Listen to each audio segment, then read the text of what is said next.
Yo, welcome back to the final day of the Clash of Giants Season 6 group stage for Group C. So the tension is already palpable, the stakes are sky high, and we are about to witness some explosive PUBG Mobile action. Who will rise and who will fall? That's what we are about to find out. My name is Red Queen, and today, well, we got a little surprise for you guys. Hi. I am going to share the stage with the one and only Donna. How are you doing, Donna? Hello. I'm good. Hi, everyone. It's so good to be back in Clash of Giants Season 6 because there are no Indonesian casters available for right now. And I'm so happy and also excited because, this is going to be my very first time casting in English. So please bear with me. So we're going to have like a very chill situation, very chill casting situation. So please, Red Queen, carry me for today. Oh, no problem. I got you. You all know Donna, very humble. But yeah, I'm very much happy, not just because we're going to play the games, we're going to cast it, but I'm going to share the stage with you. And mind you, ladies and gents, this is actually the first time that we're together to do commentary. Yep. So I am excited. And I know you guys are excited too, because this is also your first time to see Red Queen and Donna on stage. Yeah, together, right? This is our debut together. So it's going to be very interesting, especially like as Red Queen said, it is gonna be like the very last day of the group stage. You've been like casted for like how long, Red Queen? Oh my goodness! All right, I started more than casting. A week, right? I started casting during the pandemic, and that is it for me. I fell in love with the game, and I continued to play it and cast it. And I'm always incredibly amazed, to see teams really have their trade-offs, and they train for like 10 to 12 hours a day just to make sure they maintain that that kind of level, that high caliber playing. And you know what, it's gonna be a treat for everyone because we've got all the teams here coming from the regions, the best of the best, so to speak. But here we go, ladies and gents, we're done with groups A and B. Now we are again on the third and final day for Group C. Today is actually January 11. Oh, I had to look at the calendar because I need to make sure that I'm on the right page here.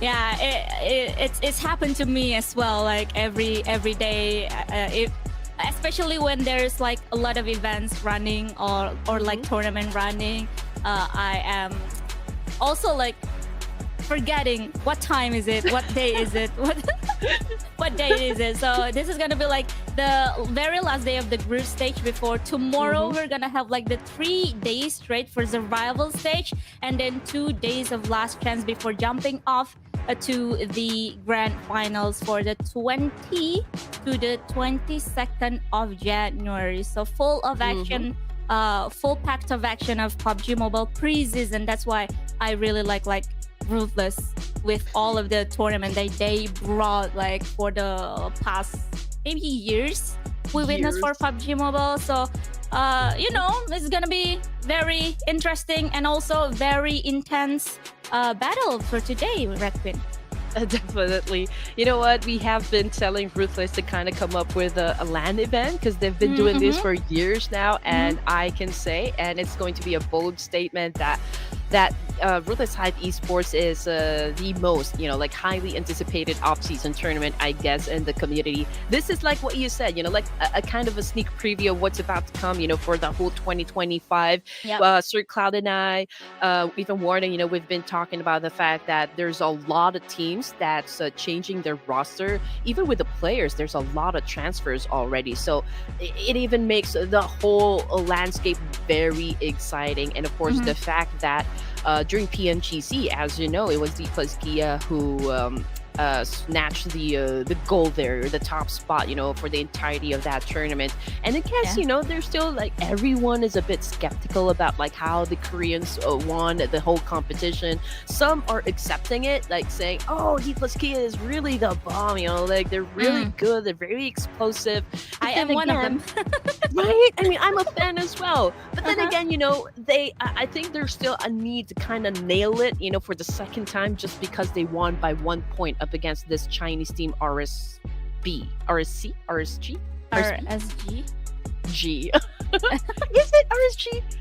RCB. RCB, Regnum Coribra. Right? Yeah. RSTV. So yeah, I mean, like it's a grand reset for everyone. Yeah, right. So, guys, and we're gonna see like the teams participating in this group C. We've seen like Alter Ego Aris with, I know Badru is come back. I watched like how he played yesterday for the group stage, and I am quite shocked. And I'm very impressed how he can still play actually after such a long time. He Oh. wasn't really able to play in the competitive scene because like he's been like doing more of like coaching thing, I believe, in Alter Ego Aris. So yeah. Oh. For So you mean Badru. so you mean to say that Badger actually took some time off, to play in Yeah. the competitive scene? Oh, And I believe interesting. it's been years. Been And that's years. why, that's why maybe a lot of like the fans from PUBG Mobile around the world rarely see Badru's name in the competitive scene. So that's why. Okay, interesting. From the other group, there is Zully, and Sir Carl actually mentioned the fact that he also took a long break, playing in the competitive scene, and now that he came back, the skills it's still there, it's still intact, and he's doing an amazing job so far, for himself and for the rest of the team. Again, lots of potential, very promising, and Yeah. I would love to see all that, in the official tournaments to come. Yeah, especially like with a lot of the teams that is gonna be playing in the PMSL Southeast Asia, right? Sure. Like Boom Esports, we see HORAA Esports has been really good as well. Maybe there are some ups and downs regarding the play that they are doing from HORAA Esports and Leo Esports. Throughout all of the Ruthless, Clash of Giants, and also all of the invitational tournament, I've been eyeing for Leo Esports because they have been like having a really interesting gameplay, I believe, I would say, for Leo Esports. And they have been like very, very, like a Leo as in a zodiac sign. Yes. They are fire sign, right? Leo is a fire sign.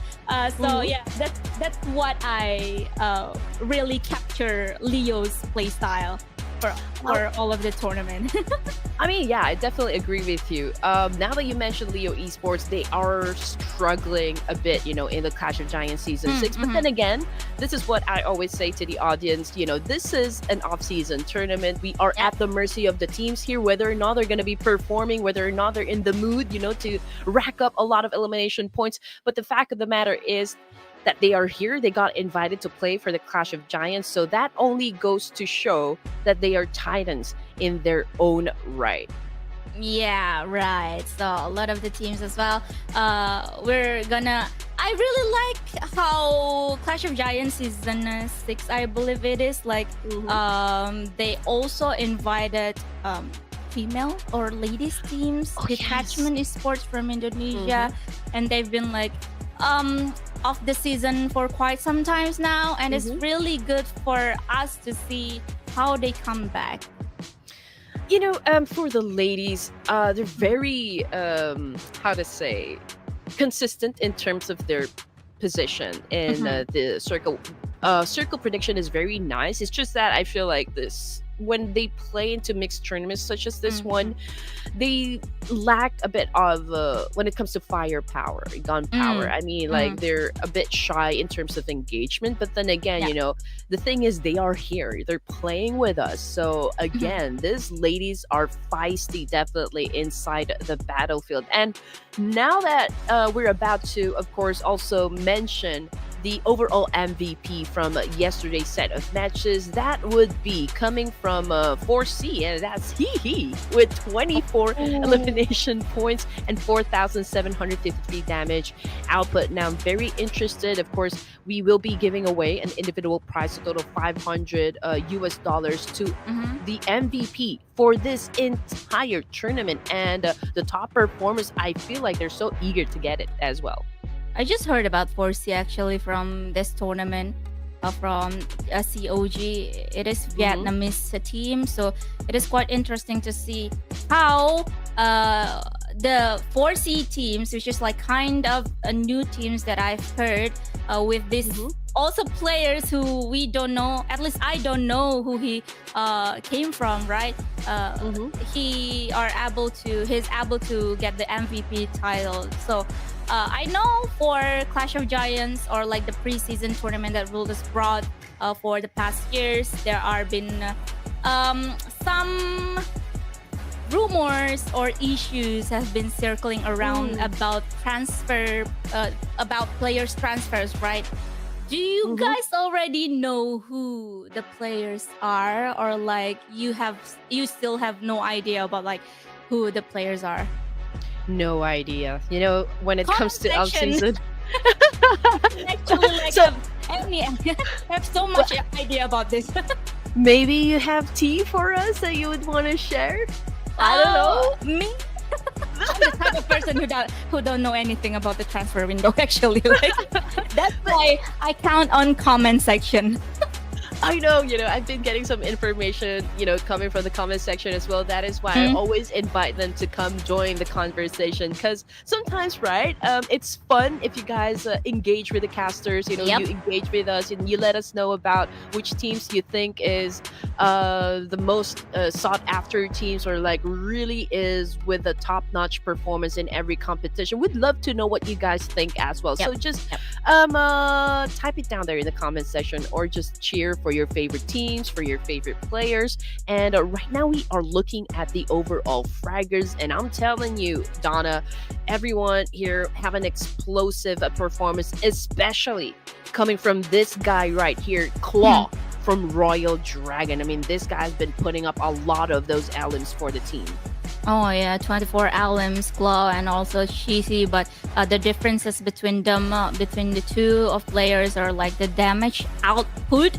He has been doing really great without winner chicken dinner. Team 4C successfully placed at the third of the overall rankings for now, with T2K and also RD with 3 winner chicken dinner. And you guys can see who are the teams that has been successfully like getting the chicken dinner as well. Alter Ego twice, and the 4th place. They are doing pretty great, I believe. And bear with me, guys. Maybe I'm just gonna not just gonna focus, but focus more on some of the Indonesian players, because like we're gonna facing, or like we're gonna approaching PMSL Southeast Asia seasons, right? So they're gonna really cooking up something and preparing everything to compete in the tournament.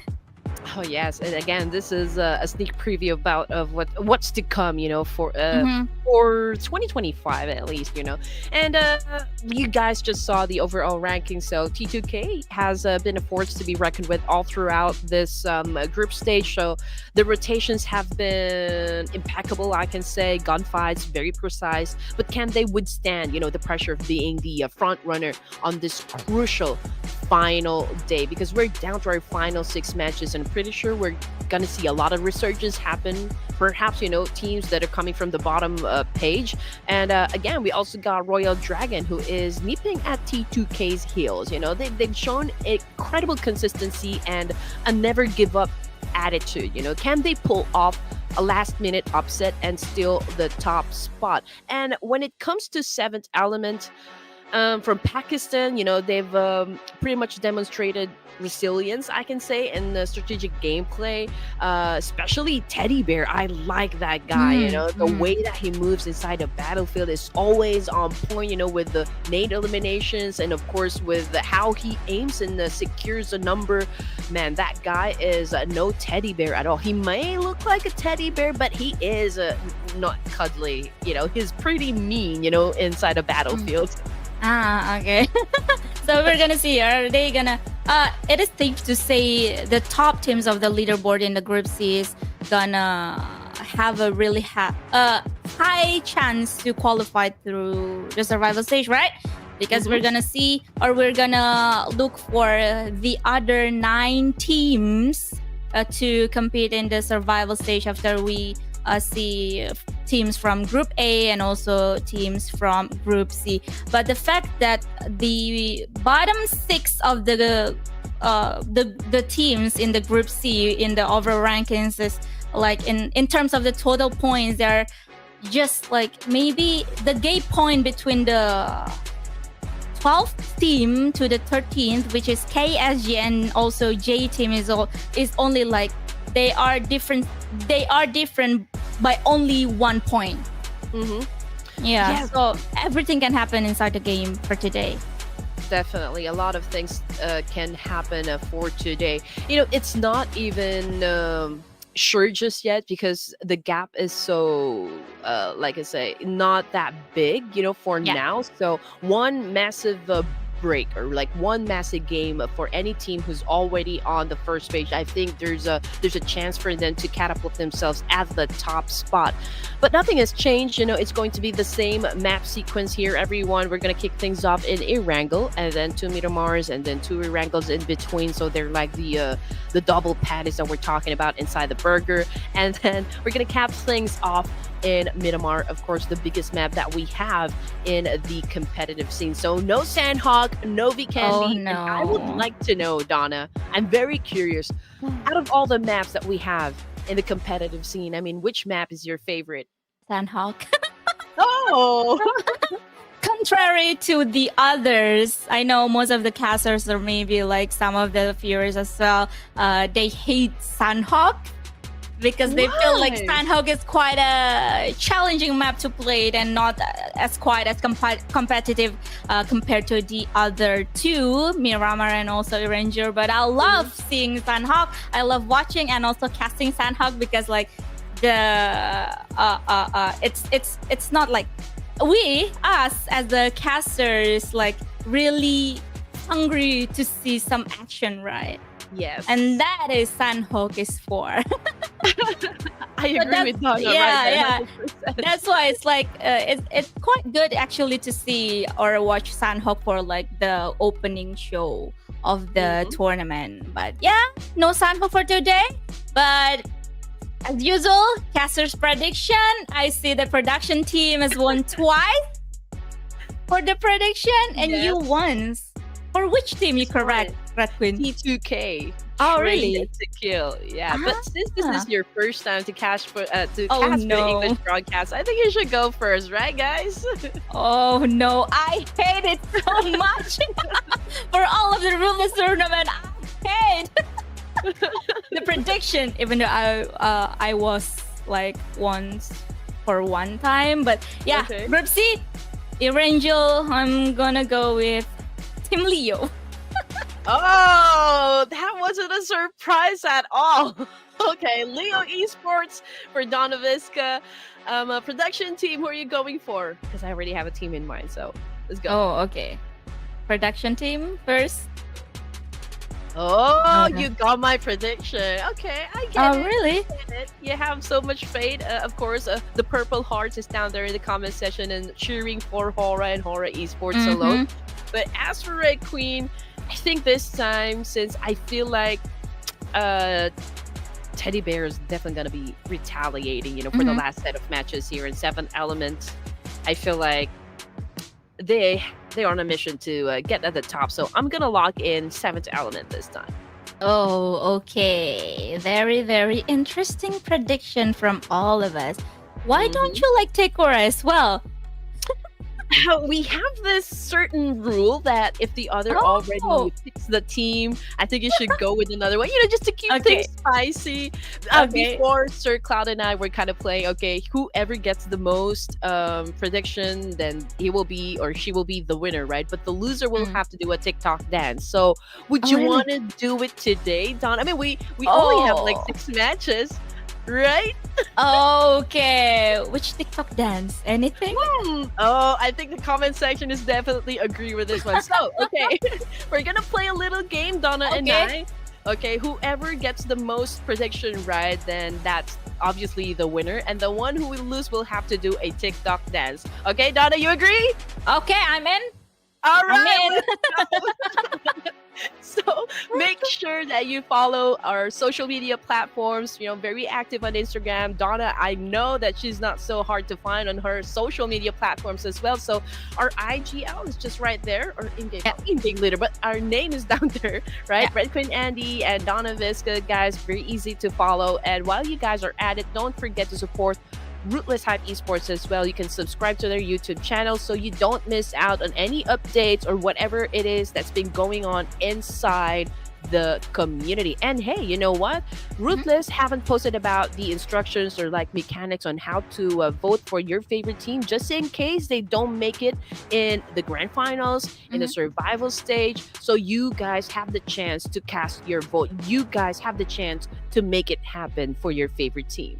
Yeah, they usually like doing or like open the voting section at the end of the tournament, right? In the community tab in the YouTube section. So make sure you guys also like subscribe and also follow, as Red Queen said, all of the social media by Ruthless, because I believe this is not gonna be like the end of the tournament that they will bring, because they are gonna have like more to come, because we still have like Clash of Giants, what else, Invitational Showdown from Ruthless as well, and then they are gonna have like the tournament in between all of the official tournaments. So it's gonna be really, really, really interesting, not only for the team to really warming up before the official tournament, but for all of you, for all of us as well, to watch some action, because it's been like quite a while, right? We've been going through like the holiday phase,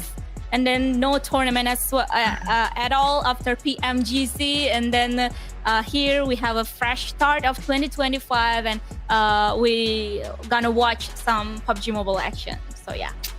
Yep, I'm very excited as well, because this is the first tournament that I casted for PUBG, and since we are, like kind of waiting for the official tournaments to start, this is such a great way, to spend time with the community, engage with everyone, and just see our favorite teams, our favorite players battle it out, for the 6 matches that we're going to have for this evening. Today, we will be finding out just who among these 18 teams will get the direct invite to play for the grand finals, and who's gonna play for the survival stage. But then again, this is the final 6 chances for your favorite teams to kind of like really push for it, break their limits and whatnot, and see them really secure a slot in the grand finals. Yeah, as we know, the last 6 matches, or the last 6 chance for them is in today, like they are gonna be 2 maps, which is Erangel and also Miramar, and we're talking about my favorite map amongst all of the like competitive map available right now. It is Erangel, Miramar, and also Sandhawk. What about you, Red Queen? What is actually like your favorite map? Okay, so I will go with Vikendi. Oh really? Yes. I love the snow, and I'm trying to find where Elsa is actually staying. Let it go. Let it go. Elsa! Okay, Elsa. Vikendi. It is, yeah.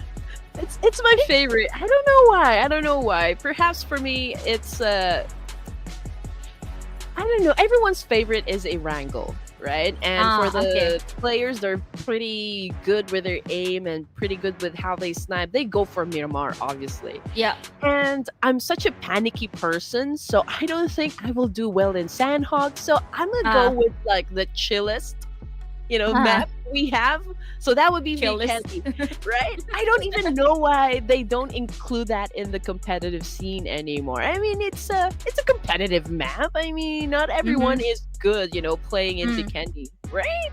Yeah, right. And in fact, it is like one of the, I don't know, maybe for some Indonesian, least favorite map to play. Really? Or to watch, at least to watch. Well, like we've been like having Vikendi for for a long time ago, right? We've never seen Vikendi anymore in the competitive scene, but once we see, or like once we watch a Vikendi, it is kind of boring, I would say. to watch the Oh. game in Vikendi because there are like so many. To watch the game in Vikendi because like the fact that there are a lot of compounds, a lot of like property that has been in the Vikendi. It's like the players or like the teams is actually like have a really high chance to play or like to apply camping meta, you know. A lot of like campers, yeah, they're just holding on in the compounds like for so long until the end of the circle, just like they are just waiting, and then last action we watch in Vikendi. Maybe that's why. Maybe that's why Vikendi is like one of the least favorite map. I am hurt a lot. The fact from a lot of the people. So that's why I'm really curious about why you like Vikendi. No, because I love the fact that you know how accurate the map is. They have like a frozen lake, right? And Yeah. So slippery, you know.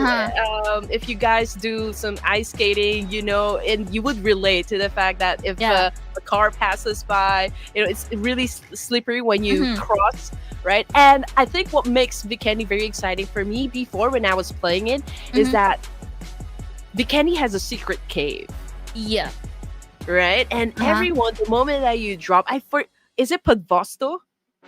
See? I played it so long time ago. So it's Podvosto. When you drop in Podvosto, you need to get to the garage first to get the car so that you'll be the first one to get to the caves.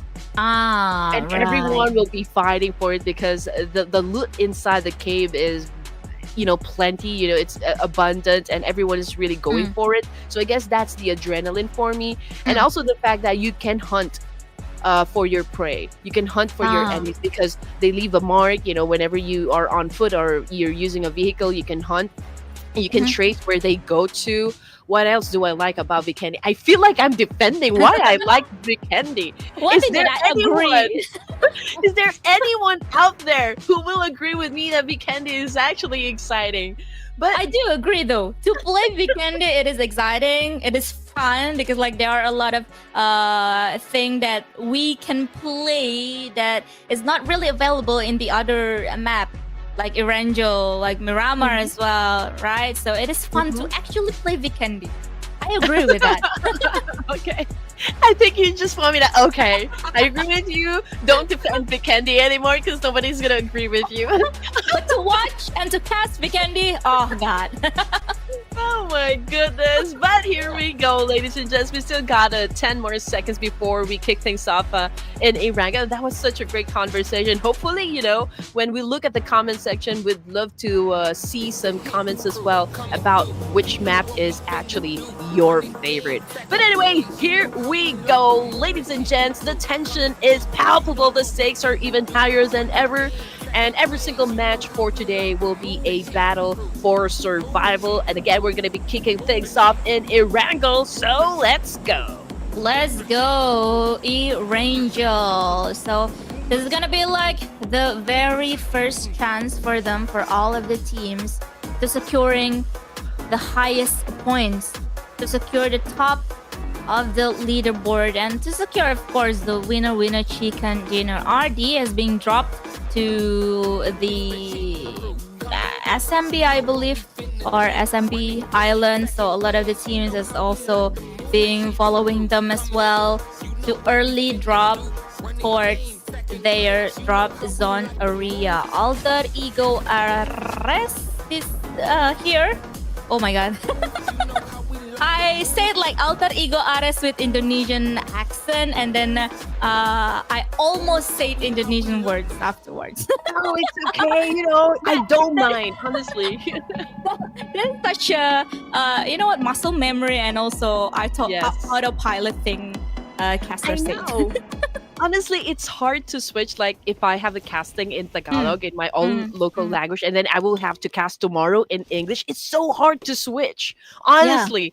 But passion. I guess I can say, and it's more believable when you say it in your own local language. So Yep. feel free if you want to say something of an like an exciting expression in Indonesian. I would love it. Even the comment section, I feel they're definitely going to be loving that one. But you know what? We already have a trade off Mhm. that's been happening between your favorite team, Leo Oh Esports, and no. MSP coming from Korea. And the fight is actually happening here in Gakka.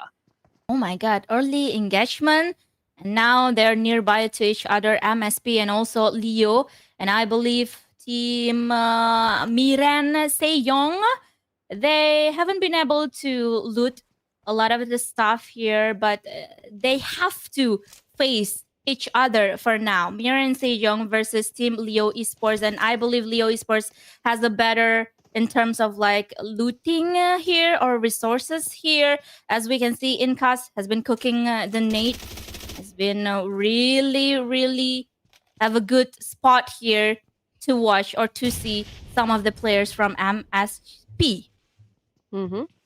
And you know what? MSP is actually at the bottom of the page currently. So I do hope, they come back strong for today's set of matches, at least, make it to the survival stage. But here we go, ladies and gents. I can see a smoke being popped off at the moment. Liquid is all alone, and right there in the middle. But let's see what's he going to do in this situation. We can already hear some gunshots happening. And from the kill feed, I think there was already someone that got knocked down. But we're going to go back to that exchange in just a while. Okay, never mind, because we just saw Royal Dragon just a while ago, just jumping back and forth and up and down in the containers. But we're not gonna, take our eyes away from Leo Esports right now, as Kayuk already on the ground, and that was coming from Incas.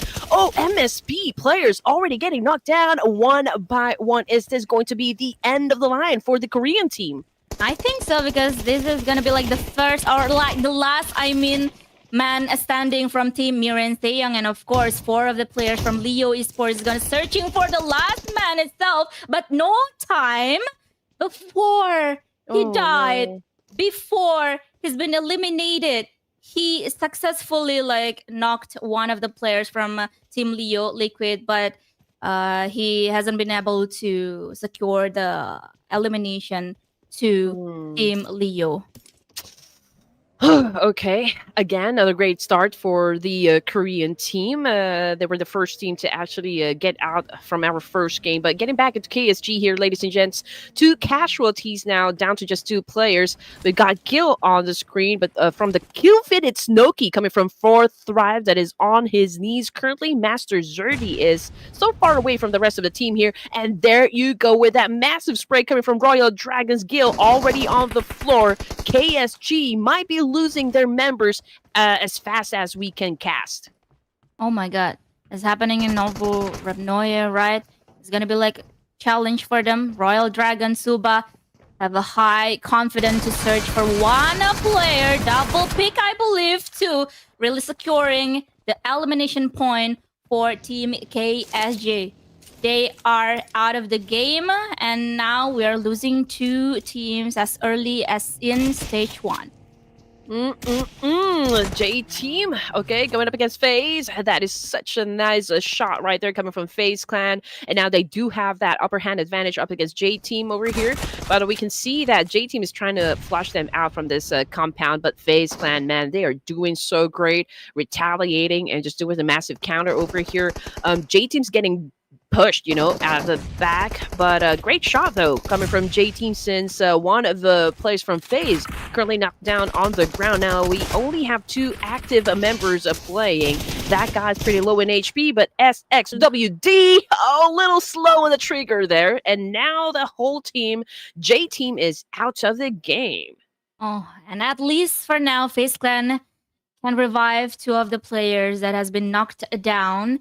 And without losing any members, for now, FaZe Clan can continue their journey. But as we can see from the medium map that has been shown on your screen, there may be some of the tailing movement is gonna be applied or do by any other teams One of them are Alter Ego Ares that's been doing like early rotation from Primorsk using a boat, and I believe they are like having such a really fast rotation for now, and now touchdown in the southwest area of the SMB island.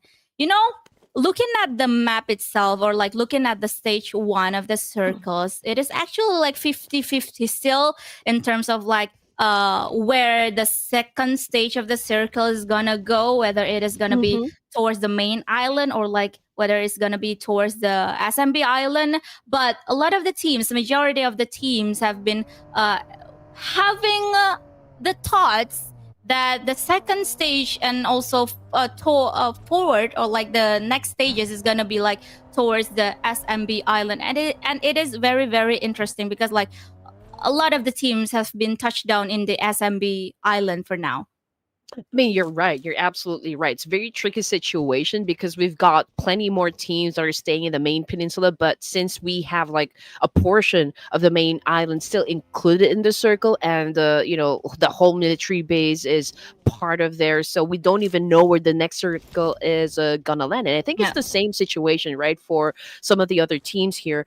And just would like to point out the fact that we just saw, like a different drops, for the teams here, like Seventh Element. We also got FAZE, 40, and Alter Ego Ares. They chose to drop in the south part area of Erangel, where we usually see them drop around the main peninsula. So there's been some sort of alteration, which is always good. Again, you need to be able to adapt to all of the changes, be proactive with everything that is happening, and just continue on playing. And Boom Esports just a while ago is about, like getting ready to pass through the West Bridge, getting to Sosnovka military base. But then again, there's like a horde of teams that will be coming from, the north part. So perhaps there's a brawl that might brew in just a while. I mean, we are now just waiting for the trade-offs to start. Oh my god, I wonder, after seeing the second circle, teams like maybe Alter Ego Ares, the Seventh Element, or maybe like some other teams that has been in the southern area of the SMB island is quite upset to see the second circle that has been like favoring towards the main island for now. But yeah, well, let's see what are they gonna do in terms of the rotation, because we can see some of the players or some of the teams has been circling around the Gatka area. Leo has been doing like rotation. They met MIUMIU Gaming, but only having like a zoning out shoots, but no other casualties has been done by rather Leo or like MIUMIU Gaming, and they are gonna continue their journey towards the circle. I'm pretty sure the fact that the waters there are definitely going to be turning red in just a while, But, this is something that we love. The harder it is for the players, the harder it is for the teams, the happier that we get, because we are definitely going to be seeing a lot of gunfights happen right down there in the middle. And just look at that. They're already flocking right down there in the middle, trying to take a great position here. So in just a while, perhaps stage 3, we'll definitely see a lot of those fights happen. I mean, just take a look at what Forcey is doing at the moment. They're having an exchange somewhere in Erangel, and I believe it was up against Stalwart Esports, but Suncheer might be having a pass here against Team Infinity. All right, for now, we can see 1-for-1 trade knockdown between Team Alliance, I believe, and then their opponent as well, Team Leo. We witness how they move towards the circle, and now they have been facing the spray from Stalwart Esports. Otorgui has been shooting his guns out, but not having one knockdown.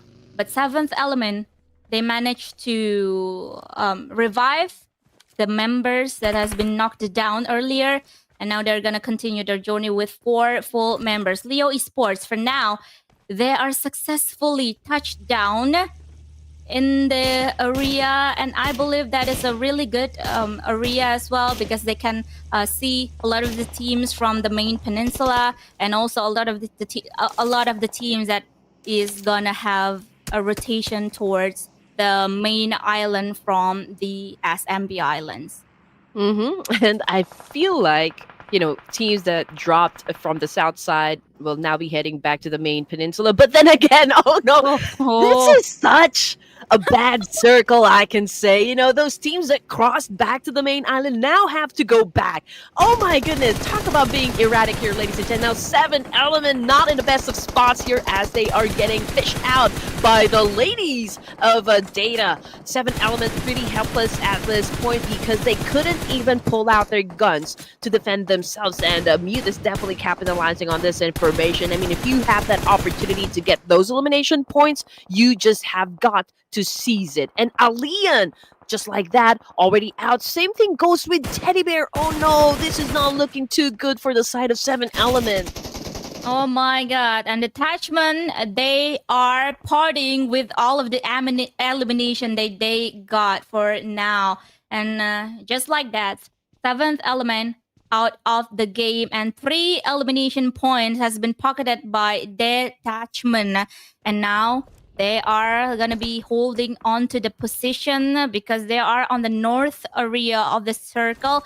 And I believe they're going to wait for some quiet time because and I believe the stage 4 where the 4th circle is gonna be showing whether it is gonna be like in the southern or like the northern area. But for now, there's gonna be like the battle between Stalwart and also Alter Ego player 007 that I have no idea who he is, as being knocked down and out of the game. Oh man, he's a 007. He's a spy. So if we know, he's definitely gonna kill us. But anyway, getting back into the game here, ladies and gents. As you can see, Stalwart Esports, they've been losing some of their members. Same thing goes with Alter Ego Airs. I believe they're also down to just 2 members here. But let's see what Gui is gonna do in this situation. He went for a massive spray, but then again, he needed to back away for just a little. Perhaps he'll be going to another angle here that could best work for the team. But HORAA right now going up against RD or Royal Dragon. Man, they are dropping like flies here. They are playing at the bridge, yes, and Yes. I guess it's the same situation for the side of HORAA. I mean, 2 of them already knocked down, but man, Frag is not coming back from that one. CR7 just made sure of that, but Cedo already out of the game, empty-handed. Oh my god, but it is really unfortunate actually, like for Royal Dragon, they lost at least 1 player has been eliminated, and 1 of them is knocked down for now because maybe it is about the timing they are going out from the Nova Repnoya. But we're gonna move on to the other battle between 4C and also Boom Esports, 3 versus 3 situation between the 2 teams. But one of the players from Boom Esports really need to be revived, but make it 2 for 4C Esports. They're gonna search for the last man standing, I believe, from Boom Esports upstairs. And they are not gonna do like some reckless movement because it is 4 versus 1 situation. They're just gonna have to apply a really smooth take for the last elimination towards Boom Esports, eliminated in the 13th place. Oh, the last wolf got shot, but Stalwart Esports eliminated as well with only 2 points inside their pockets, so perhaps we can see them bounce back. We still got 5 more matches for this evening, ladies and gents, so it's not too late just yet. But for the side of MMG, Teen Z, okay, splitting out there, but there's still time to get him picked up. Alter Ego Airs, Alva trying to find the perfect spot here, the perfect opportunity to kind of put down that player from FAZE. But as for now, he's taking his sweet time. You don't want to be reckless at this point. You don't want to make any rush decisions just yet. But Alter Ego Eris, as just like we mentioned a while ago, 007 is already out of the game. But Badger right now, switching back to roles of T2K, going for a massive spray here up against a Royal Dragon. Yep, Royal Dragon, who managed to get out of the eastern side of the bridge, and now they are eliminated. But towards the main peninsula of the map itself, Detachment facing up against 4C Esports, 1 man down, and he now one of the best players. He is trying to get the one of the ladies, 2 players down from Detachment Esports, but Their spirit is still up there. Anai hooking up some grenade and maybe trapping up some grenade to welcoming all of the teams or all of the players, I mean, from 4C one by one down from 4C Esports. The last man standing now goes to. And not only he's gonna have to face detachment, but other team as well is coming to their area. The Infinity. Oh my god, this is gonna be a chaotic situation. That was a long drop coming from the Infinity. He means just run out of space there. But it's total domination. For the side of the Pakistani, 4 thrives is definitely thriving at the moment. Can't say the same though for the side of T2K since they already exited the game with only 3 elimination points. And I do love the fact that this was a 3-way battle that happened between 4C and the ladies from Data, and now the Infinity. But you know what? The ladies are still alive because Baby La was able to escape that trade-off, between those 3 teams. And now they have the opportunity to get to the latter stages of the game here and maybe even snatch the winner chicken dinner. But who knows? We still cannot say anything just yet. But perhaps, Baby Luck can just go for a lot of those placement points that the team needs to actually improve their situation when it comes to the overall rankings. And after all that fight, it was Gosu who remained at the top, but then again, he lost all of his teammates in the process. Yes, and the time is ticking as well. He's still in the blue zone area, and he have to move on very, very fast. And that was a really good decision, I believe, that has been applied by Babila because the timing is perfect. She now has been touched down, and I believe in the beach area of the SMB Islands. But now that she's alone, it is quite...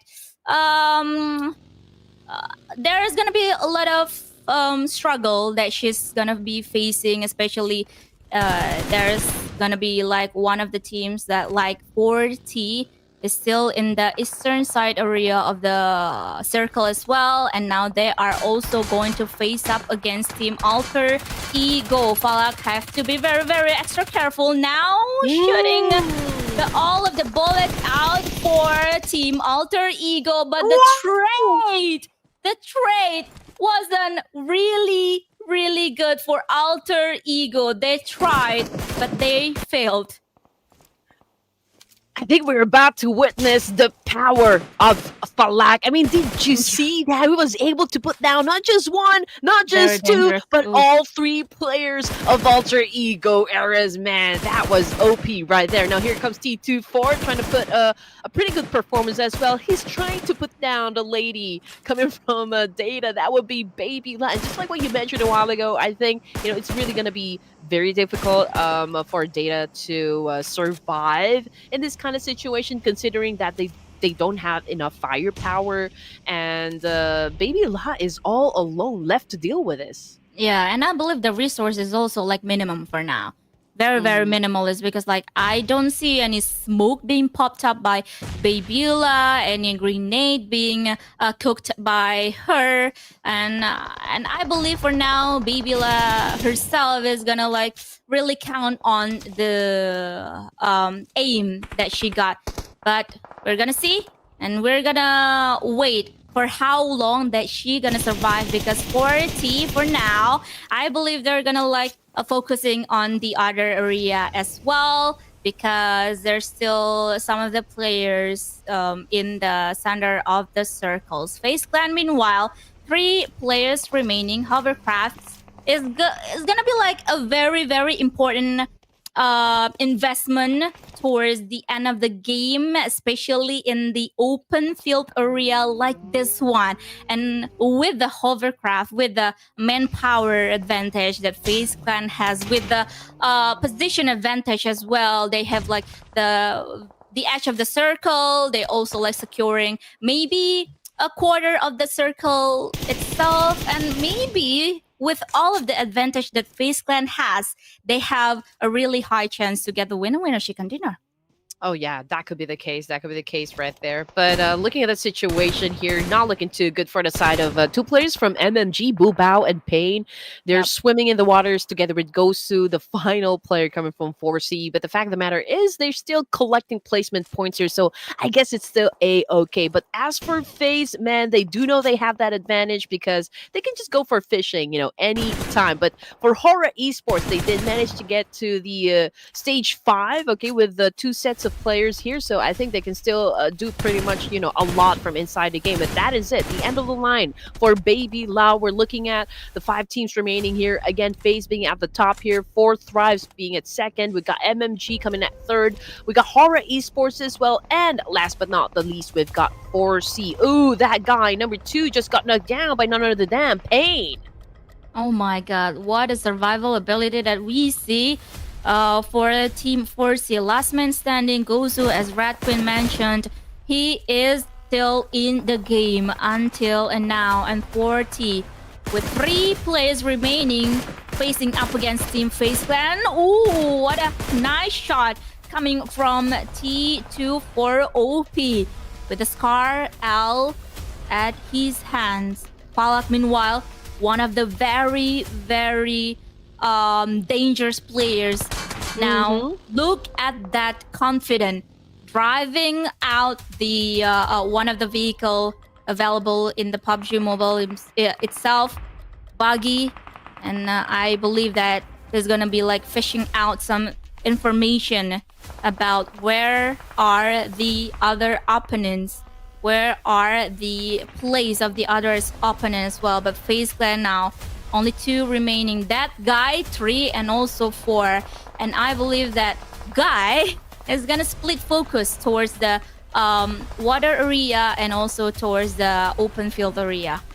Oh, for sure, for sure. But we're looking at 5 teams remaining here, ladies and gents, looking to score that first winner chicken dinner. T24OP is trying to go off angle here. Same thing goes for IQQ. They're still trying to find a spot that could best work for the team here, where they could maximize all potential, of course, to get those elimination points. And here comes the spray. Oh, Boobao goes down, and that is it for the side of MMG. And now FaZe Clan again will definitely go for a reposition here. I think he was able to spot CR7 coming from HORAA Esports. CR7 just went on prone, and now T24OP just looking to pop some heads from across the field. And there you go, CR7 HORAA just did a massive spray, or not a massive spray rather. That was such a huge nade that took down one of the players coming from FaZe Clan. But CR7 getting some bullets sent his way, coming from IQQ this time. But I think it was able to. Okay, so it was Falak that turned him down. Oh my god, such a dangerous player, Valak, and also the other players from 4T. And now, Sanjana, the last players remaining from HORAA Esports, is gonna be up against Falak. Face to face. Low HP, Falak have to be healed up. But now, the other players from Team 4T is gonna be like approaching the mini compound area from Sanjana. But smokes being popped out, really reducing the visibility from all of the area itself, or maybe from Falak himself. But look at the focus from 2 players from 4T. They don't really want to waste the opportunity to eliminate the last main players, or the last man standing from Team HORAA. Oh, definitely. And just look at that. T24 still cooking up that nade. Let the boy cook. Let's see if this time he will be able to shut down Sanjana from HORAA Esports. This is such a great tactic coming from HORAA Esports, popping off those smokes, just to conceal his location. But pretty much he doesn't even have a space to begin with. But Falak is pretty much the same thing. He will be, he is still outside of the zone, so to speak, and just really trying to get some information here on how to shut down the Sanjana. And again, T24OP not giving up just yet. He's been throwing a lot of nades, but let's see if Sanjana will be able to make an effective plan here to kind of counter whatever it is those remaining teams are being sent his way. But anyway, it's a standoff still, coming from all teams. There's such a huge space right down there in the middle, and those teams that have some sort of cover, I don't think they're pressured enough to leave that spot just yet. Not until maybe we get to stage 8. But Falak, little bit low on the HP here, but we can see that they were able to pop off some smoke as well to conceal their exact location. But FAZE, that guy 4 pretty much already has an idea, and he's looking at how he can score some more LMs here at this point. But 11!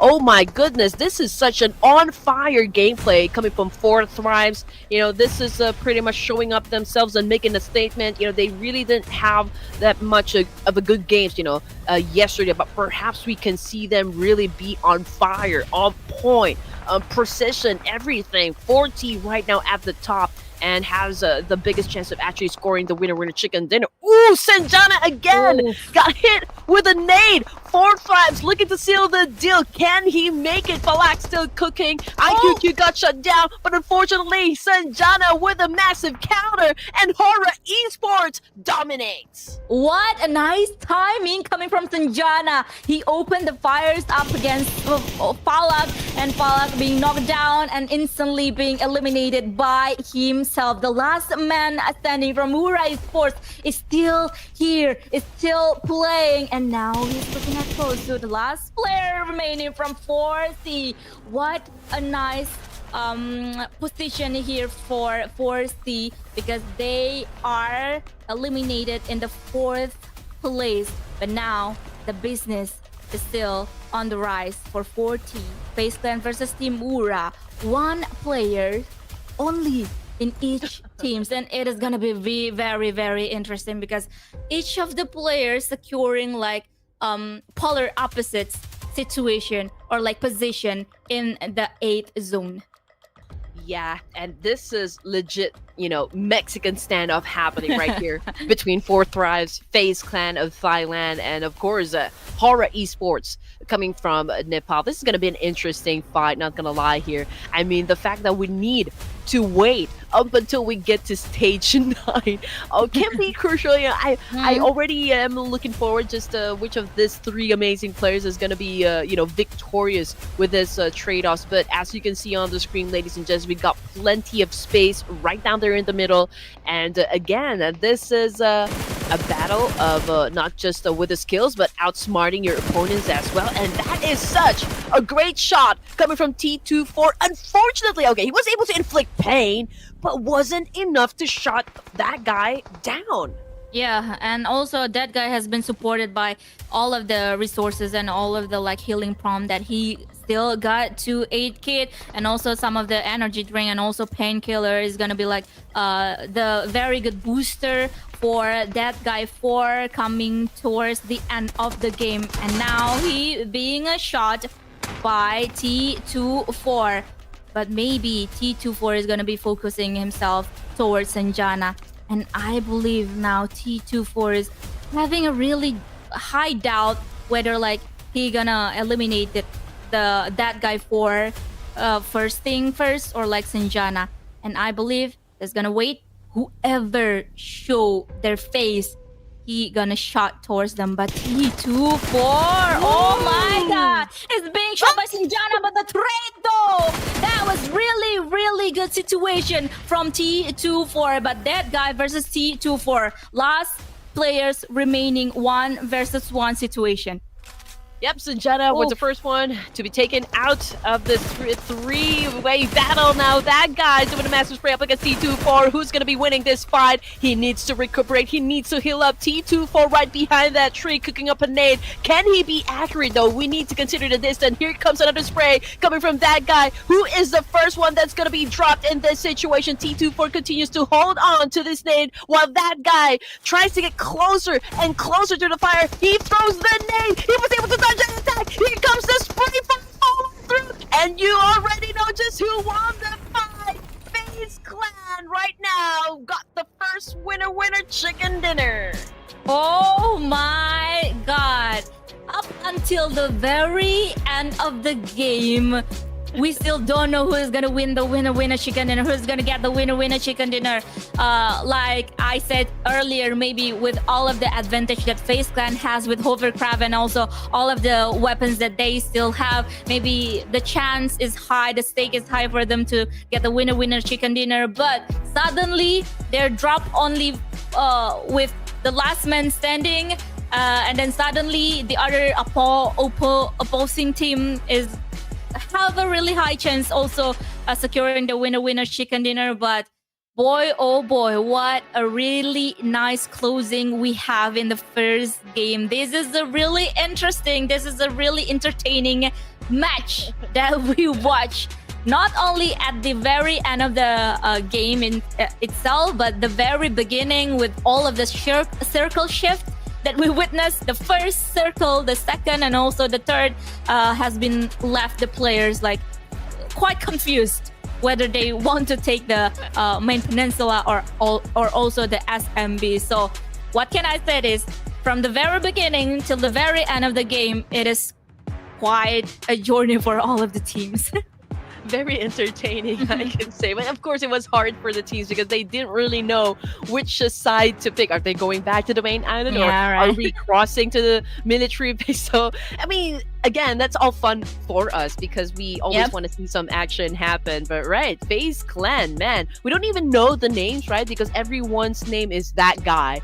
So yeah, we're gonna call them by numbers since they are identified with a number 1, 2, 3, 4. So I believe it was that guy number 3 who was able to bag most of the elimination points, but it was that guy number 4 who was able to like stay up until the last zone. So he was the one who battled it out with the 2 other players who remained from inside the zone. There's also, of course, a consideration coming from 4 Thrives, who did amazingly well, you know, for match number 13. Falak did kind of pop off, and I think we have been waiting. And there you go, ladies and gents, Falak. Just as we were making the point, Falak right now with 7 elimination points and 988 damage output. I think, you know, all of the fans were so like eager and already a bit impatient, I can say, to see the prowess of Falak over here. They're so very proud of this player, understandably so, because this guy have already achieved, you know, so much in the competitive scene, and now that we are seeing him perform for us, you know, getting a lot of elimination points for 4 Thrives, I think everyone is happy. Yeah, everyone is happy, and also Falak has been showing us an incredible performance in the game. But all of the like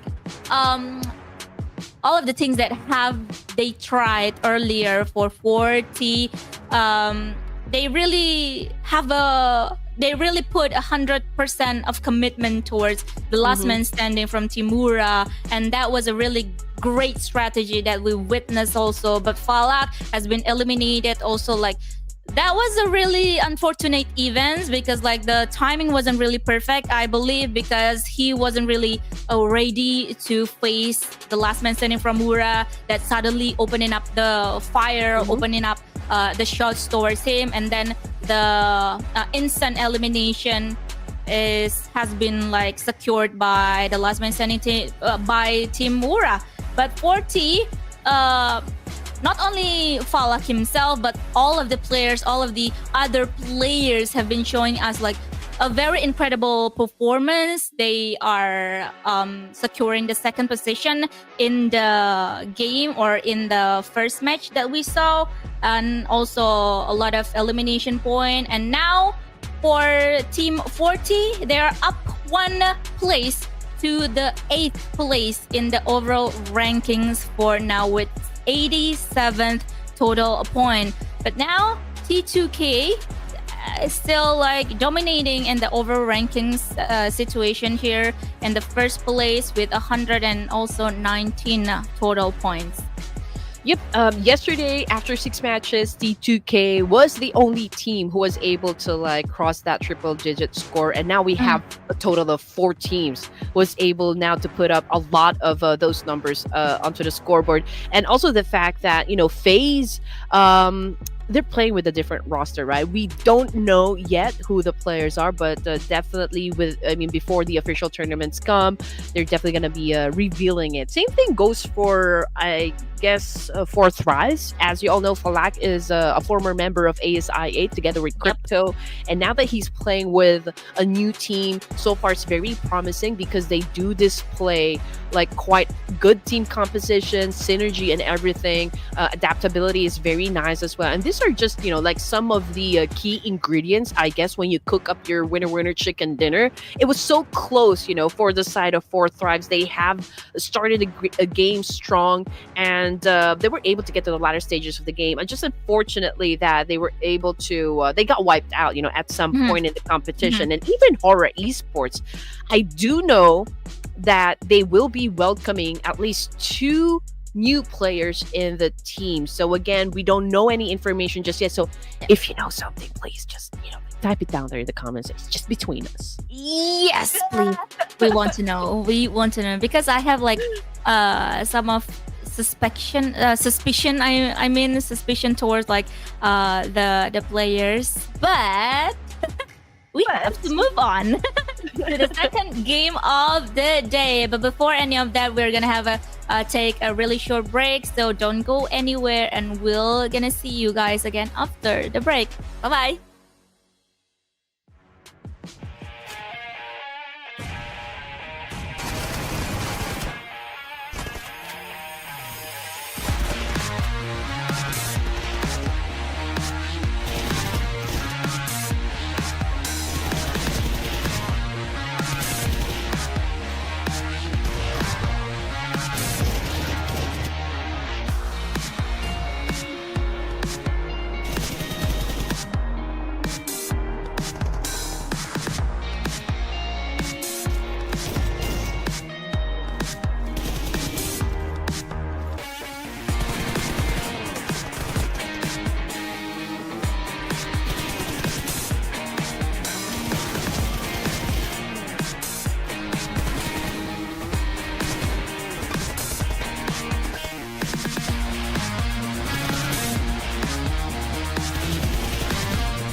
And just like that, we are back. And now we're gonna watch the second game of the day. With me, Donna Visca, still with Rat Queen also. And after a really entertaining match, opening match of the last day of the group stage from Group C, the hope is high to watch some more entertaining matches in the next, like, how many? 5 maps that we have remaining.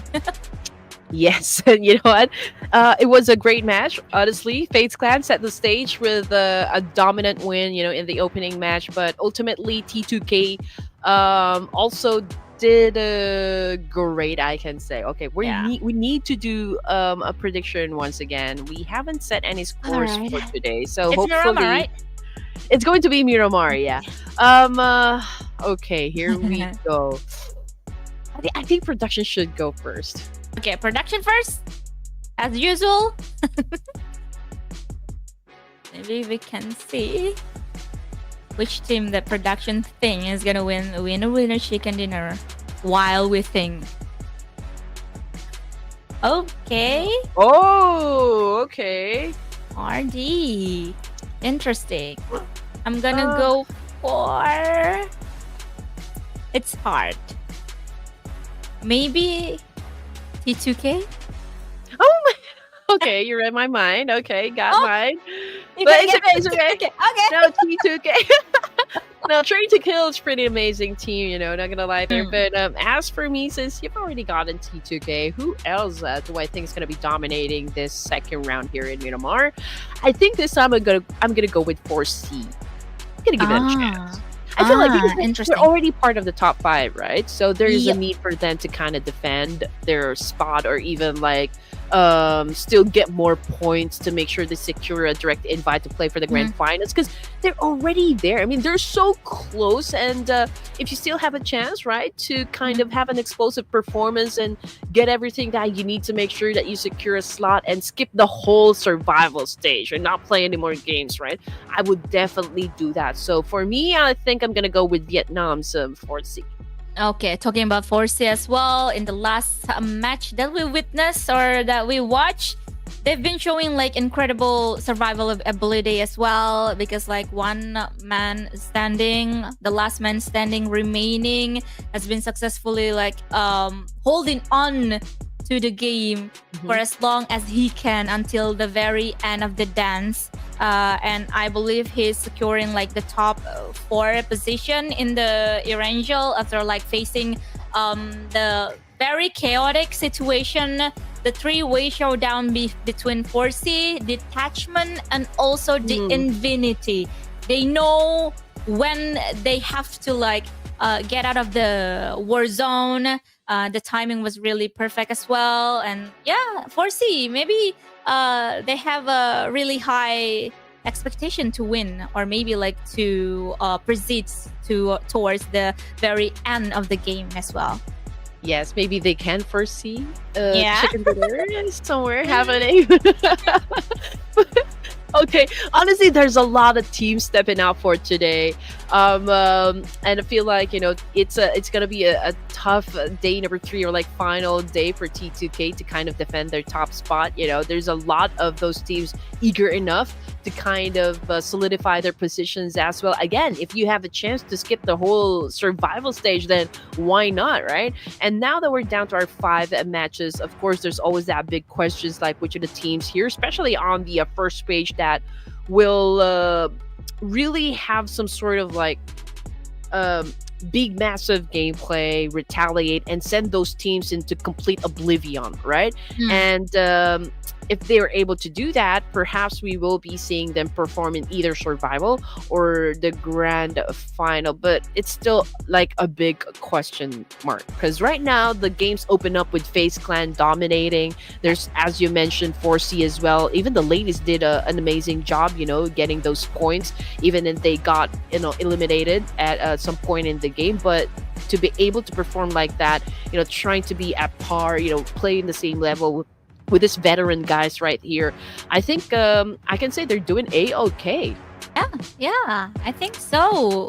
Talking about Team Detachment, especially the members of the Team Detachment is actually like contains veteran as well in the latest in Indonesia. Maybe like some Indonesian or also like other Southeast Asian fans know who is Babila, who is Mute, who is all of the players from Detachment as well. And now we're gonna see and we're gonna watch the second map of the day. So that's how you pronounce it. It's not mute. So I thought it was mute. So it's mute. Mute. Yeah. Mute. Does it stand for something? That Indonesian accent, because actually like the real name of the player is Mutiara. Mutiara. Yeah, maybe that's why Mute. Oh, Mute. But does it? Oh, okay. Or I thought it stands for something. So baby la is just like how, like I'm your baby. Like how do you? Does it stand for something? Wait a minute. Let me cross check for that. For baby la is actually like. Maybe it stands for her name as well, because the first name of hers is like Nabila. Okay. Yeah. It's cool, you know, you learn something new every day. I would love, I always do that, you know, just ask you guys in your local language. But okay, let me know, how do you say like it's great, or like a team is doing great in Indonesia? Like, what is your go-to word in Indonesia? Okay, interesting questions. Maybe Indonesian fans or Indonesian viewers can help me here down in the live comment section. What you guys think we when we see or when we say like great, a very great performance, right? There are a lot of things to say, actually. Like, gila. Gila means Gila. crazy. Oh, okay. And I believe like we Indonesian and also Filipinos have some of the words that very similar to each other, right? When we say So, thing, yeah, how do you say thank you? For us, it's salamat. terima kasih. But salamat in Indonesia is like, what is it, right? Salamat is congrats. Yeah, Ooh, we also have salamat, interesting. but it's like for congrats. But maybe congrats also for 40 because now they are successfully managed to have one elimination. But the trade has been happening, rolling out from Team KSG. An early engagement in Miramar. What is it? Yeah, I mean, this is not so promising for the side of Fourth Thrives, considering the fact that, you know, 3 of their players are currently on the ground. Falak is the only active member right here trying to do a massive spray up against KUAISHOU Gaming, and he was able to get one! He was able to put down Boy! Now here comes the follow-through coming from Triple S.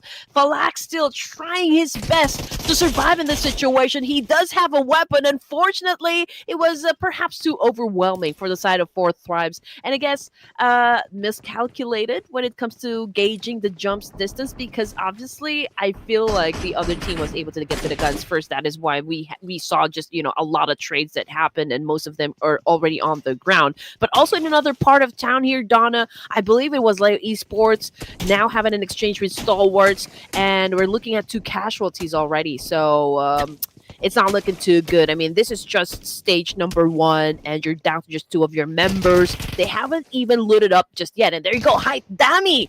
Man, a little bit of miscalculation as well. Now, Haidami is out of the game, so it's Stalwart Esports that's been dominating this clash around in Chumasera, I believe.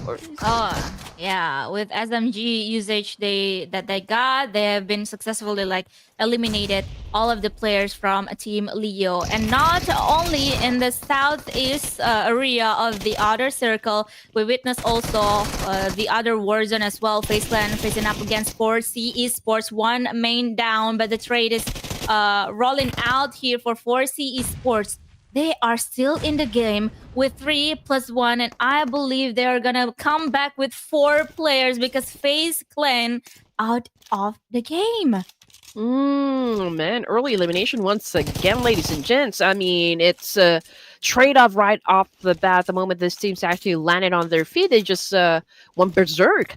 But, yep, in the process, I feel like, yeah, we already lost FaZe, 4T, KSG, and Leo Esports. So 4 teams already out of the game. So the fight did happen around north of Chumasera, right at the edge of the circle. So Stalwart Esports, they now have the opportunity to gatekeep some of the teams here that will be heading towards that direction as their entry point, like perhaps JTEAM. But we're gonna be taking a look at that in just a while, because we've got Cedo over here, and currently they are close with Boom Esports. Both of the teams here occupying Los Leones, and you guys already know just how big Los Leones is. We can actually fit at least 2 to 3 squads in here without even having to engage right off the bat as well. But JTEAM, we were talking about just a while ago, Stalwart Esports maybe carrying over that momentum that we saw just a while ago after that fight, and right now they are having an exchange with JTEAM. But will JTEAM here be successful in putting down the rest of Stalwart Esports now that they have already that momentum? And yes, I think so. JTEAM now was able to put down Fearless and Ogtorgui. Oh, yeah. And now JTEAM is going to facing 2 other players from Team Stalwart. Sanchir now has been cooking up some grenade, only giving up some splash damage from Team JT. But now they're going to be having like a reset situation. Need to heal the HP up, but 1-for-1 trading knock, and also elimination has been secured by Team Stalwart. 1 man remaining from Team JT. Cypher 4 or Cypher 5, I mean.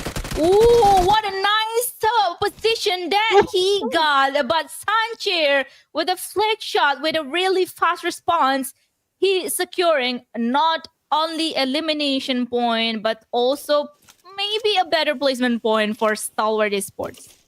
Yep, great exchange coming from Stalwart Esports, but at the end, it was Centurions, a group who emerged victorious from that altercation. And now looking at Mira and Sejong once again, ladies and gents, currently they're still at the bottom of the page here.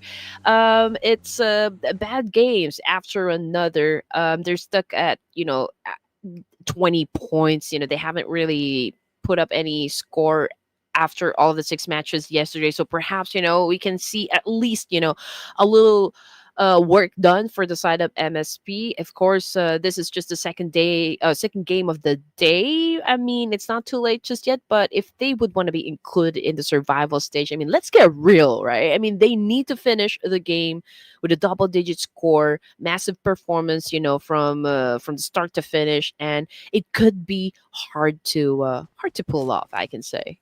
Yeah, but now with 5 teams out of the game, in only stage one, we're gonna see like a lot of the team is gonna proceeding their way into the first circles because the blue zones is also like approaching themselves. But now Team 4C, they are being hunt down by one of the team or one of the players. I mean, from Royal Dragon. Ooh, not really have a great opportunity to shoot the shots from Royal Dragon, but now 4C, they know exactly. They know they got the information about the position from Team Royal Dragon.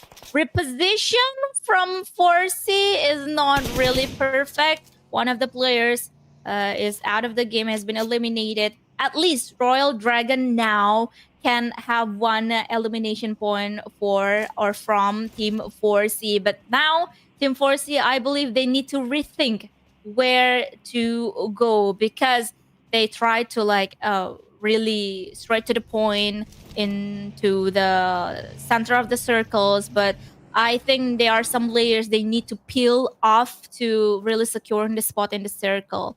And now the challenge is real for Team 4C, and I believe they're gonna pivoting their way into the circle.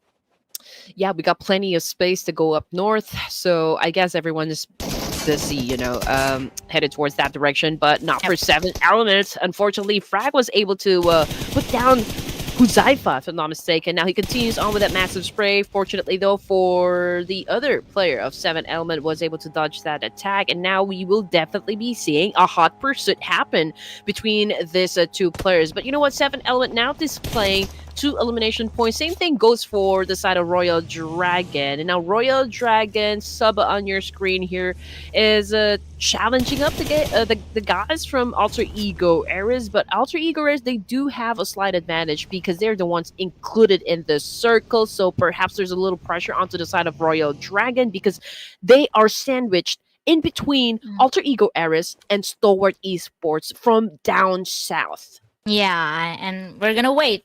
Either Stalwart or Alter Ego Ares now is gonna do the engagement towards Team RD.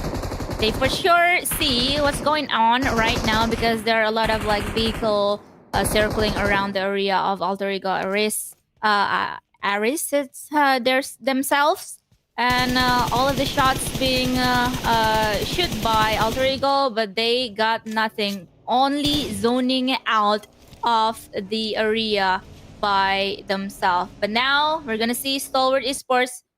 They now have one entry knock for Team RD. Claw need to be rescued as fast as possible. But now one of the players from Stalwart Esports, Krita, has been touched down in the area, in the compound area from Royal Dragon. But Royal Dragon, they are doing really, really great welcoming one of the players from Stalwart Esports. And now the disadvantage is on Stalwart hands.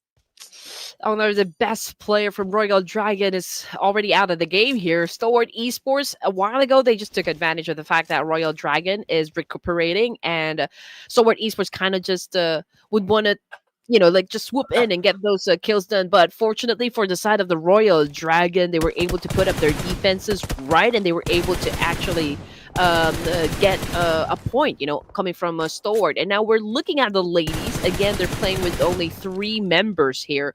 This is such a rabid spray coming from did not see the name. I believe that was Milo? Nay, if I'm not mistaken, right? Was that Nay?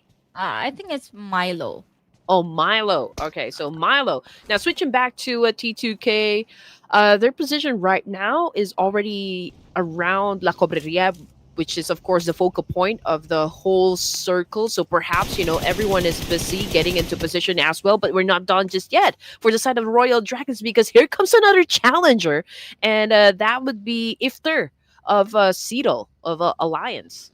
Okay, cooking up some grenade here now, and following up by Dick Luke as well, K Luke, and also all of the players from team Alliance here. Oh my god, I am kind of like You want to say you do, right? yeah, and also I want to say Todak as well because Reggie is like TDK. yeah, TDK. But now we're gonna see another battle between Mira and Sejong versus Team The Infinity. They got 2 elimination point now so fast that with a blink of an eye, we really missed the opportunity to see the action from Team The Infinity. Oh, and I believe that is only like 1 elimination point only for Team The Infinity, and the other players has been eliminated like earlier in the game as well. But now Miran Sejong, I think they are gonna search for another road to take as well to rotate towards the center of the circle. But now we'll go back to the area where Team Alliance facing up against Royal Dragon. What a nice shot coming from Frag. And he is fragging as well. And now they're going to search for the other players from Team Alliance. Ooh, Dracaris from Frag. Okay.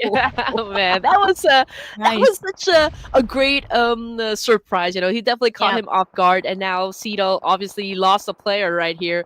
Kasim is scouting the perimeter as well, checking if there will be teams that would do a backstep up against the whole Cito here. But Leo got knocked down, and now we've got Ifter over here. We'll definitely dance with a MGM. That was one shot of that gun, but he wasn't able to put anyone down, and he keeps missing his targets here. So let's see if he will be able to get something done. But Oleo already out of the game. Same thing goes for Ifter. That was courtesy of Master Zerdy.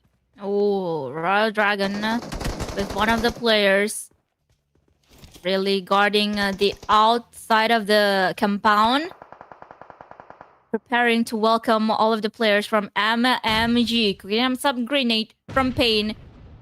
Toss it towards the area of the RD, but look at the movement from Team Royal Dragon. They are really have a high confidence to really securing the frags or also the elimination towards Team MMG. 1 man down from MMG, and no, make it 2 now from MMG. And they're gonna search for the last 2 players remaining, rushing in towards the area of the defensive line of MMG. But Suba, what a nice position, what a nice shot that he got now for the last man standing from Team MMG. Oh my god, this is really chaotic, but somehow Royal Dragon, as they should, securing the 10th elimination point from MMG. Oh man, we are already at stage 4 here, ladies and gents, and you just know that the competition is getting tighter and tighter. We are already losing some time here for the teams to solidify their position in the overall rankings. And as you all know, and as you all can see, T2K is still at the top with 119, and right now they're still a complete squad.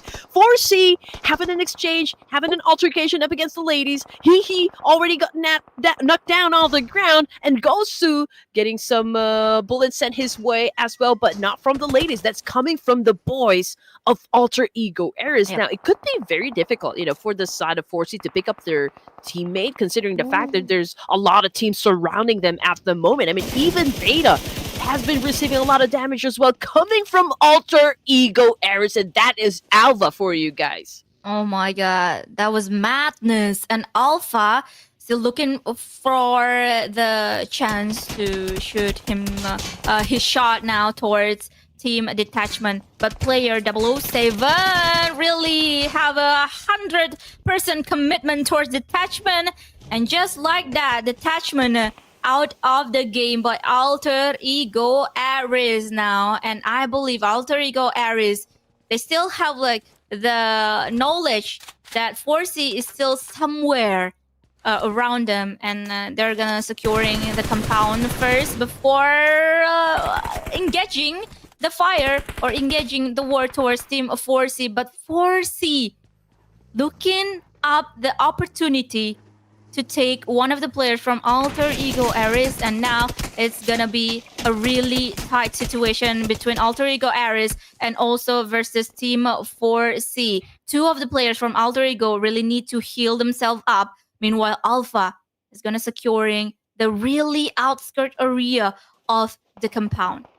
You know what? There's a lot of you guys down there in the comment section asking if Rosemary's playing. We honestly don't know, right? I mean, they're using pseudonames, so perhaps he is in the mix, but hey, he can be 007. I mean, that guy already bagged 3 elimination points for the whole team. And if you're really fans of Rosemary, perhaps, with the way that he moves inside the battlefield, pretty much you can already identify, like, who he is from that roster. I mean, Rosemary, he likes to move alone, right? He is the one trying to find the best angle, for the rest of the team here. He's the one always far, from his boys, and trying to find a very good position, not just for him, but for the rest of the team. So perhaps you can already say, maybe, like 007 or Patikawa here is the main player, like Rosemary. We don't know. But anyway, what we can know is that if Alter Ego Ares can be successful in obliterating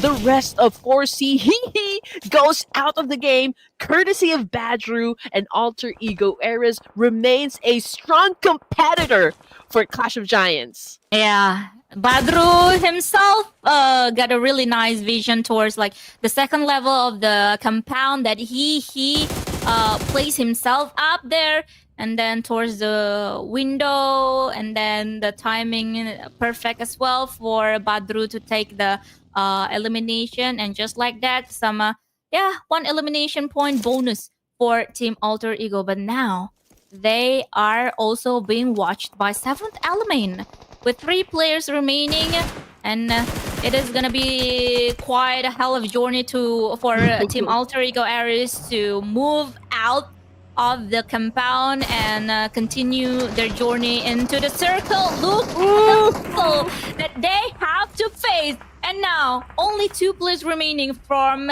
Team Alter Ego, because Alpha being eliminated by one of the players from 4C. You know what? The Crown Kings are right now doing a massive spray up against those teams who will be coming from the east side. And of course, that would be Alter Ego Ares. Just look at all the love bomb coming from Love of T2K Esports. He went for a spray right across the field and then went for another spray right from up above. And that would be Gosu coming from 4C. We can see the Patty Kawada cooking up a nade as well. He might be able to shut down a couple of players coming from T2K, but then again, T2K is doing an amazing job defending this compound. So let's see if they can eliminate the last remaining player, perhaps coming from the side of Alter Ego Ares, while 4C is trying to get lucky with the shots as well. Oh my god, but the last players remaining from Alter Ego Ares is really having a good time hiding in the smoke to really eliminate the vision from Team 4C, and therefore T2K have a chance to eliminate all of the teams, all of the players, I mean, from Team 4C first before proceeding themselves to search for the last man standing from Alter Ego. Patikawa cooking up a nade, tossing towards the Team T2K. What happened to Nails? Nails, what happened to you? It's only a window, right? Yeah, I don't exactly know. Maybe he hit his head or something. I don't know. He jumped and suddenly he's on the floor. But you know what? We can see the resilience, coming from Alter Ego Ares. I mean, he Infinity is on an absolute mission here to try and shut down T2K. But again, it's a 4v1 situation, so we already can predict what the outcome would be. And now Alter Yep. Ego Rares out of the game at stage 5, which brings us down to just 7 teams remaining. We still got Royal Dragon up in the mix here. Same thing goes with T2K, HORAA Esports, 7 Element, The Infinity, Boom, and of course, last but not the least, we've got MSP coming from Korea. Yep, Royal Dragon with 10 elimination point, and they want to hunt for some more because they saw not only one team but 2 teams that has been continuing their journey towards the center of the circle now. The Infinity, on the other hand, on the other area, 2 players remaining with one of them being knocked down. And I believe with all of the time and also the space they got too fast to say that.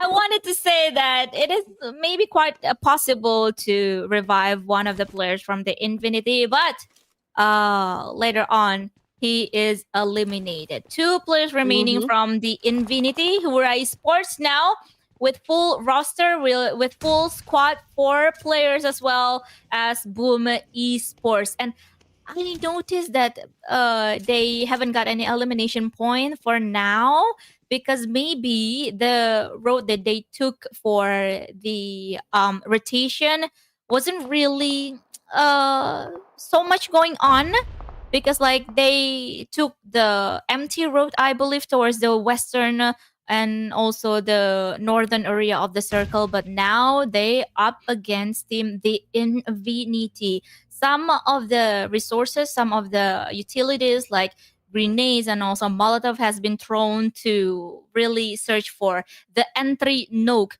for Team Infinity. All right, here we go. Let's see if Boom Esports can score their first points up against the Infinity. But the Infinity, they also need to be careful of the fact that, right behind them are also the boards coming from HORAA Esports. So they are technically sandwiched in between. But then again, some of the players come from Boom also quite exposed to HORAA Esports. And, great shot, though, coming from Boom. Okay, was able to shut down one, maybe. That's the opening knock, that Boom Esports has been waiting for. And now they managed to infiltrate this compound. The Infinity, we still got Turney K left to defend for the whole team. I believe he's the last remaining player. Although for the side of the Infinity, they managed to put up 1 elimination point, and it could be crucial, for this team to score some more because of the fact that we only got a lone wolf, for the team. Yeah, and now on the side of HORAA Esports, they're really gonna implement the sneaky assassin type of meta, or like type of play style now, looking up for players from Boom Esports and also the Infinity, as mentioned by Radquin earlier. And now Lembe gonna securing the right area of the defensive area that HORAA Esports have. But the other side of the circle, we witness or we see T2K has been up against Team 7th Element. Trading has been like going on from the 2 teams, but now we're gonna see 3 players remaining from T2K. Oh, make it only 2 because Gineus or Igneus being knocked down by the teams or the players from Team 7th Element. It is going to be a fight till the end for both of the teams here. T2K, of course, trying to pop off the smoke to buy a little time, for the rest of the team to reset. But 7th Element, we've got Shamir. Okay, I believe he is also the last remaining player. But with that, great shot again. On point shot coming from Master Zerdy of Royal Dragon. Oh man, that nade is the bomb, so to speak. Now, HORAA Esports CR7 is still right outside of the compound. Igneus just received a huge damage from that nade, but good thing that he was able to at least dodge it a bit. Now he's still alive, was able to recuperate, was able to heal himself up. We can see that some of the players come from T2K Esports, need some, like boosting of some sort, but Saba again with a nade elimination. T2K Esports is in a bit of a pickle here up against Royal Dragon.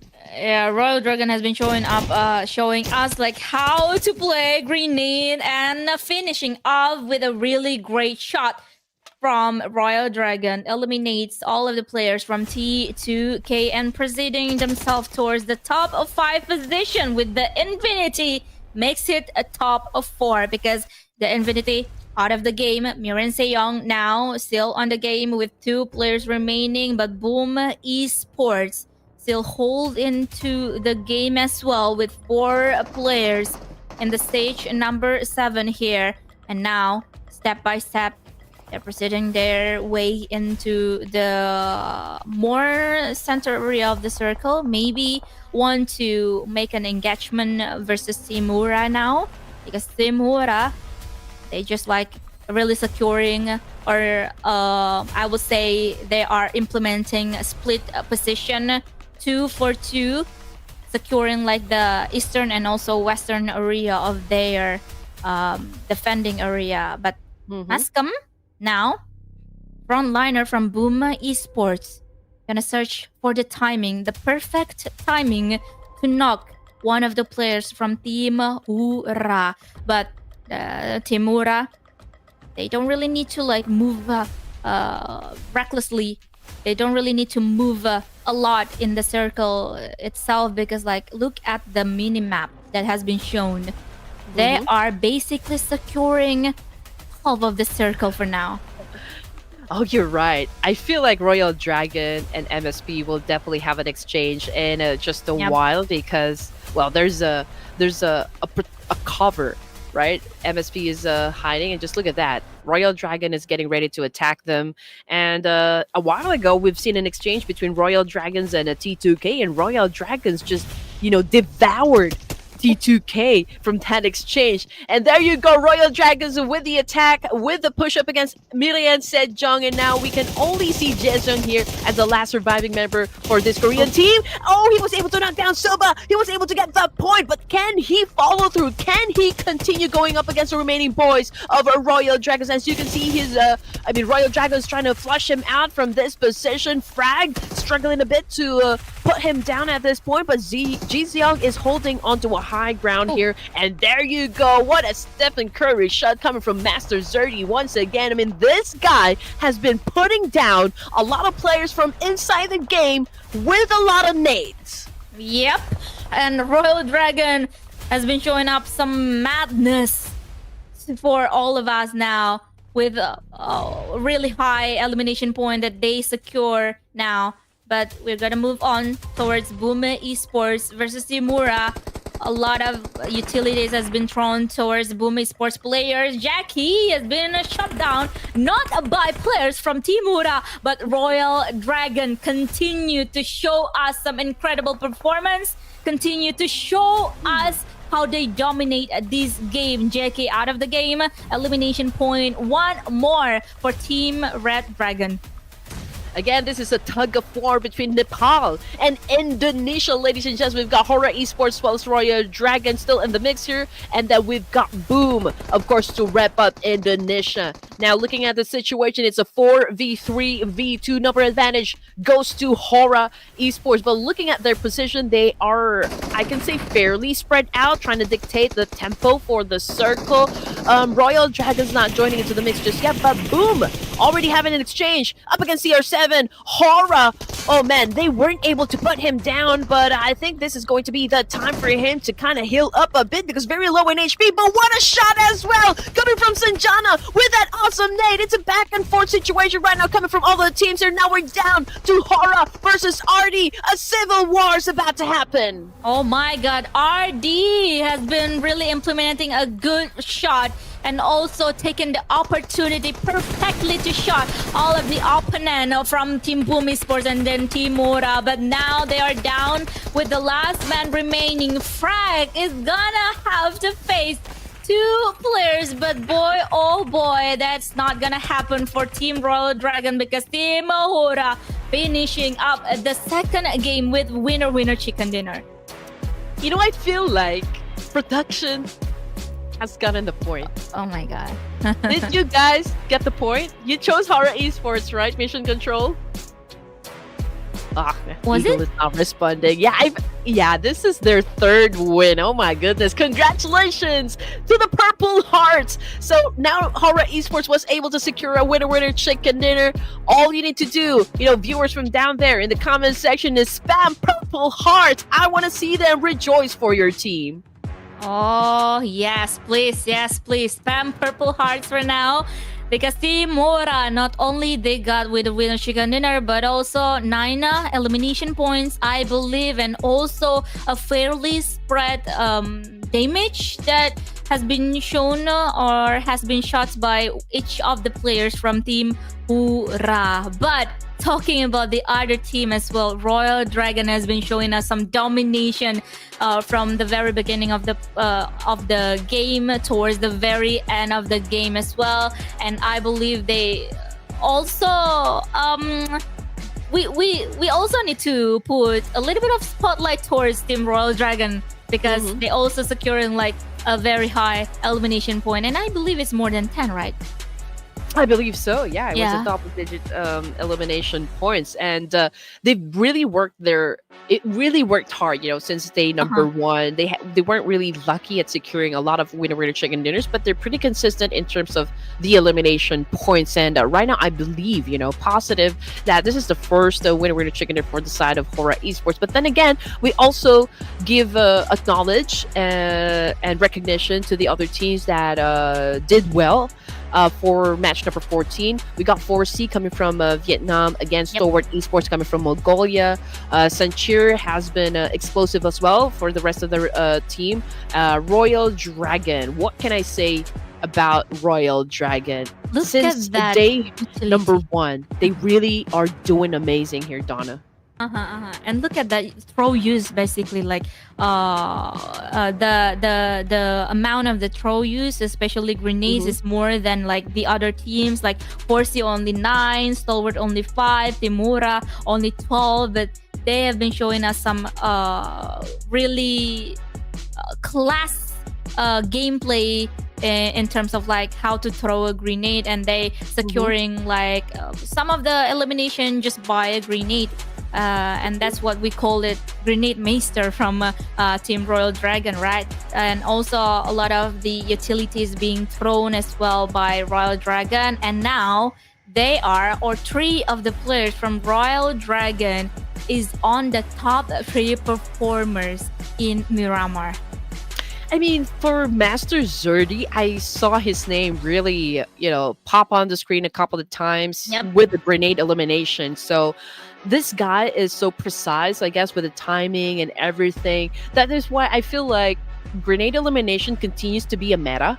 And it's just so amazing to see how perfect they are with the timing and like how they're gonna throw it, how they put down not just one player, but sometimes even like a full squad, eliminating a full squad. So that's also like incredible, such a spectacle to watch. I'm always up for that one.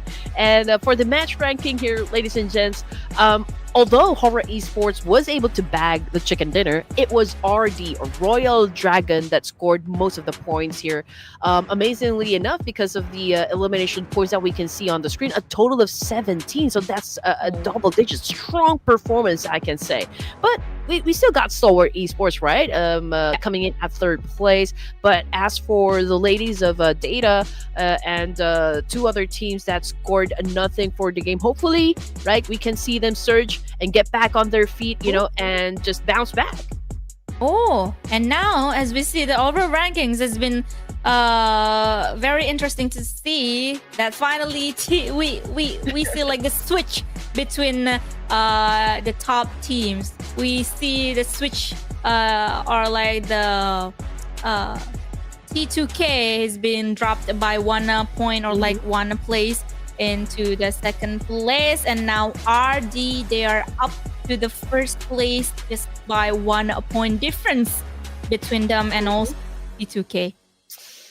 Okay, so this is what I can see. This is the plot, ladies and gents. Okay, currently it's a tug of war between T2K and Royal Dragon, our dark horse. I'm gonna call them, like the dark horse. HORAA Esports is doing a great job, securing a lot of LMs, placement points, and a chicken dinner, from this round, right? can we see, do you think it's going to be possible, right, for 3 Nepal teams to be at the top 3? It is, actually. It is quite possible, actually. Because because we still have like, how many? 4 matches to go, right? And HORAA Esports been doing really great. They are up 2 points to the 4th place now from the 6th, I believe. And now they only have like maybe around 6 point difference between them and also Team 4C. But Team 4C, talking about Team 4C, they're also like one of the strong team here. They are tend to like securing the placement points. But before we jump into the conclusion and also before we see the overall results, we're gonna watch some more action for map remaining. But before we move on to the 3rd game of the day, we're gonna take a short break. So ladies and gentlemen, don't go anywhere and we'll see you guys again after the break. Bye-bye.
So we've already seen Titans clash, legends rise, and dreams both made and shattered. But the story of Group C is not yet written, ladies and gents. Today, destinies will be decided and fortunes will be flipped, and the path to glory will be paved with blood, sweat, and tears coming from our incredible competitors from inside the game. So welcome back to the Clash of Giants Season 6, brought to you by Ruthless Esports. Again, my name is Red Queen, together with the pretty, beautiful Donna Visca. All right, we're gonna jump into the 3rd game of the day, and a very quick prediction now. And I believe Action Team wasn't choosing HORAA Esports because they're still I didn't choose HORAA. Okay. Eagle, what did you choose? Team. Okay, production team first. for the prediction, because we're gonna have to watch more Miramar once more, and because of the Royal Dragon. Okay. Royal Dragon. Ooh, I not think bad. it's cheating to pick Royal Dragon in Miramar. Eagle, it's cheating. Because they've been showing us like incredible performance, right? Okay, I was about to pick Royal Dragon actually, but for now, okay, let's choose another team then. You first, Red Queen. Oh no, okay. Pressure is on me now. Okay, I'm actually choosing between HORAA or T2K. Because Royal Dragon was able to take the top spot, right, from T2K. So I feel like Train to Kill has something for us waiting inside Miramar. So I'm gonna lock in T2K. Okay, I'm gonna go for Team 40. Oh, for Thrives, not bad. Yeah. I mean, right? Yeah, quite a battle. Even though it's not in Miramar, but more in like Erangel, but the battle or like the fighting power is still there from Team 40, I believe. Yeah, again, Falak, impressive gameplay during an Erangel match just a while ago. He did pop off and was able to secure a lot of points for the team. He's been doing a great job so far. So perhaps we can see that same prowess back again for this match. I mean, this is a third match, ladies and gents, and we're already almost halfway through day number 3, the final day for Group C, and then we will determine, or like we are going to reveal just which amongst this top, or like not top, the 18 teams that will be playing for the grand finals right ahead. So hopefully you guys are ready, because we are about to head on back to the vast desert that is Miramar. And you just know the play style, the game here in Miramar, the desert will be taking the week. Yep, and we're gonna see as well, and we're gonna witness which teams will gonna dominate in this Miramar after we watch some action between Team HORAA, Team Royal Dragon, and also Train to Kill as well. Well, we're gonna wait. What are the things that will be bring by the other teams as well? And now, welcome to Miramar as the last game of the first half of the day, with the plane has been take off as well, and we're gonna see the teams as well dropping towards their drop zone, of course. And I have a really interesting maybe theory about one of the teams from Thailand. I don't know that any of you guys and viewers is already talking about it or not, because as we know, like Thailand for now have a really interesting transfer window, as Team Vampire, one of the best team in Thailand, has been releasing all of the players, right? So the question is like, where are the players will gonna have their feet on to the other teams, right, in Thailand? Do you have like theories, Red Queen, or maybe some Thailand viewers here have a maybe like the tea for us? That's exactly one of the questions, right? I mean, nobody knows, honestly. But some of the players coming from FAZE, I believe, already transferred to Vampire Esports. Yep. I've been seeing a lot of posts there. And there's so many teams actually joining in this competition, not revealing their rosters, as in like completely changing their names. So perhaps, we will be seeing them, the names soon enough. I don't know, because from Group A was Arena that played with only like pseudo names, and nobody knows who they are. So perhaps we will find out soon. So you just need to make sure that you have been following their social media platforms. But Stalwart Esports right now going up against Leo at the moment. Liquid at the foot of the stairs here, trying to find an opportunity. But then again, I feel like he's waiting for some sort of backup, from the rest of the team. But Stalwart Esports obviously pretty prepared at this point to defend that building right there. But as for FaZe, okay, a little bit of a pickle here because Guy 2 is currently knocked down on the ground. So he's holding onto a micro Uzi over here, guy number 1. So perhaps FaZe can still flip the script up against MIUMIU Gaming and win the fight. But so far, MIUMIU Gaming, they have the upper hand. My quick question here is is it possible that Vampire and also FaZe Clan changes their rosters towards each other? Well, that's my my quick question. Maybe some of you guys, viewers from Thailand, can answer the questions because, we know teams from Thailand. There are a lot of great teams, and also there are a lot of great players, right? But for now, Team FaZe Clan, they are still holding on to their place. Now facing up against MIUMIU Gaming with full roster, full squad, face-to-face situation between teens and also one of the players.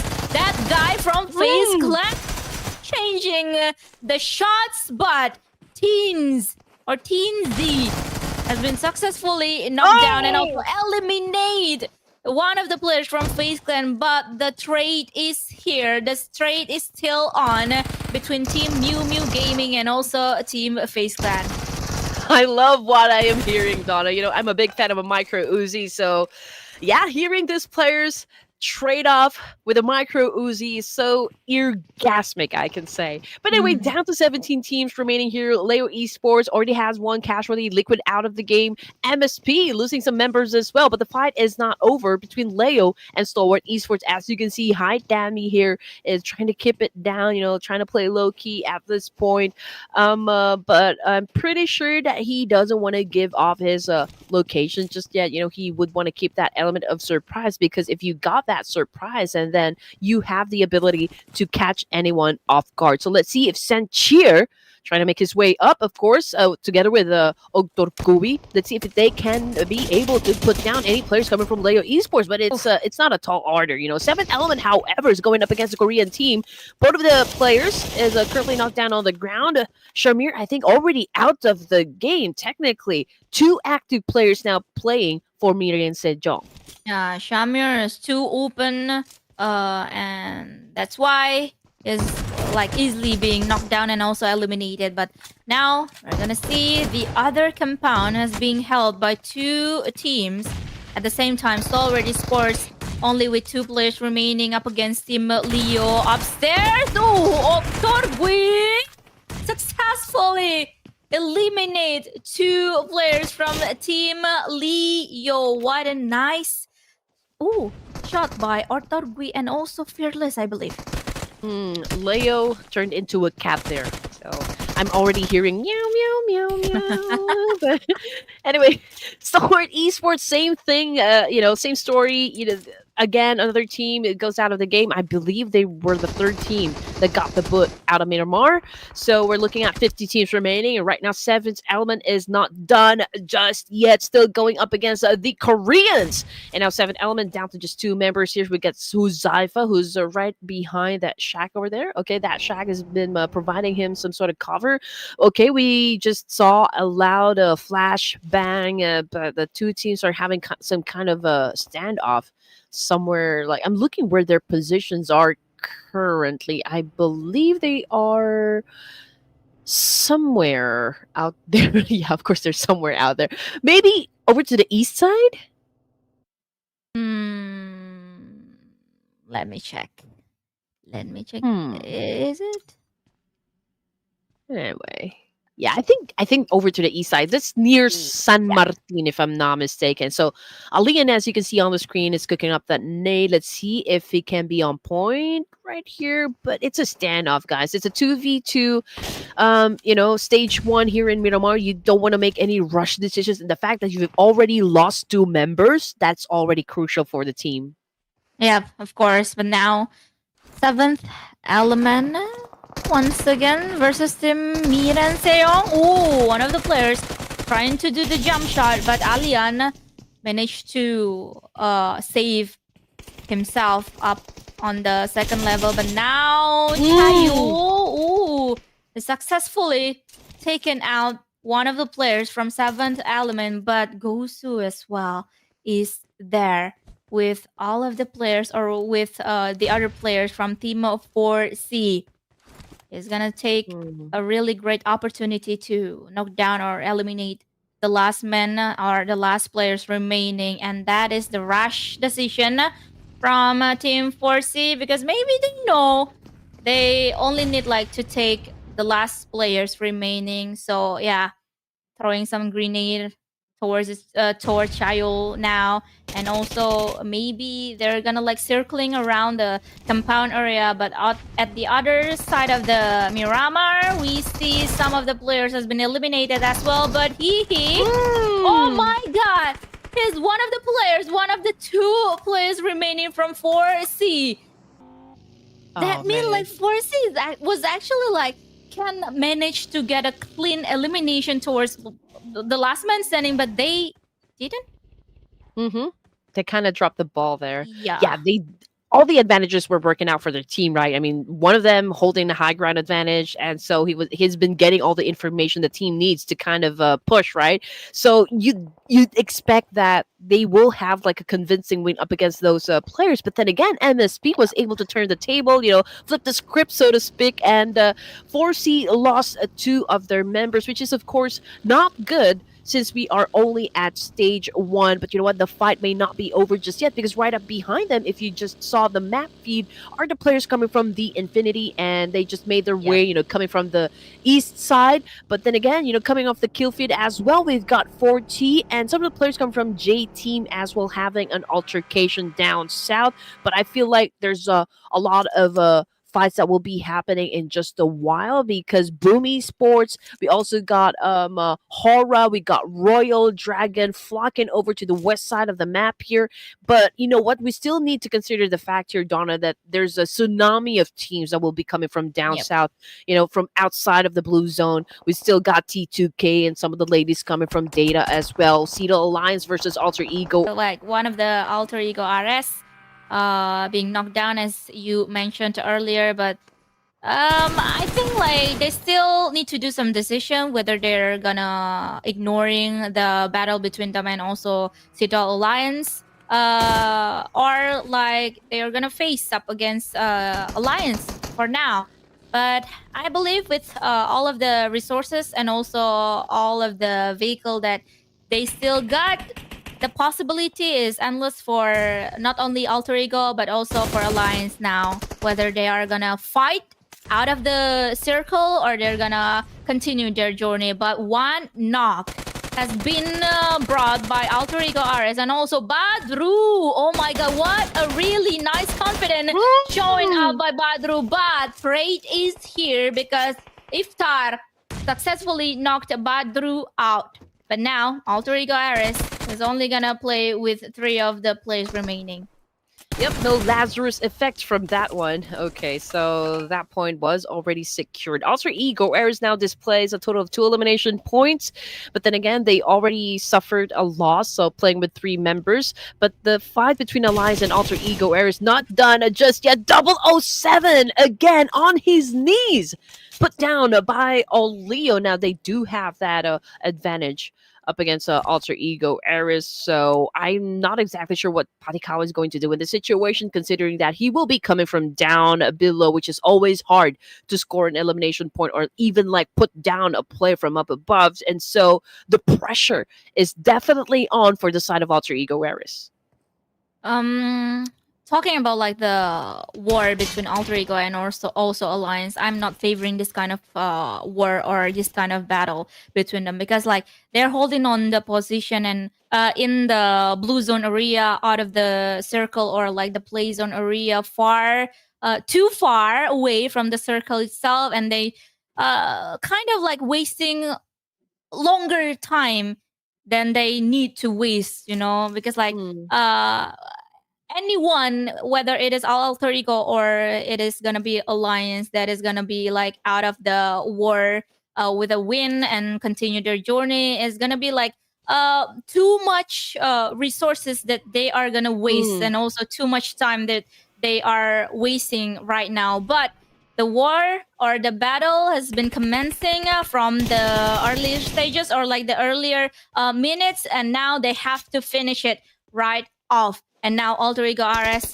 with 3 players remaining, they are gonna searching for the last man standing from Team Alliance. If they're with 6 grenades still in his backpack, he is actually like still able to really throwing all of the grenades and also trapping away the players from Team Alter Ego, and maybe like spamming the grenade. But Patikawa show Iftar how to throw the grenade, and also Alter Ego RS can now continue their journey into the circle.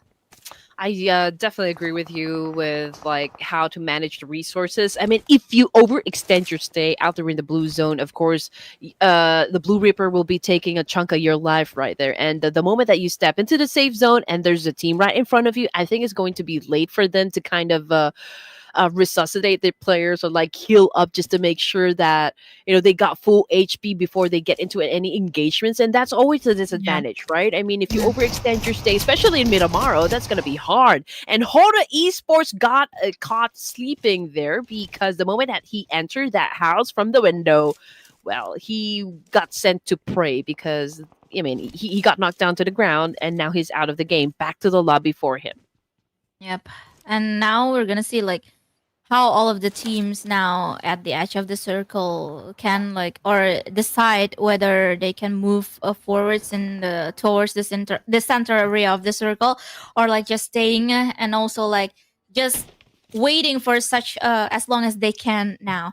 But I am intrigued to see where Alter Ego is gonna go, whether it is gonna be like in the eastern area, southern area, or like they are gonna like circling far away towards the western area of the circles, because with all of the disadvantage that they have to face, right? And now the map has been shown.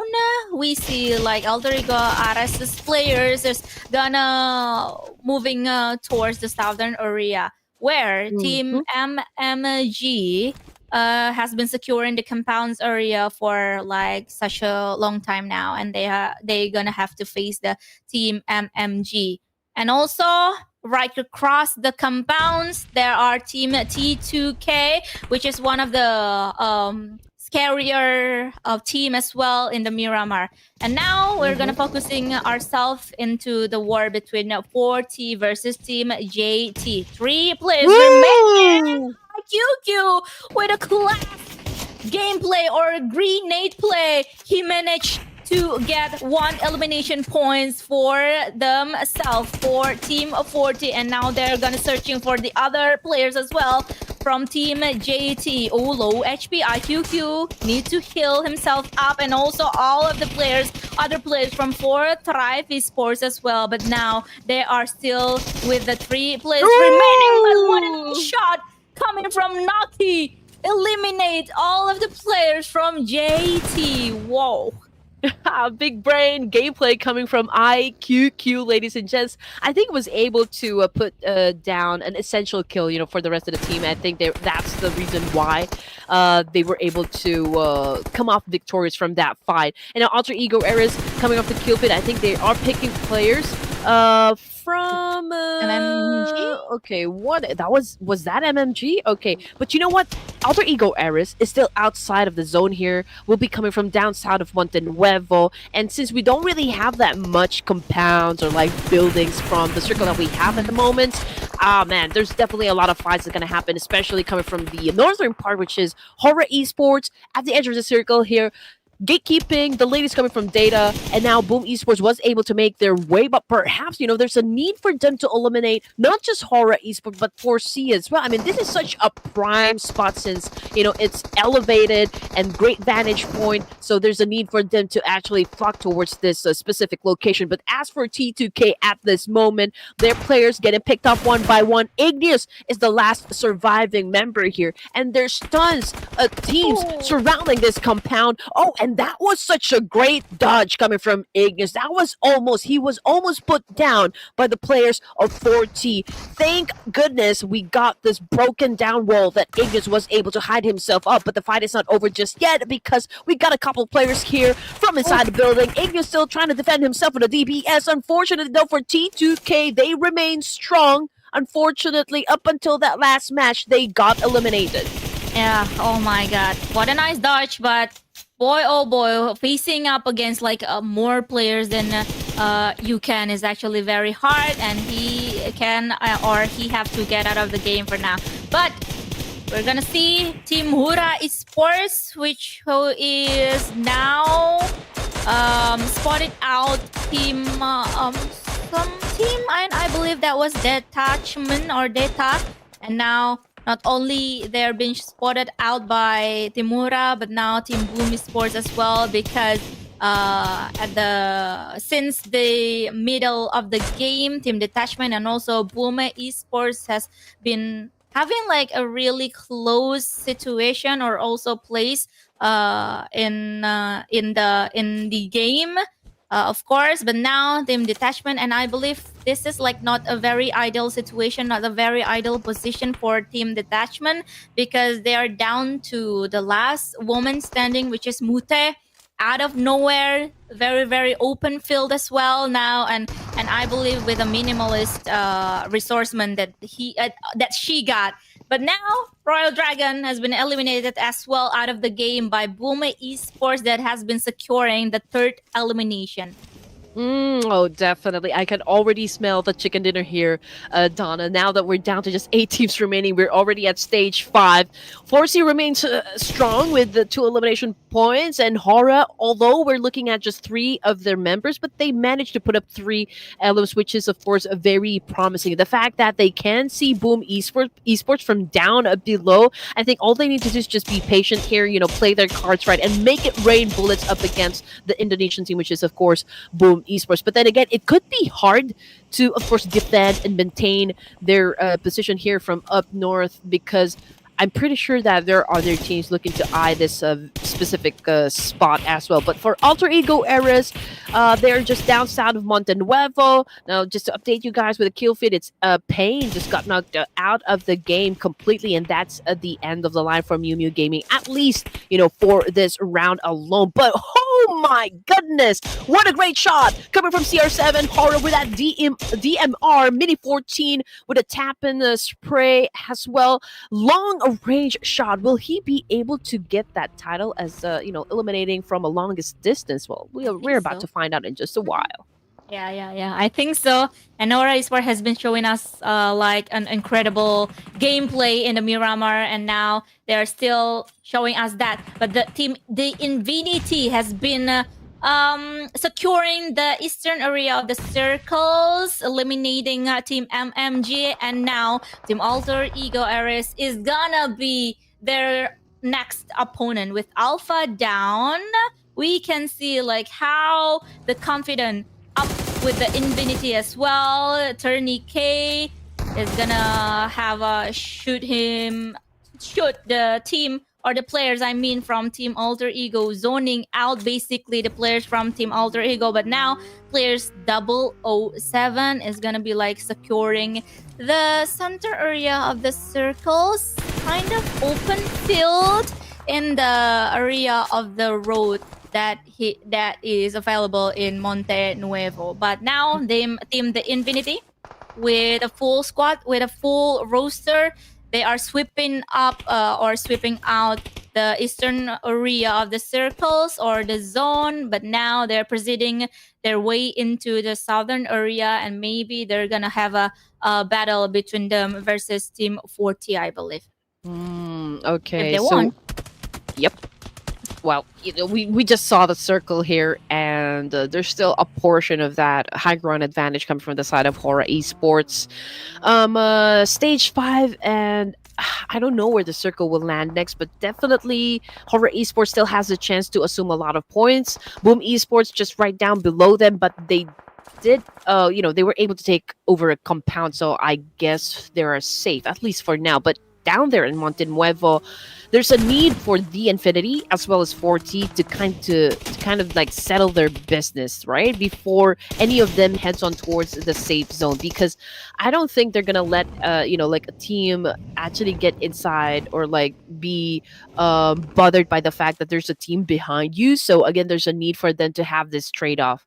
But the situation, since we still got like plenty of space to work with, and teams getting into position as well, aside from T24 getting knocked down as they made their way inside the safe zone. So I think it's still gonna be like a stalemate for now, like a standoff. Ooh, but Alter Ego Eris, okay, they're down to their last player remaining, so it's an obvious outcome as well.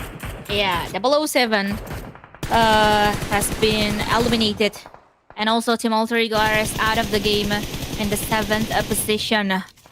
And now Boom Esports, one of the Indonesian team as well, that has been securing one of the, if not the only compound area in the circle now.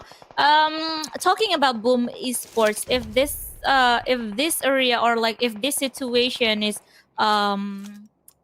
for Boom Esports in the previous season, I believe the opportunity for them to securing not only winner chicken dinner, but also a lot of elimination point is really high. But with this roster and also this season, I have quite a doubt towards that. But let's see, because they still have like a full roster or full squad, and also a really nice position now. So yeah, maybe they can have a winner chicken dinner, but having HORAA behind them is gonna be quite a challenge for Boom Esports as well. But we gonna see Team The Infinity, who has been dominating the eastern, southern, and also now northern area of the circle. They are gonna have a beef with one of the players from Team 4C KUAISHOU, and I believe this is gonna be like the last players remaining for Team 4C. The Infinity, if they have the knowledge that they have to face only one player, I believe they're gonna be like rushing in as fast as possible towards the shack that has been going on around KUAISHOU. But that's it. Only using a grenade, Team The Infinity have been eliminate one of the players, or last man standing from Team 4C. Like I said, I can already smell the chicken dinner. Will it be Boom Esports? Will it be HORAA? Will it be 4T or the Infinity? But, all of the teams that we just mentioned here, Donna, are pretty strong competitors that we have inside of Clash of Giants. Formidable teams to be exact. But let's see who's gonna get the third winner chicken dinner of the night. So far, the Infinity has a total of 31%, getting that winner chicken dinner, but they're tied up with Boom Esports as well. HORAA, they're not leaving the high ground advantages yet, the mountaintop right there, but it could be very difficult for them to get inside the zone, considering the fact that it's an open space, and the moment that they drive down or like descend from the mountaintop, Boom Esports will be right there waiting and definitely targeting them to be put down and put out of the game. Yes, and one of the way that Team HORAA have to take is actually like this. And they are for sure. They are very well. They have to circling around, not straight to the towards the compounds area that has been secured by Boom Esports. But look at that. One of the players from Team HORAA has been left behind, has been knocked down by Team Boom Esports. Not only Boom Esports, but Team The Infinity as well. But we can see that one of the players remaining, the last players remaining from Team 4T, IQQ, is actually having a chance to surprise The Infinity and also Team HORAA. But instead, has been surprised by Team The Infinity, near eliminate one of the players, or the last man standing. But Boom Esports now have looking up the opportunity to join the party to secure more elimination point towards or for Team HORAA and also The Infinity. And now the business is on Boom Esports versus The Infinity. Oh man, from north down to south, HORAA Esports left that mountaintop to challenge up the boards of the Infinity. Unfortunately, it wasn't a very good spot at all. It was pretty vulnerable up against the Infinity, and the Infinity definitely capitalized on that information. And Boom Esports, yes, they do have the number advantage. Just a while ago, they tried to join into the mix just to get lucky with a shot, and they were able to actually I guess, remained victorious, coming up on top from that exchange between those three teams. And now Boom Esports, the Infinity, having a go at it. You know, we can see that Boom right now pretty strong with how they push, pretty confident with what they can accomplish from this round. But the Infinity remains to be strong, very hopeful about the outcome of this whole thing. But 30K cooking up that nade while Fear right here is trying to heal up from this situation. But Boom Esports now trying to get closer to the fire. We got Jackie over here cooking up the nade as well. Can he shut down any of the players coming from the Infinity? We can see the Attorney K pretty low in HP. Same thing goes for his teammate here. It's a 3v2 situation, and it's not doing so well for the side of the Infinity. Yeah, because they are down with the last players remaining, and just like that, Boom Esports securing the winner chicken dinner. They bring all of the advantage, the man advantage, the position, the compound advantage, the circle as well to get the win or the chicken dinner. And all of my doubts towards Boom Esports on the previous minutes has been eliminated by Boom Esports themselves. And congratulations for Boom Esports. They've been showing us like resilience as well. They are minimizing like oh my god, I'm quite distracted by one of the players name here, Boom Esports, Jackie, because Jackie is actually like the name one of the name from the other game. That Jackie. Yeah. This is not Jackie Chan. No, I believe not. I believe not. But talking about Boom Esports once again, although they didn't really secure the really high elimination points, but the movement that they implemented in the game wasn't really reckless. And maybe they really want to take a revenge towards or like from the previous games in Miramar where they didn't really have a chance to secure the winner chicken dinner, and they now applying like more maybe safe space or like safe play from Boom Esports. So yeah, they can secure the winner chicken dinner now. Oh yeah, you know what? It is about time, for the Wolves to actually secure a chicken dinner. They've worked hard from the get-go, since day number 1, and now they're reaping the reward. Of course, a while ago, HORAA Esports was at the top, right? And this is what I always say whenever we, play in Miramar, because high ground will always be an advantage. But there comes a time where that advantage turns into a double-edged sword. So you're at the top, you have that vantage point, you can eliminate a lot of players because you can get all the information, right? You can see everything that is happening down below. But if the circle doesn't favor that particular spot and there's a need for you to go down, then that's when it becomes a double-edged sword. Will definitely be hard for you to leave that spot, because there will be a lot of teams looking at your direction and looking to put you down. But of course, let's give the overall recognition to the MVP of the match over here. It's Touch. 5 elimination points, 834 damage output, and the gameplay was just outstanding. We also got T24 coming from 4 Thrives, repping up Pakistan. We got the Infinity Fear as well. So we got 2 players coming from Thailand. And then last but not the least, hey, we got KUAISHOU. Okay, hopefully I'm saying your names right. Okay, repping up Korea over here with 4 LMs and 80%. Oh my goodness, that's more than half, right, for the team contribution, with a total of 620 damage output. With this percentage of the team contribution, the question is like, actually, what are the players? What are the other players doing? That is actually like, Yeah. What are the other players? But yeah, Kayok with 4 elimination points. Maybe the timing or like the opportunity for Team MIRAEN SEJONG wasn't really that big for them to securing more elimination point, because look at that, they're only like holding on or counting on only by elimination points because they have been eliminated early on in the game. But Boom Esports with 9 elimination points, they securing chicken dinner as well. 19 total elimination points has been pocketed by Boom Esports. The Infinity though, with the players that has been mentioned by Red Queen as well, they've been showing us some incredible performance. I thought Team the Infinity is the one who's gonna get the winner chicken dinner with all of the aggression that has been shown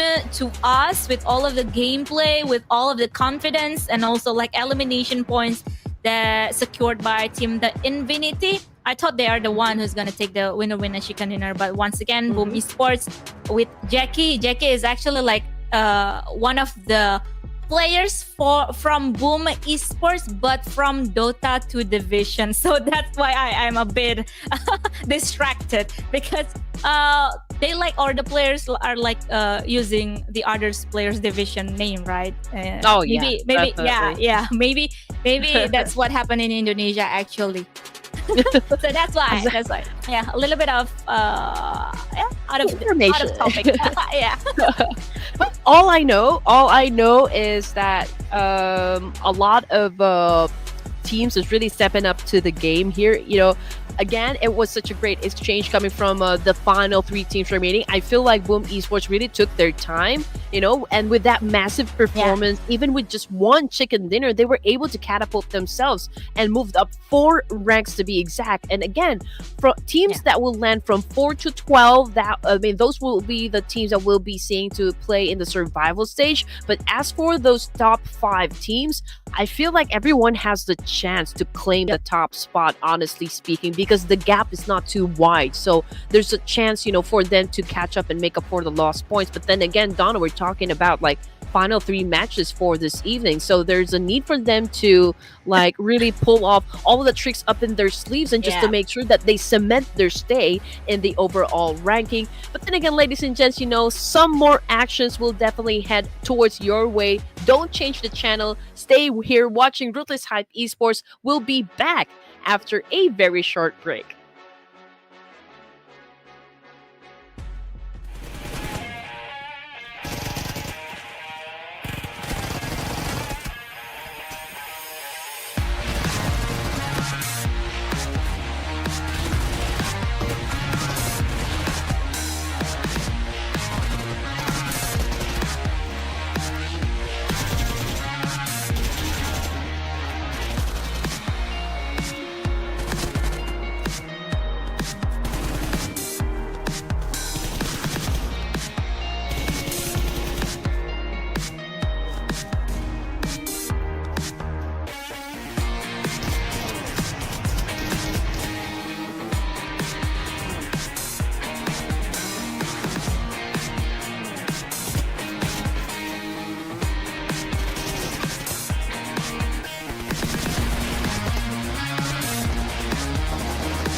FAZE Clan, HORAA, and also Boom Esports has secured their winner chicken dinner in the first half of the game, the first half of the day.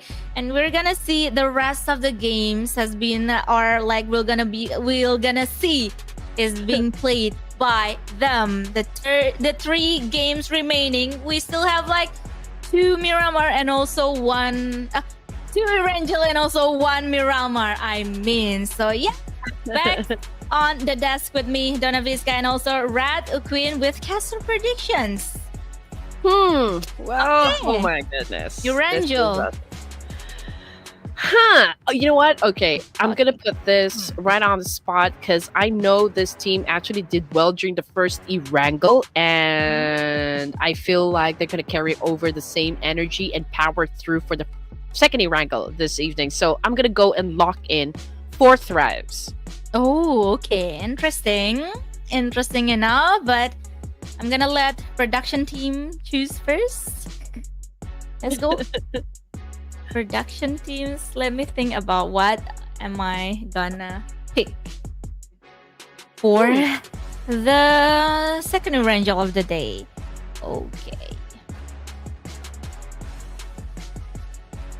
Okay. Oh, very interesting pick by production team here. Detachment Esports. Okay, they've been doing pretty well as also in terms of like survival ability. Actually, like maybe still lacking a little bit of finishing, and also like a big war or a big battle between them versus like the other teams as well. But for now, I'm gonna go back with Leo Esports. Yeah. Okay. Esports. Hi, Back Danny. with Leo Esports. Even though that we haven't been able to see like the big action coming from team Leo Esports, but prediction is prediction.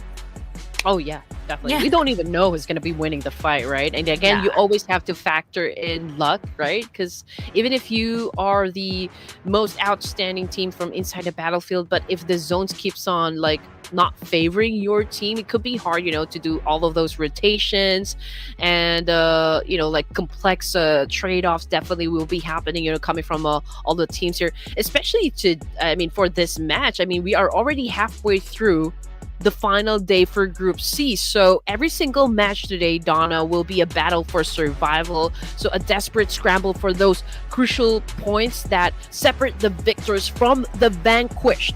Who will secure their place in the grand finals, and who will be forced to fight for their lives in the survival stage, and who will be going home? So we have like 3 major questions here. Yeah.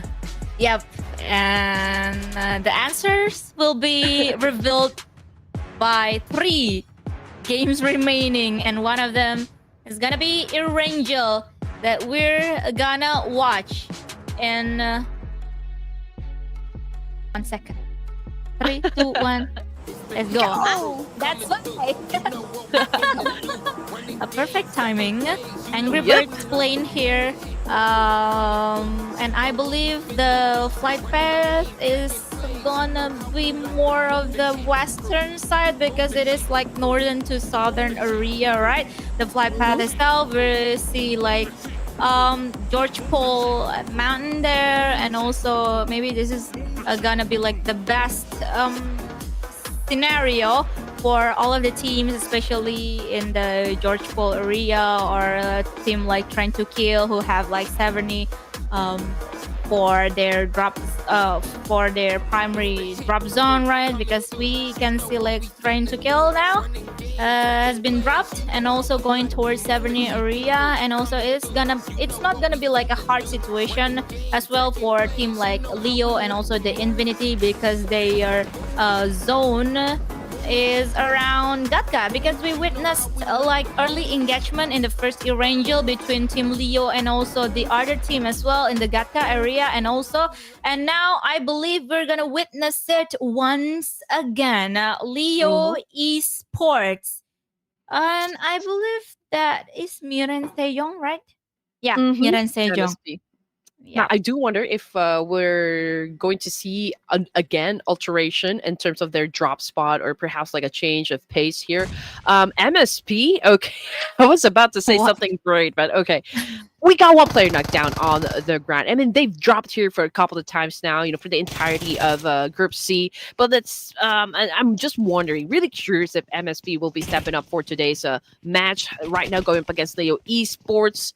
Currently, they now post 1 elimination points, and they're still coming after the 3 remaining boys here. We can see that Kalyux, again, just a while ago, was able to secure the MVP title. He's holding a Thompson, so perhaps he would be able to successfully defend himself. We've got 2 players from inside this building, and we can see that, a couple of players from Leo trying to flush him down. We got Incas from the ground, and they're still hesitating, right, to go up just yet. I don't see anyone holding onto a molly or like a flashbang, even a nade. So yeah, there's a need for Leo Esports to come up those stairs, but yeah, they need to be careful still.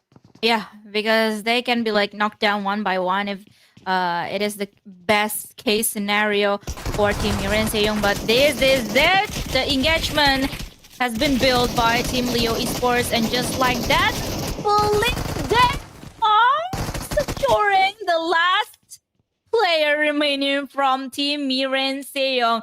Even though Hide Dummy and also Incas knocked down earlier, it makes the situation for Team Leo is actually like very dangerous, and I was really scared to watch to witness that kind of like battle between the teams, and Team Leo Esports securing all of the eliminations and also the compound for themselves in Gatka area with like this kind of circle. This is like a big advantage for them actually, because they can continue to loot for another resources in the compounds surrounding Gatka area before maybe team like Stalwarts or like FAZE Clan gonna proceeding their way into the Gatka area, because Gatka is actually like kind of in the center of the circle in the stage number 1.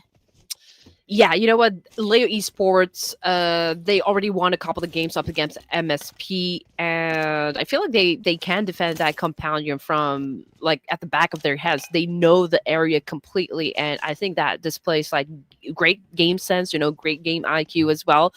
But I'm checking now which of the teams here are also performing great, considering the positions that they have. Only Royal Dragons actually took part in Novo. Nobody dropped around military base, which we always see like perhaps Seedle take that spot, and some other teams as well. 4C, I believe, loves to drop in a military base. Or was it okay? They always stay in North Georgia Pool. Aside from Seattle, I'm trying to recall which of these 18 teams love to drop around the military base, but I'm gonna give you guys a confirmation in just a while. But there's also a 5 brewing up onto the northern side, coming from the Data and Data Ladies and Boom Esports, who just made their way inside the circle from Ruzok. But from the teams that are already in the middle here, we've got FaZe, we've got Late Esports, and Stalwarts, and that is it, guys. Sancheer was able to shut down Liquid, announcing that they've already come to this place ready for a fight. Yep, Stalwart Esports now. Oktorgui is actually like spotting one of the players from Leo Esports now, following himself. And I believe he's gonna like wait for the perfect moment to open up the fire. And Bia Bia Bia is actually doing the same now, with maybe a limited amount of bullets that he got is gonna think through, especially because one more team has been like touched down in the Gatka area. JTEAM making their way into the compound area. Oh my god, what a surprise attack! What a perfect surprise fire coming from Bia Bia Bia. That wasn't really like didn't really see that coming actually, like from team JTEAM, but Leo Esports Bia Bia managed to get the players. But now 4 elimination point has been pocketed for team Leo Esports, with Stalwart actually now also like proceeding their way into the compound area. Stalwart Esports doesn't really want to miss the opportunity to eliminate players from Team Leo. Oh yeah, that would be the case there. And they were very quick on their reflex, you know. Even though J teams have that element of surprise, they were able to defend themselves, so they were quick on their trigger. Now, can't say the same though for Krita, as he got shot down by Mohair coming from J team. Now, Bia a little bit low on the HP here, so there's a need for him to kind of heal for a while. So let's see what's J team going to do in this situation. But as you can see, it's a three-way happening right at this moment. And there you go, Fearless with a knockdown. And again, we're down to just one active player for the side of the Chinese with 3 elimination points under their name. But Sun Cheer repositioned himself and now goes in for the massive spray. Mo tried to dance it up, and unfortunately, J-Team Mo just got served. Yeah, that's what Stalwart Esports wanted for such a long time. They want to securing like more elimination point for all of the teams, like more teams coming towards the Gatka area. And now they're gonna like engaging more battle between them and also Team Leo Esports that has been like really securing the compound area with Bia knocked down in the farthest position possible from the other team, or I mean the other players from Team Leo. It is quite impossible for them to revive Bia. And with that, I think Bia is gonna be like holding as a hostage for Team Stalwart to really bait all of the players from Team Leo Esports out from their compound. Meanwhile, Team Stalwart Esports Fearless is gonna be like sweeping out all of the area, all of the compound available in this Gatka area. And now we're gonna witness which area is gonna be favoring by the second circle. And now the shift is really harsh towards the southeast area of the first circle.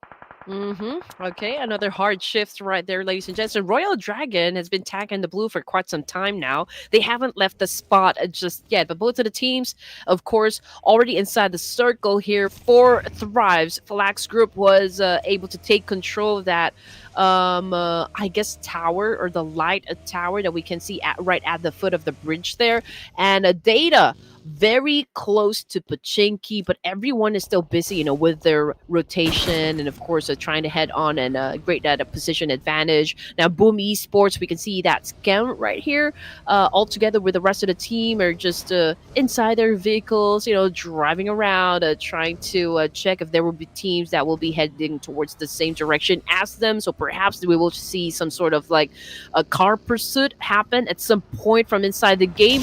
But Jorgo Pool, the fight is not over just yet because T2K4C is still in that area. And again, Love has been spamming all of those bullets up against the opposition. Unfortunately, they were able to retaliate, was able to do an effective counter, but don't you worry, Igneous is right here to save you.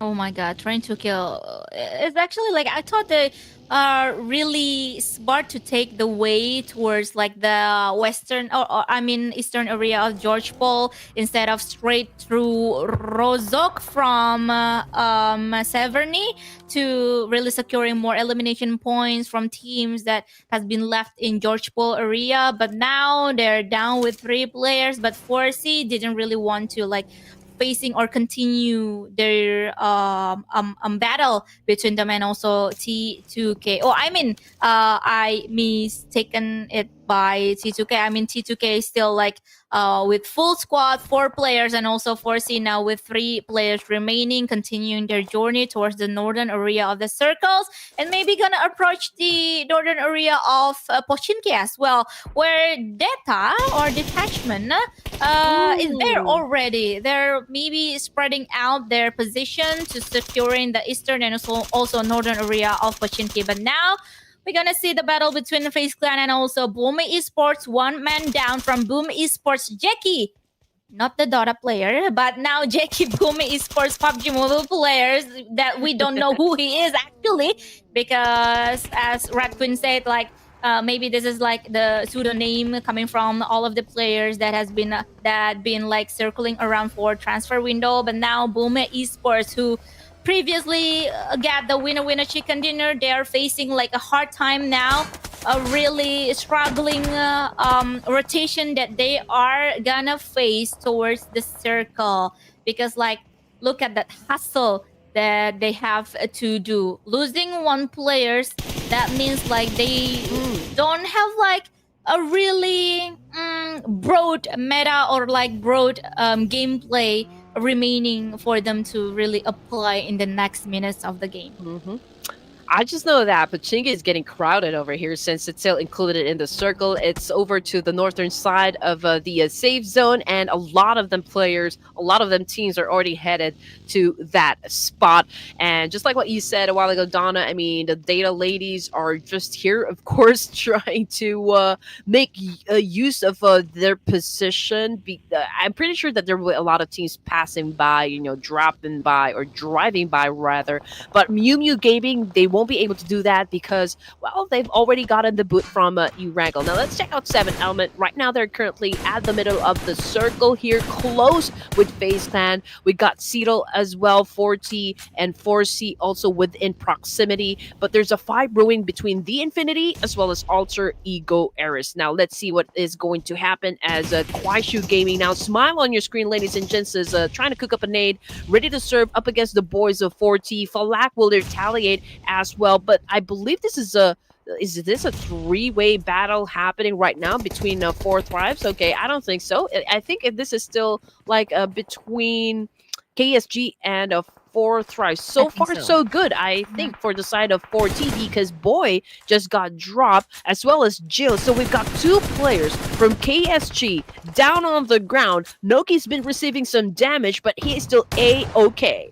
Yep, 4 Thrive. Still with 3 players remaining active. Falak need to be revived as soon as possible, because like we know Falak is one of the very important players as well, alongside with the other players as well from team 4T. But KBG now is gonna looking for some opportunity to search for the maybe entry knock towards team 4 Thrive Esports. And now they're cooking up some grenade that hasn't been able to like have a really high chance to throw it towards players from team 4T. IQQ is gonna be facing up face to face against one of the players from team KBG. Meanwhile, the other players from 4 Thrive out from the compound has been partying, has been like fishing out the elimination point, and that is 4th elimination for team 4 Thrive. Oof, the amount of teams that we have up north is overwhelming, I can say. T2K just made their way, but unfortunately the circle shifted once again, ladies and gents, and this time favored the boys of Alliance, who's already have already taken over a compound right down there in the middle. So definitely there will be teams that will try to snatch it away from them, but let's see how good of a performance Alliance boys can show us defending that very compound, while the other teams coming from the northern side still trying to make their way in. FaZe Clan will definitely have a fight, a collision up against Boom Esports, while the ladies, haven't left a Pachinki just yet. But for the side of Stalwart Esports, Sanchir making his round. Same thing goes for Ogtorgui here, but this time they're gonna have an exchange, an altercation between T2K. Ogtorgui goes down, rolls, making his way to shut down Sanchir, last remaining player, and there you go. It was Igneous who was able to get the job done, and now T2K still has a complete squad, so that will always be an advantage up until they get to the last few zones of the game. Yep, nice split position and also split vision from Team Train to Kill. That's why they didn't really need to lost one player even for themselves. And now we're gonna witness the battle between Team The Infinity versus Team 4 Thrive. Now Falak, and once again, one of the scary player coming from Team 4T, need to heal himself up. And meanwhile, the other player from Team 4T is going to search for the better angles, the better vision towards Team The Infinity, with IQQ driving his buggy and now touchdown in a very, very unusual position, and also like that wasn't really good or ideal situation for 40, but the Infinity still have some players remaining here, but Falak throwing his spray down towards the players from Team Infinity. And now he got one player out of the game. 3 touch has been eliminated. Okay, here we go. I think we've already come to this. This is what everyone's been waiting for. A lot of action happening from inside the battlefield. Oh, and Falak goes down hard coming from that nade from Turney. K, the Infinity getting some sort of advantage here up against 4T. Now Falak desperately trying to crawl back to the rest of the team here. But you know what? 4T is not out of the woods just yet, Donna, because even though they're holding on to a compounded Alter Ego, Air is looking to crash that compound as well. And the Infinity so far, so good. They're pretty strong with how they push this one, but coming off the kill feed, it's already lining up. 4C as well, dropping like flies, and now Leo Esports totally got eliminated with only 4 points. T2K rolls, follows to the lobby as well.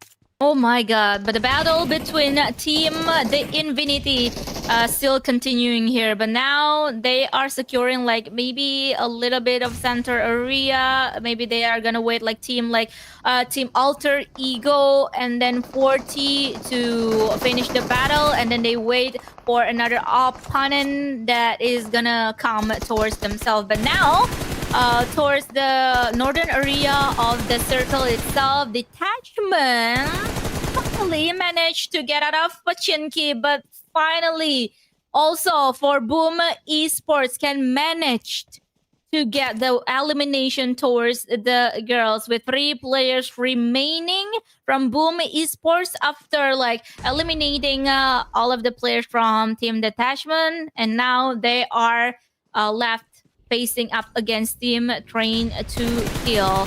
2 versus 3 situation. Make it 2 versus 2 because one of the players from Boom Esports has been knocked down by Train to Kill. Okay, let's see if Boom Esports was able to carry that momentum just from the previous round. Okay, they got the winner chicken dinner, but can they do it this time inside Erangel? We are already at stage 5, ladies and gents. We can see the Lum threw in the nade, but still trying to put down one player coming from Boom Esports. We can see that one of them is on his knees, but he's been getting all the information and cascading it back to the rest of the team. And now there's a need for Love to actually eliminate him so that they won't have that advantage. But then again, Boom Esports backed away from the situation, lived to fight another day. But you know what? T2K, trained to kill, was able to put up 9 elimination points. Now looking at the situation from Alter Ego Eris, Alva already out, no points just yet. FAZE granted with only 2 elimination points, which only brings us to 10 teams remaining. Again, this is just stage 5, but we're down to just 10 teams remaining here for the Infinity. Looks who decided who show up. 5 elimination points for Thailand. I feel like I got a deja vu looking at how the Infinity playing in this Erangel or in this 4th game of the day, because like look at that aggression, look at that how they managed to secure in the position inside of the circle in the stage 5 as well. Look at that how they managed to maybe holding on to the area and also gatekeeping most of the teams. One of them is Alter Ego Res, because like look at that elimination feed. Some of the names from Alter Ego Ares has been eliminated by the Infinity, but now Train to Kill with 2 players remaining. They are gonna rushing into the defensive area from Team 7 Elements, but boy, oh boy, what a defense coming from 7th Element. They didn't really want to let their guard down, and they didn't want to give Team Train to Kill retake their position. Oh my goodness, that was such a great defense there, shown to us by 7th Element, cooling T2K. But T2K did exit the game with a double-digit score, so I can say that it's still a massive performance coming from Train to Kill. The Alter Ego Ares haven't put up any points, but they already got the boot from this match. Stage 5 still, ladies and gents, with 20 seconds on the clock before we move on to the next zone. We're looking at the Infinity putting up 8 elimination points with Touch already out of the way. Now down to 6. The competition again is getting fiercer than ever. 4 Thrives Esports is still trying to thrive in this amazing situation. Now we got 4 seconds before we move on to the next zone, and there you go. 4 Thrives unfortunately exited the game with 6 elimination points. 7th Element now trying to defend the spot up against Royal Dragon, but it is only Frag remaining to defend the whole team, and he is the knight in shining armor for the rest of Royal Dragon. Oh my god, last man standing. Frag still holding on strong in the game, and now he's actually like able to revive all of the teammates here. But now the battle between Team The Infinity and also Team HORAA Esports has been commencing, and the trade has been rolling on between the teams. But now Turny K is gonna like use some of the resources that has been left for himself, but didn't really make it out to the success war between him and also HORAA Esports. HORAA Esports successfully eliminate all of the players from the Infinity.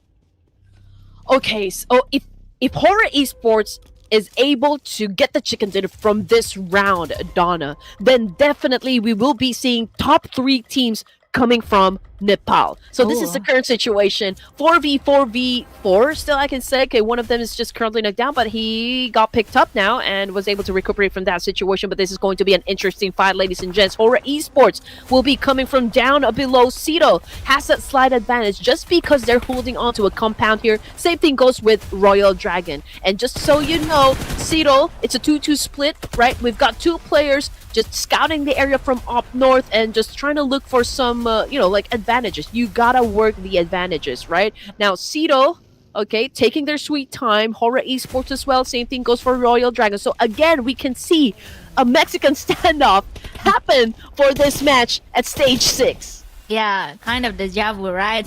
That we see in Erangel as well. But now the situation is, as you said early on, like 4v4 for all of the teams remaining here. But I think it's quite fair in terms of like the position and also the advantage that they got. But Cedo is actually like have a little bit or slightly higher advantage, because they still can holding on to like some of the properties there, and also Team Royal Dragon as well. But Team HORAA now, they're gonna looking for some opportunity to maybe opening some trade or some knock, towards all of the teams. But now Kasim moving up in style, really having a high confidence there in this last moment of the game. We are still in the stage number 6, ladies and gentlemen. Therefore, it is actually like the 3 teams remaining still have a really long time to rethink, reposition, and also maybe recook all of the strategy that they have in mind, because we still have like stage 7, 8, and maybe 9, right?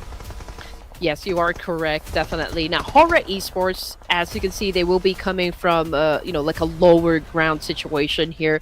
But then again, Cedo also taking their sweet time, not leaving their compound just yet. So perhaps we will be moving on to the next stage before these guys actually decide to, have that exchange. But as you can see, this is what HORAA Esports is doing at the moment. They are trying to gatekeep Royal Dragon at this point. They're not letting them actually get outside from that building, and the moment that they do, I think they are going to be like walking targets for the side of HORAA Esports, and that is of course always an advantage. But then again, the circle shifted and it had favored in the middle, so there's a need for all of these teams to leave their comfort zone.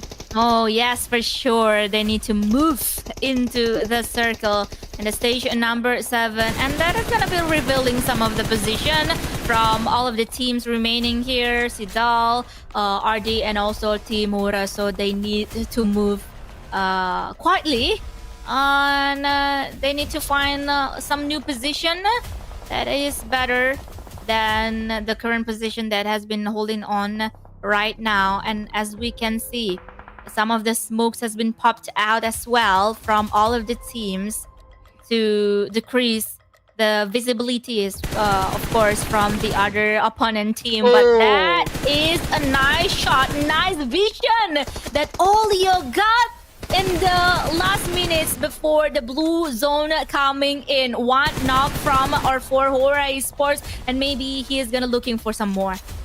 Yep, 1 down, 3 to go for the side of HORAA Esports. Cito, as always, is definitely doing an amazing job so far. I mean, Olio, that was such a great spot for them, and Kasim just tries to follow through, right, and doing a massive spray at the moment. It's a good thing that the rest of HORAA Esports was able to get behind a tree at the last minute and was able to dodge that attack, but I cannot say the same, for the side of Royal Dragon, as Claw right now bleeding out there in the open right behind that tree, but he doesn't need to worry because there's a teammate ready to rescue him, ready to pick him up, while Frag buys some time, of course, to keep the rest of Cedar Alliance just at bay for Claw to recuperate in this situation. But the fact of the matter is everyone still has a complete squad, so the advantages is working out for them. Now, can you look? And that is the opening shot perhaps HORAA Esports has been waiting for. They were able to retaliate. They were able to do a massive counter up against Alliance, and now they have that slight advantage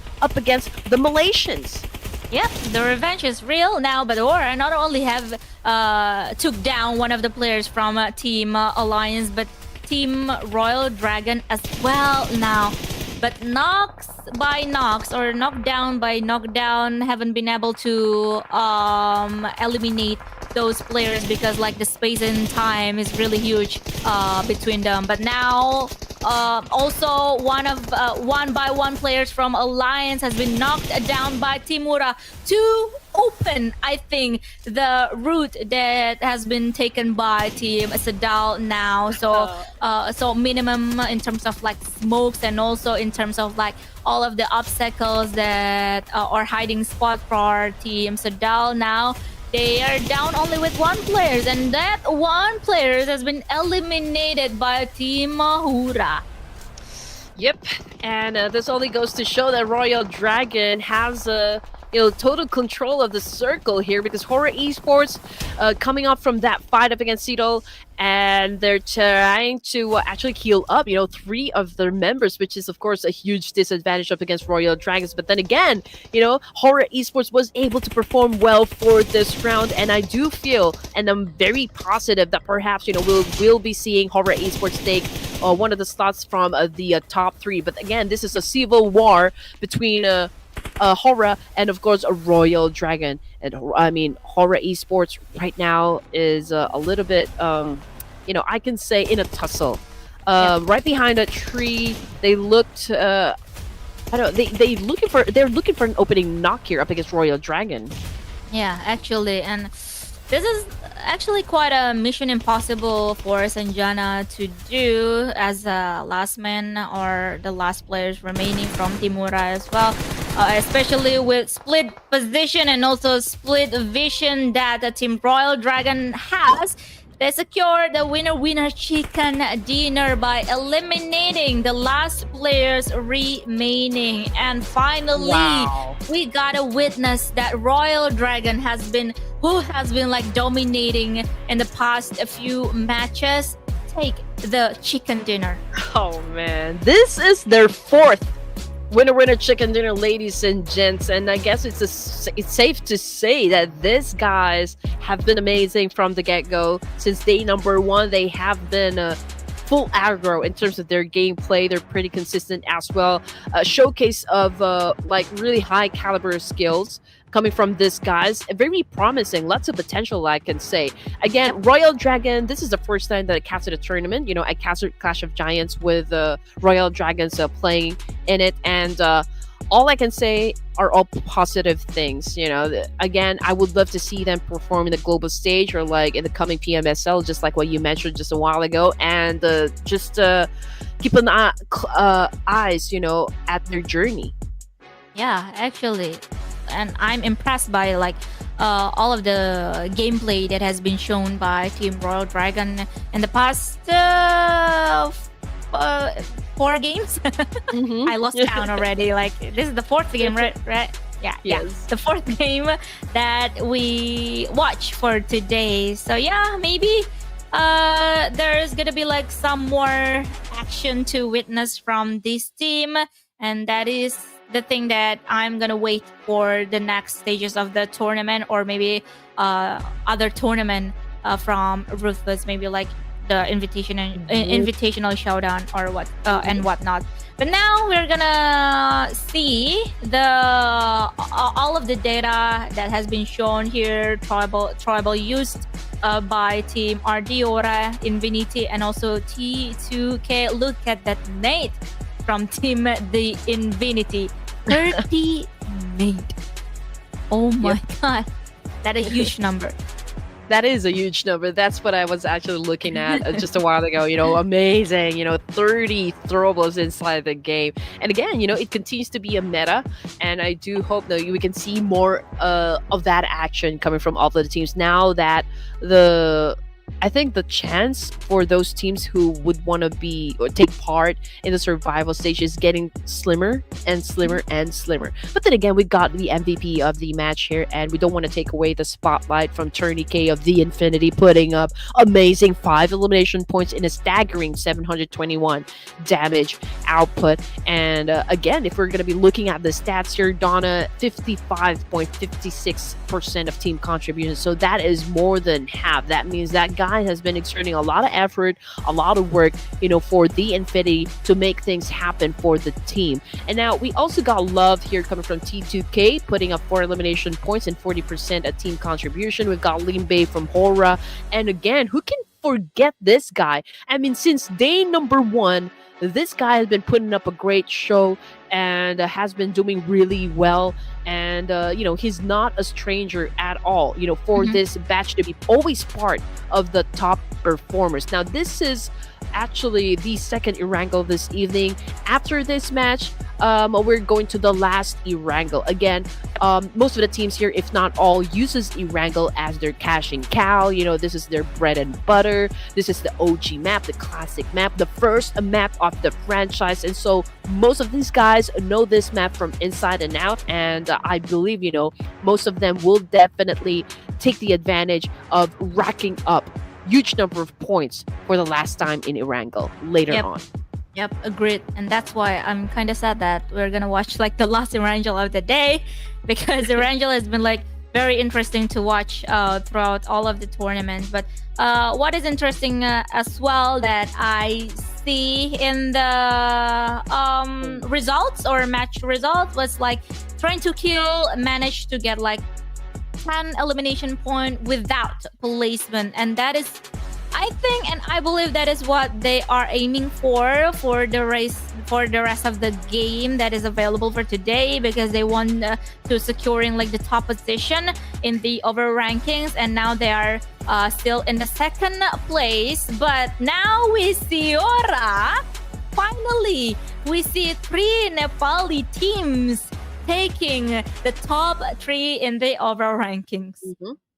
Okay, so if we're going to be paying close attention to the fact that Boom Esports was able to secure the top 12 spot with 1 chicken dinner, and that's 65 points in total, 9-point lead up against Stalwart Esports, who currently just moved up 2 ranks here, Donna. So it's going to be an interesting final 2 matches for this evening. Will SDE be successful enough to take away that spot from Boom Esports? It's going to be a make or break, for those teams right down onto the second page, I guess, to be included in the survival stage. But as for those top 5 teams, oh man, it's also going to be an interesting fight, because we don't know which of those 5 teams will be able to secure the top 3 slots, to advance to the grand finals. And not to mention that also 7 Element moved up 1 rank from the first page. So there's a lot of things that can,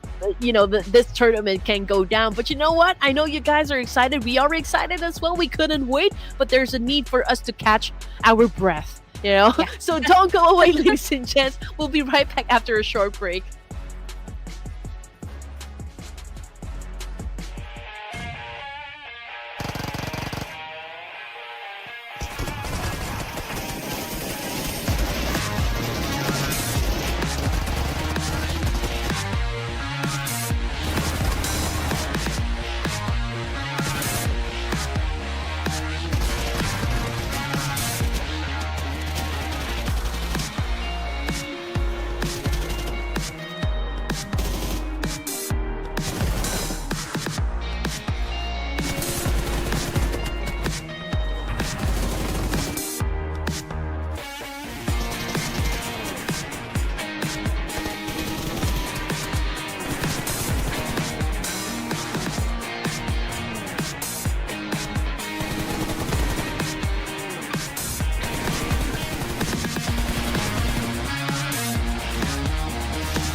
matches remaining. Which of these teams are gonna claim the top spot? It's an interesting fight between the Nepalese, so we're gonna be focusing our attention to those top 3 teams now from the 2 matches that we still have for this evening. Again, welcome back, ladies and gents, to the Clash of Giants Season 6.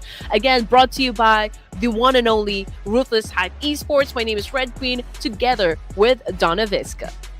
And now we're ready for some more caster predictions. All right. The last Erangel of the day. I'm quite sad, actually, to see Erangel is going to go away from the map for today. But as usual, I'm going to let production team first to pick the team for the predictions. Wow. Do you have already in mind? Oh, that's my prediction for now. Leo Esports. Okay. I'm gonna support the Purple Hearts this time. I'm gonna lock in HORAA Esports for this round, the final Erangel for Group C. So let's go, Purple Hearts! All right. Talking about support, now I'm gonna support Boom Esports. Oh, yes. To take the winner chicken dinner now, because I think I haven't been able to wrapping the Indonesian here, but after seeing like how they played in Miramar, how they can manage to get like a winner chicken dinner once today, and up in the leaderboard, and especially with that thing or like the issue in the like bottom 6 area of the leaderboard that you mentioned earlier, Red Queen. Maybe they need some booster, you know. Maybe they need to like lift up the mental and also like the momentum as well for them to take more points in the last 2 maps that we gonna see. Yes, you're right. You know, again, it can be exhausting to play like consecutive matches in a day, considering the fact that, you know, all of the players that we have playing inside the lobby trains to 10 to 12, up to 10 to 12 hours a day, just to make sure they keep, you know, like their skills at a certain level. And it can be exhausting. You know, the thing is, you know, most people like think that it's all about like mechanical skills, right? It's all about like how good you perform from inside the game. But what they fail to realize is the fact that, you know, it takes some like mental stamina as well.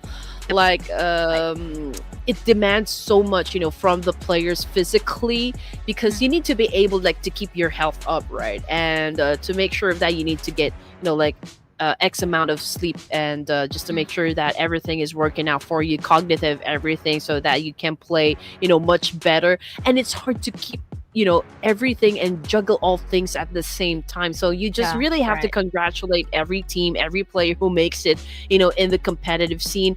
Again, honestly, if you guys are asking me, Red Queen, are you a fan of like this team? Are you a fan of this? I am a fan of PUBG Mobile. So I'm a fan of the game, and whoever really is like, whichever team really does really great in the competitive scene, I'm already a fan, honestly. Agreed. Me as well. Me either. Like I'm the same as you, like in terms of like which teams that I'm rooting for, especially like in each season that we witness. So the thing is,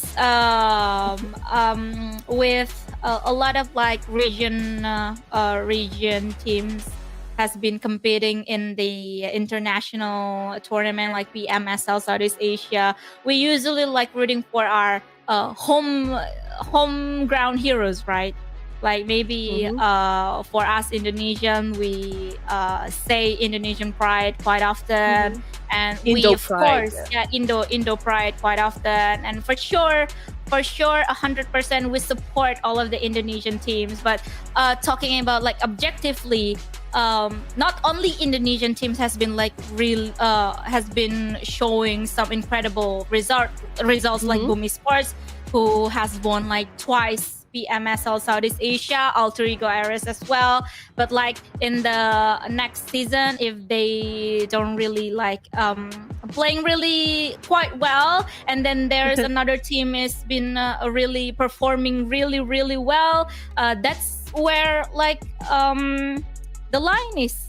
Like we come here, we see or like we watch the tournament to watch some incredible actions, right? Whether it is like in teams from Indonesia or like Malaysia or like Philippines, maybe, which have like wild card slots, right, for the international tournaments, or like Vietnam or like Thailand. So the thing is, we love PUBG Mobile. We love all of the teams here.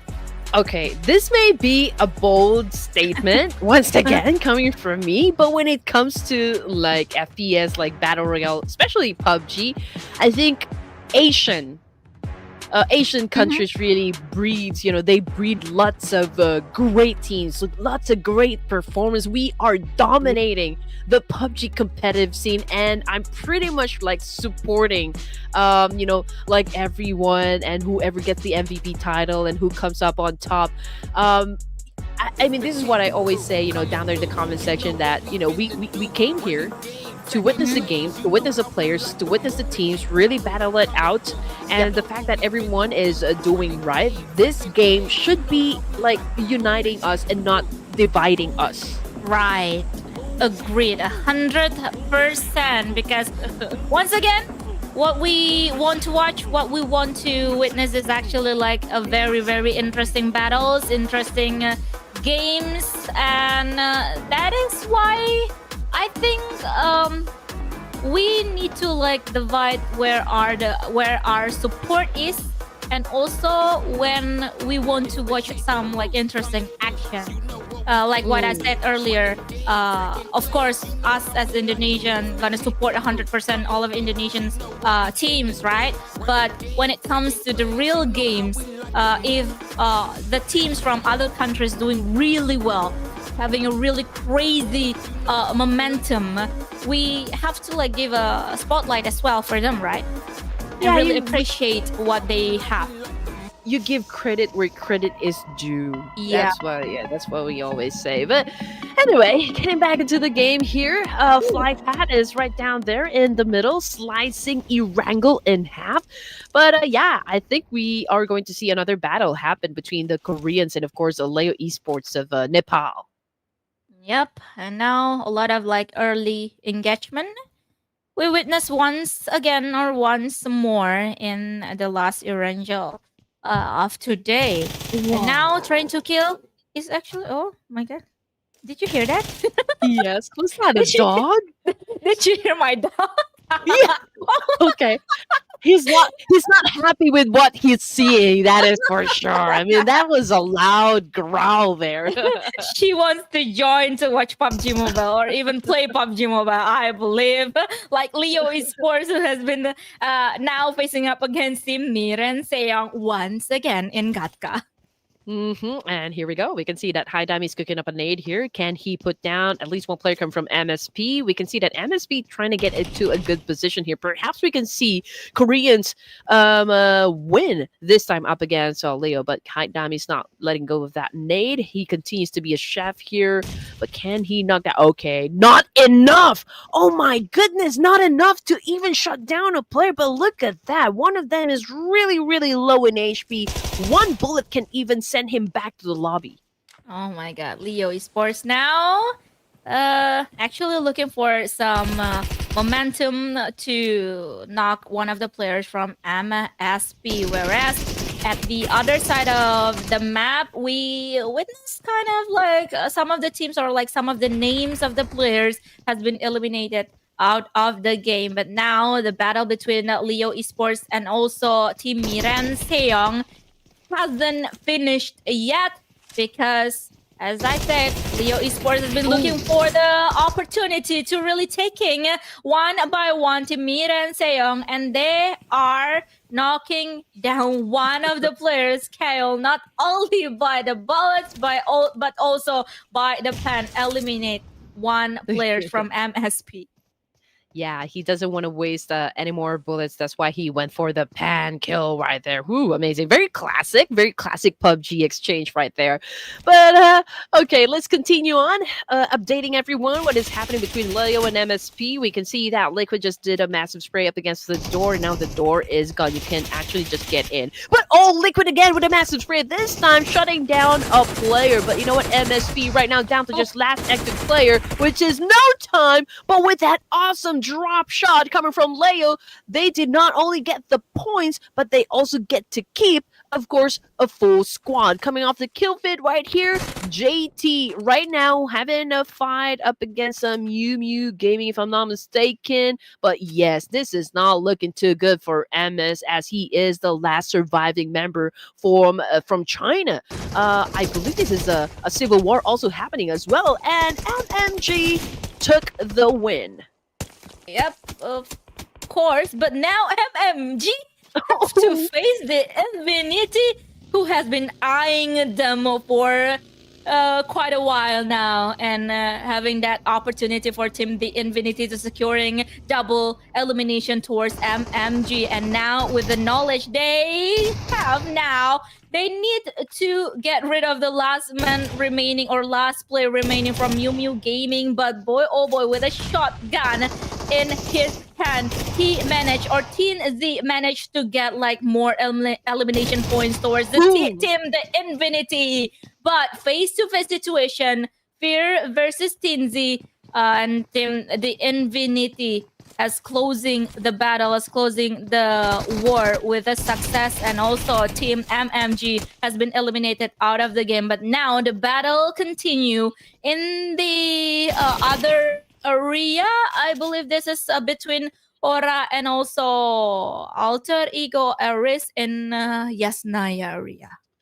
Yep, but I can still say, despite the fact MMG losing that fight, but they managed to put up 6 elimination points. 6 is still, quite a decent number there. Unfortunately, though, they wouldn't have a chance to get some more from this match. But then again, we still got Miramar before we end things, for Group C. Now let's check out what's going to happen between HORAA, who has taken over one of the top 3 spots here, going up against Alter Ego Aris. And again, another beautiful shot coming from CR7, knocking down a 007 coming from Alter Ego. There's a lot of 7s that I can read, from the screen. It's quite confusing. But yeah, we continue on to the fight here. HORAA Esports remain to be a strong competitor for the side of Alter Ego Aris, because, well, we only got Octa right here playing for Alter Ego, and I'm not quite sure if he can still save the day, for the rest of Alter Ego era, since HORAA Esports is, of course, just want to make sure that they get the point, sealing the deal,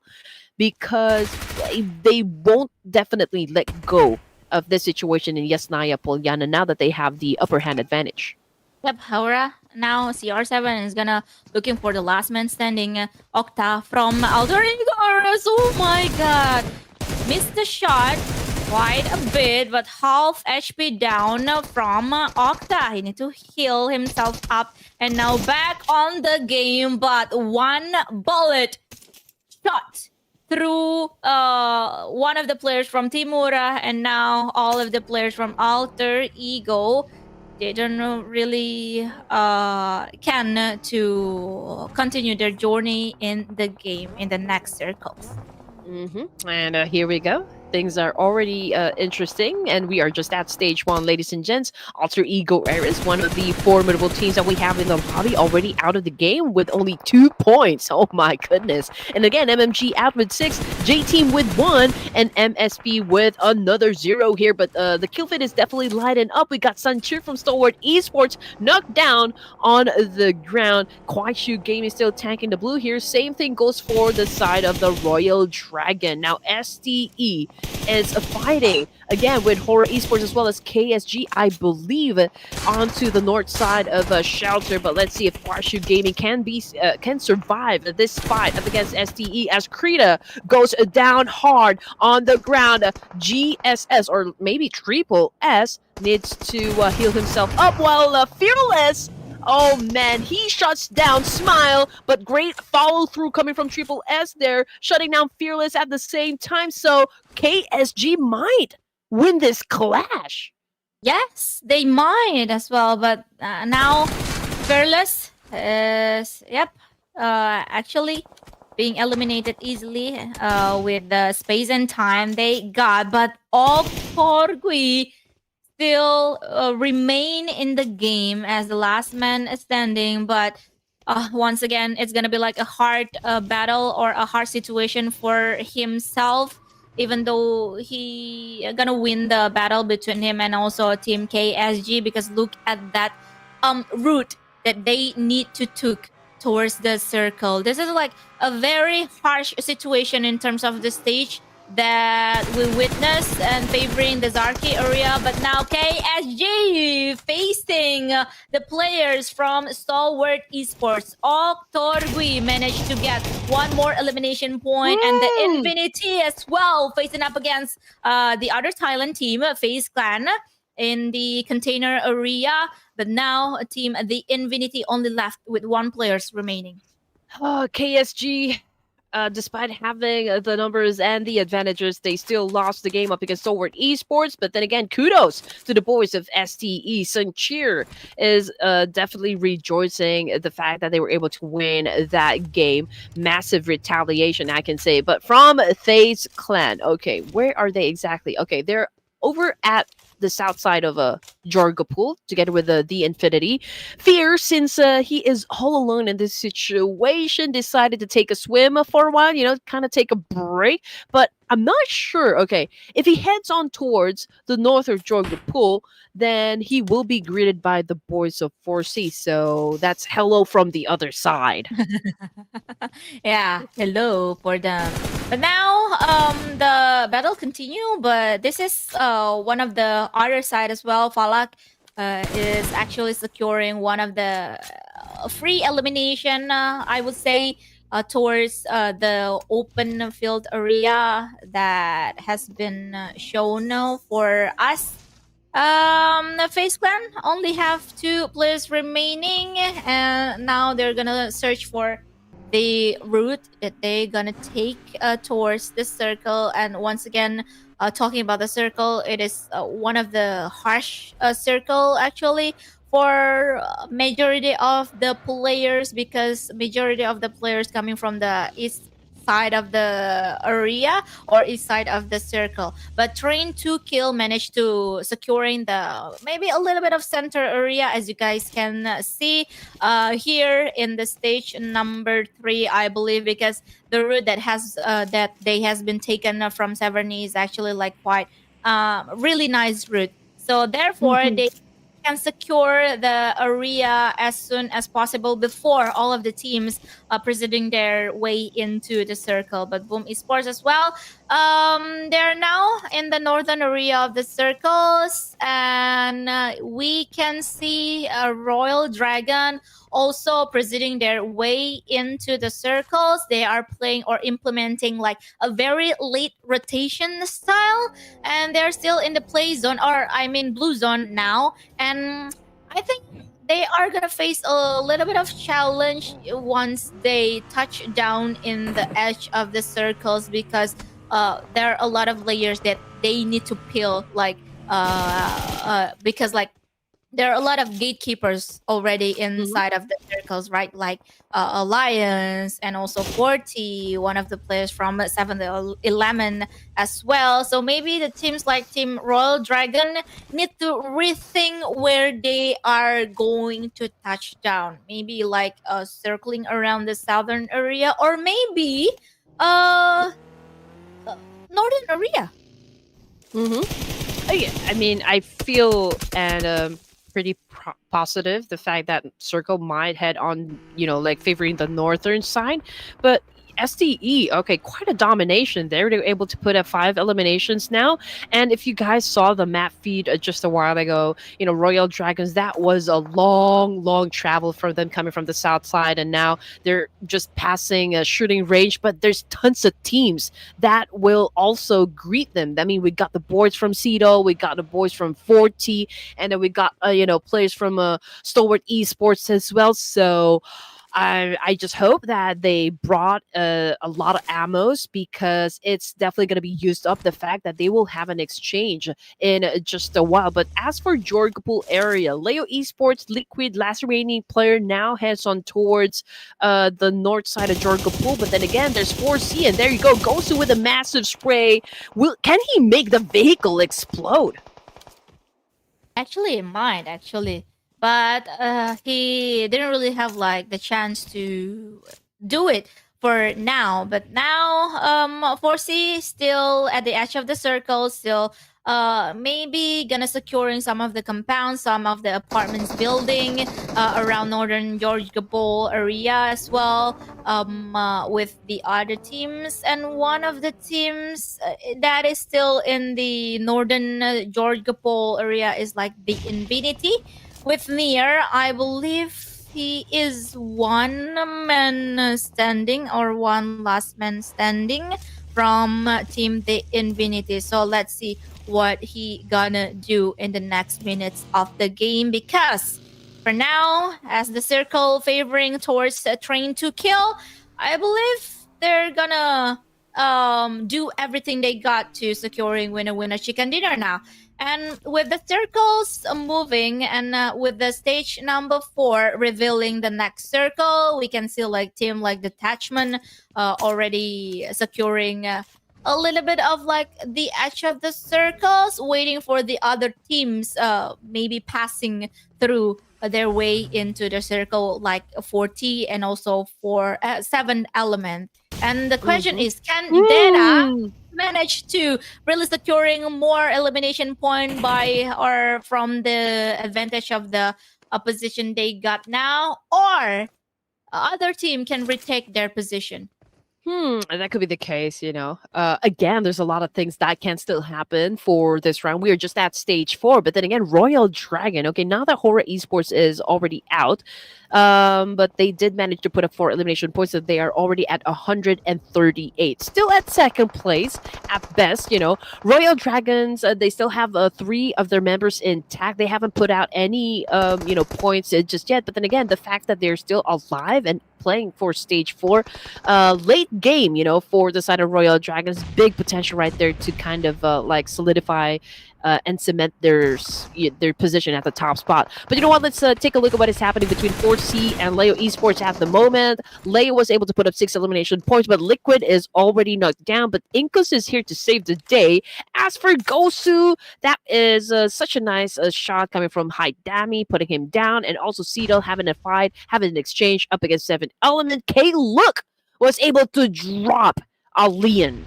Oh my god, it's gonna be a bloodbath coming from the southeast area, southeast side of the circle, because like all of the teams have been camping around the area. Detachments of an element, 40, and also Alliance with a Royal Dragon. I believe they want to join the party as well to securing more elimination point. And FaZe Clan versus 7th element out of the game with 0 elimination point, because FaZe Clan, that guy won, and also the other guy as well, securing like more inside of the circle area, now waiting for all of the teams that is still out in the outskirt area of the circle as well. But this is the last man standing from the Infinity Nier. As I said, he's gonna do whatever he got to securing more placement points now. But the stakes are high. The struggle is real for him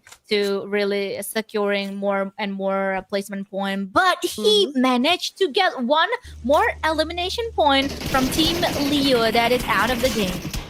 Woo, man, Cito receiving a lot of pain, receiving a lot of damage, perhaps coming from 4th rise. Oh man, this is turning to be a bloodbath. It's just IQQ playing for the team here. Can he save the day? Unfortunately, let's see if he was able to at least do a massive spray up against the opposition, because I believe that... Okay, so Oliu is the last player remaining. Oop! I spoke too soon. Royal Dragons came to play and was able to shut them down. And now Cito already up with 6 points. T2 4 from 4 thrives. The only active player remaining. Will he be joining into the mix here while Royal Dragon makes their way to secure a lot more points? Oh my god, the bravery that we see from Royal Dragon, but the bravery also we see from T2 for trying to securing one more elimination point, but of course it's been cancelled by Royal Dragon, who's been dominating in terms of like some of the elimination points, but now they're struggling also because Boom Esports gonna sniff their way in and gonna search for the opportunity to taking down one by one the players from Team Royal Dragon. But Klo opening up this shot now, zoning out the players from Boom Esports, but the nade coming from the opposing team is really giving a heavy splash damage. Klo have to back down a little bit. Ooh, here we go. Somebody already opened up Pandora's box and we are experiencing pandemonium over here. But you know what? T2K is not letting go of that compound. They're not joining to the mix as well. I mean, they're letting all of the teams battle it out first before they join the engagements. And just look at what Royal Dragon is doing at the moment. Will they be taking the fight up against Boom Esports, or will they be backing out from the situation and perhaps just reposition themselves at a better angle? But then again, Royal Dragon's getting into position, so I feel like they are ready to go up against Boom. But Boom Esports, I feel like they're managing two teams here, not just Royal Dragon, but also the ladies coming from Data, and also 4C Binti just got knocked down by T2K Love. So T2K, man, I feel like, okay, they need to play their cards right. They just need to be patient, and they will definitely be bagging the winner chicken dinner. Will they reclaim the spot though? That is still a big question. Yes, they need to manage like all of the advantage that they got from the early stage of the game to manage to get the winner chicken dinner. But we can see, because Boom Esports still have like 4 players in the team, they kind of have a split position now. One place, which is MM54, gonna securing the vision towards Team Train to Kill. So maybe gonna steal some elimination towards Team Train to Kill, or maybe cancel out the initiation from T2K as well. But now, oh my god, what a great shot coming from Boom Esports, taking down one of the players from Team Detachment now, and 2 players remaining from Detachment. They are gonna think what they are gonna do next in the game, because look at that position. This is not ideal. They're only like holding on to the last, the last few vehicles that they got as a fording, and also like the slight altitude difference in the area, and other than that, it is really open field for Detachment.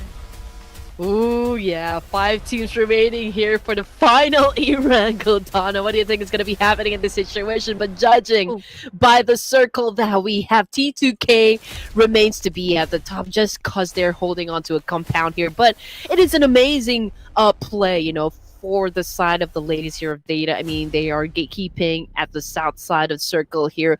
Might be a chance to shut down Rose, since he repositioned himself, you know, from north to south. But let's see what's going to happen. I mean, obviously T2K would want to control the circle, and this is one way to go. I mean, it's a split, you know, for the side of T2K. But perhaps, you know, Rose is just scouting the area, assessing, gauging whatever it is going on from down south, because the Infinity, we still got one more player from their side, and that would be Near.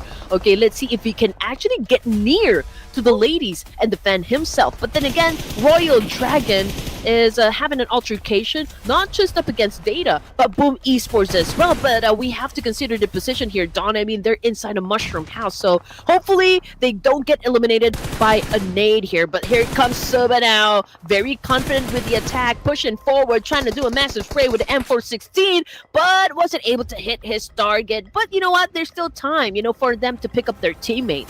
Yeah, and I think now Boom Esports pivoting towards like the northern area of the circle, because the area near Royal Dragon isn't really ideal anymore for them. But they gotta do what they gotta do, which is like eliminate players from Royal Dragon if they want to secure the eastern area of the circle. Now, one by one, names has been shot down by Boom Esports, and now down to the last man remaining from Team Royal Dragon, and Boom Esports doesn't really want to do some reckless movement here, because it's gonna be like a very heavy situation for them if they are taking down one by one. But on the other side, Train to Kill really managed to have a situation here between them versus Team Detachment down south. Ooh, here we go. Intense fight. The tension is palpable at this point in the competition. T2K again still with a complete squad number advantage, also with the position, I can say. But right now they're having an exchange up against the ladies. But let's check out what has happened between Royal Dragons and Boom Esports. Okay, Frag is the only surviving member, and the ladies getting dropped like flies here up against T2K. Now T2K definitely has the control of the circle here, and again I'm positive that they can bag the chicken dinner here, Donna. Yep, I think so, because look at the man advantage and also the vision advantage. And with one last shot, Team Train to Kill Esports managed to get the winner chicken dinner after eliminate Boom Esports. Oh, now I'm excited. Now I'm excited to check out the numbers in the overall rankings. Honestly, I guess it's safe to say, once again, ladies and gents, that this particular lobby right here is dominated by Nepal teams. And I believe not only me who loves to watch what T2K been doing in the past, like the 5th game now. I believe you like it too. The viewers like it too. How they really holding on to the position. They didn't really waste the advantages that they got in terms of like the situation, the position, and also the compound as well, and the man advantage as well. They don't really get out of the compound too soon, and they managed to have a perfect timing when to get out of the compound and eliminate Team Detachment first, and then going circling around the eastern side of the circle and eliminates Royal Dragon and also Boom Esports. And that was the perfect way to win winner chicken dinner if you are Team Train to Kill.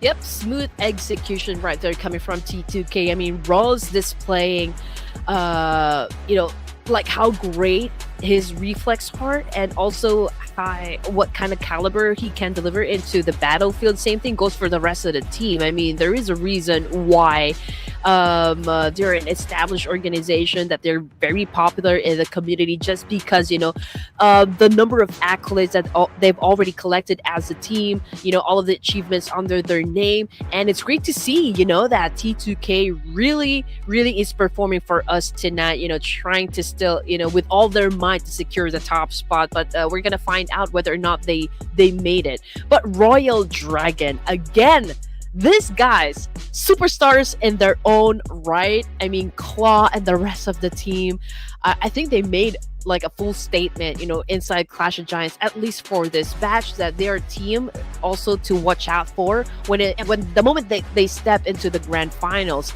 Now that we are down to our final game later on in Miramar, Royal Dragons, I think this is already a sure shot, for Nepal here. We can see that Frag was able to snatch it an MVP title for this round with a 523 damage output and 4 elimination points. And look at the survival time. Even the survival time only goes to show that he can stick it up until the end of the match. Yeah, right. And talking about like the teams that been doing really great, and how we really love to watch some PUBG Mobile action, to watch some amazing play coming from all of the teams. And now I can say that I'm quite a fan of Team Royal Dragon after watching like their action, especially in the last day of the group stage in the Group C. Now they are securing 6 elimination points with 5 ranking or like placement points. And now they are on the second rank. And of course, reign to kill with 17 total points that has been secured by them. Boom Esports. Actually, they can do much better in terms of elimination points if we're looking at the position in the northern area, and also like how they brave enough to get out of their comfort zone, and also like aggression toward team Royal Dragon, but they didn't manage to get more elimination point than 2, but that is good enough for Boom Esports actually, because as we discussed earlier about the position between Boom Esports and also Team Stalwarts, I feel like each point is really important for Boom Esports right now, whether it is by elimination or also like by placement points. But now we can see like Boom Esports is still above Team Stalwarts in the 12th position. But it's not too late for Stalwarts, to catch up with what Boom was able to put on the board here. So it's going to be an interesting Miramar fight, I'm not going to lie. But as for those teams that are already at the bottom of the page, a good game, well played. I guess we'll see you guys in the next tournaments coming from Ruthless Hype Esports, or like we're looking forward to the fact that you guys will be playing in the official tournaments of PUBG. Now, a while ago, you just saw the stats here, ladies and gents, and RD coming up on top with 4 WWCDs. It's the same thing with T2K. With this massive performance from Erangel, they were able to secure the second spot once again. It's a tug of war, not just by 2 teams here, Donna. It's Royal Dragon, T2K, and HORAA Esports. But mind you, and I think the Purple Hearts will be happy for this one, HORAA Esports only managed to secure 1 chicken dinner, but they're already at the top 3. So that only goes to show it's not always about the chicken dinners. It's always about the elimination points getting put up on the board. So yeah, it's gonna be an exciting final round here, Donna. So ladies and gents, please don't go away. We'll be back after a short break.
one last chance, one last game, one Miramar remaining for us to watch. Some action, some interesting action that has been like delivered to us in the last 5 games, and now we're down once again with Miramar, the last Miramar of the day, the last game of the day, and we're gonna witness who are the top teams who's gonna presenting their way directly to the grand final, and who are the teams being eliminated later on. Oh my god, I'm still 0. Correct prediction. It's hard, No. right? It's hard to get the It right is really hard. prediction. No, But then Miramar. again, you know, we do have 18 teams here in the lobby, so it's like out of the 18, only one team will be crowned as champion, so it's really hard. But okay, who to pick? Who to pick? Okay, I'm still voting for Boom Esports now. Okay, I am also Boom Esports. Let's go. oh man, it's hard. Okay, even though it's also hard for Boom Esports actually like to get double winner chicken dinner in Miramar, because they already like have got the winner chicken dinner in Miramar. It's quite rare to see double. Yeah, you're right. But okay, I feel like Royal You got someone in Dragon mind? is Royal Dragon is trying to make a statement here, or at Oh, least yeah. like making a name for themselves rather. And so I'm locking in Royal Dragons, and Alright. I feel like there's a lot of potential there, lots of spirit. You know, they're brave, they're courageous, and they're not afraid to have, or to take rather, any engagement from the game. So yeah, Right. let's lock in Royal Dragon. Yeah, I've been waiting also like for Royal Dragon to get the winner chicken dinner, but Stalwart, okay.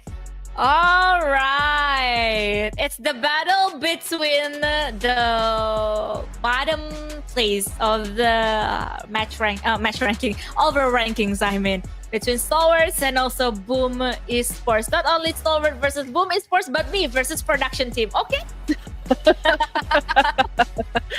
Yeah, I mean, we don't even know what's gonna happen, really. I mean, Royal Dragon, they're not safe just yet, you know, being at the top spot, but they've managed to come this far, Donna. So I feel like there's a need for them to defend the top spot up against, you know, like Titan names of HORAA and T2K, right? 3 Nepali Titans, Royal Dragon, T2K, and of course HORAA Esports stand at the summit right now, locked in a brutal 3-way struggle, you know, for the top spot. So a single victory, a single misstep could mean, you know, like the difference between direct qualification for the grand finals and a treacherous path through the survival stage. And the pressure is immense, and I know this is the part wherein like we clench, right, and sit at the edge of the chair here and like really glue our eyes onto the screen just to know who will win the fight. Yeah, right. And that is why it's going to be like the very interesting last game of the day. And with that, we're locking in the prediction for me, Boom Esports, Stalwart from Team Production, and also Team Royal Dragon coming from Rat Queen. What about you guys? Make sure you guys write down your prediction now, because this is going to be the last chance for you to join us to really have or giving your thoughts over all of the teams now. And I believe, I think other than Red Dragon, Stalwart, and also Boom Esports, there will be like a lot of supporter for Timora, Trying to Kill, and those teams like showing us the dominating gameplay, and therefore the viewers are rooting for them as well to win the winner chicken dinner in the last game. I think so. Okay, here we go. I don't know what's gonna happen, honestly, but I'm pretty sure everyone is excited. Looking forward to wrap up day number 2 of Group Stage C. No, okay, I'm gonna chill for now. I'm gonna try and catch my breath and just wait for the game to start. Because again, this is the biggest map. Now, I do have a question though. Will those teams at the bottom, who obviously doesn't have anything to lose at this point, Mm, will they be causing some nuisance, or like will they mm, be challenging the top dogs in the yard? Those teams already at the top. I'm pretty sure those three teams that we just mentioned just a while ago have like huge red targets at the back, right? Because yeah. everyone definitely will be gunning for them. Mhm. And so that is why I feel like it's going to be an interesting last match, because a lot of those teams are showing like stellar performance, valiant efforts, just to make sure that they remain competitive at this point in the competition, considering that this is already the final group stage that Yeah. we are going to cast tomorrow. I believe we're going to be starting the survival stage, ladies and Yep. gents. Yeah, the first day of the survival stage. Like talking about like the top 3 teams in the over rankings right now. Currently, safe to say, like the pressure is on. Really, they really have like a huge or like heavy burden on their Yeah. shoulder to really securing and holding on strong on the top position now. And also, not only like the top 3 teams, I believe, who have like a heavy burden on their shoulder, but also like the 2 teams that me and also the production teams predict, which is Stalwart and also Boom Esports. The fact that Stalwart still needs like maybe they still got like 12 gap point, right, between between them and also Boom Esports. It is actually not impossible to do. Yeah, especially like talking about Team Stalwart as well. They actually like able the ability is up there for Team Stalwart to securing a high number of elimination, and also maybe holding on till the end of the game, and maybe taking the winner chicken dinner as well. But what they need to really remember is the gap point between them and also Boom Esports is still like active point. Boom Esports as well still have a chance to securing or gathering more and more points as well. Really making like the gap wider between them and also Stalwart. So let's see who's gonna out of the game first in this last game of the day, because of the 18 teams like competing each other inside the game. We gonna see like early engagement gonna come from the teams here, especially like the bottom teams, like you mentioned early on, Red Queen, that doesn't really have anything to do anymore here. Like they got nothing to lose basically. So maybe they're gonna like going to the other or alternate their way in terms of like the drop zone, and maybe like they're gonna looking for the teams to eliminate, or maybe to have some fun with. Yeah. Also, yeah, we're gonna for the first circle of the game. Yep. And you know what? This match is about like more than just the Nepali teams, I believe. Stalwart Esports from Mongolia, this is their last chance, their final opportunity to kind of claw their way back from the brink. They face a formidable opponent, Boom Esports, a team that has already shown flashes of brilliance throughout the group stage. And a win for STE wouldn't just be a victory here, Donna. It would be a lifeline. So a chance to fight another day in the survival stage, or like a loss. However, to pull off that kind of win, especially that they're already hanging by a thread, right at the end of the top 12, can be difficult to pull off. But then again, this is the final moment for them to kind of have that explosive performance that we keep on talking about, from the get-go. And hopefully we see just that coming from the 18 teams that we still got in the lobby. But as for T2K, early engagement up against FAZE Clan, and the fight is actually happening in La Bendita.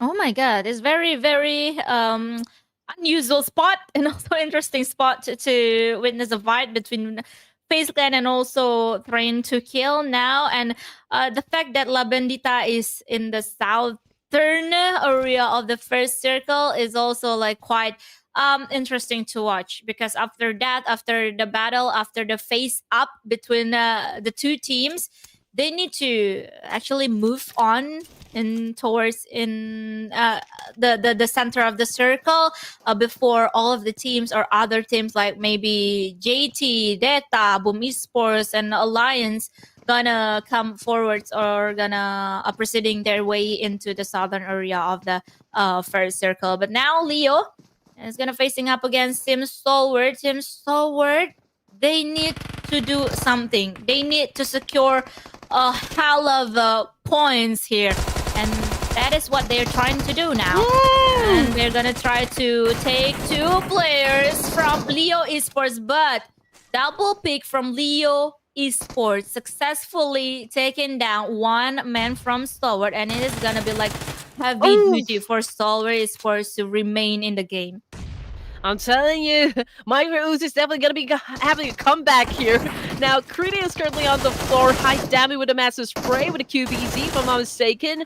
A great pick and shoot coming from Leo Esports. Great display of skills right here, right on the spot, up against Stalwart's Liquid, again managing to put 1 under his name. STE down to 2. Torgui on your screen, ladies and gents. Cooking but Nate here right behind is broken down. A vehicle, high damage is getting a whiff of that situation, goes in for the charge. High Dami took the nade, and now he is on the floor, and Torgui just actually able to put a point under his belt once again. Yep, and now 2 versus 2 situation between Leo Esports and also Stalwart. Stalwart still, 1. Last man standing from Stalwart, Torgui. He really need to do something, and he's just gonna wait with Uzi in his hand, and also listening to the footsteps that has been made by 2 of the players from Team Leo. Is it gonna be a successful surprise attack coming from Torgui, or is it gonna be a failed attempt from Torgui? And Stalwart, safe to say, is gonna be eliminated out of the COG Season 6, and Boom Esports is gonna make their way into the next stage. Hey, but you know what? If we do have a massive fan base for the side of Stalwart Esports, it's not too late just yet. I mean, you guys can definitely vote for Stalwart Esports to make an appearance for the grand finals. But as for JTEAM, Donna, oh man, second team to get booted out of Miramar with no points whatsoever. So good game, well played. We'll definitely see you guys in the upcoming tournaments, and I'm looking forward at your performance. Now, getting back into Boom Esports with 4 elimination points. Strong start, full on aggro for the final round this evening. Oh my god, it's gonna be like very interesting. I feel like Boom Esports also know what they have to do in the last game for securing the placements and also the points in the overall rankings. And now they got 4 elimination points, I believe. And it is gonna be like a really good booster for them in terms of like mentality and also momentum to securing more and more elimination point. But now, as we can see, and maybe we can spill for you guys, Boom Esports proceeding into the circle towards the eastern or like southeastern area of the circle to get all together with detachment. So 2 Indonesian teams moving in the same direction, but now Boom Esports having the knowledge that maybe it is not a good situation to really facing up against other teams. They are now pivoting towards like Azahara, I believe, but FaZe Clan is gonna be one of the teams that have an eye on Boom Esports player. So we're gonna wait. Is it gonna be another battle between Boom Esports and also FaZe Clan, or they are gonna be ignoring each other? Oh, that is a big question right there. But Cito, might up go against T2K Love, who's holding a UMP here.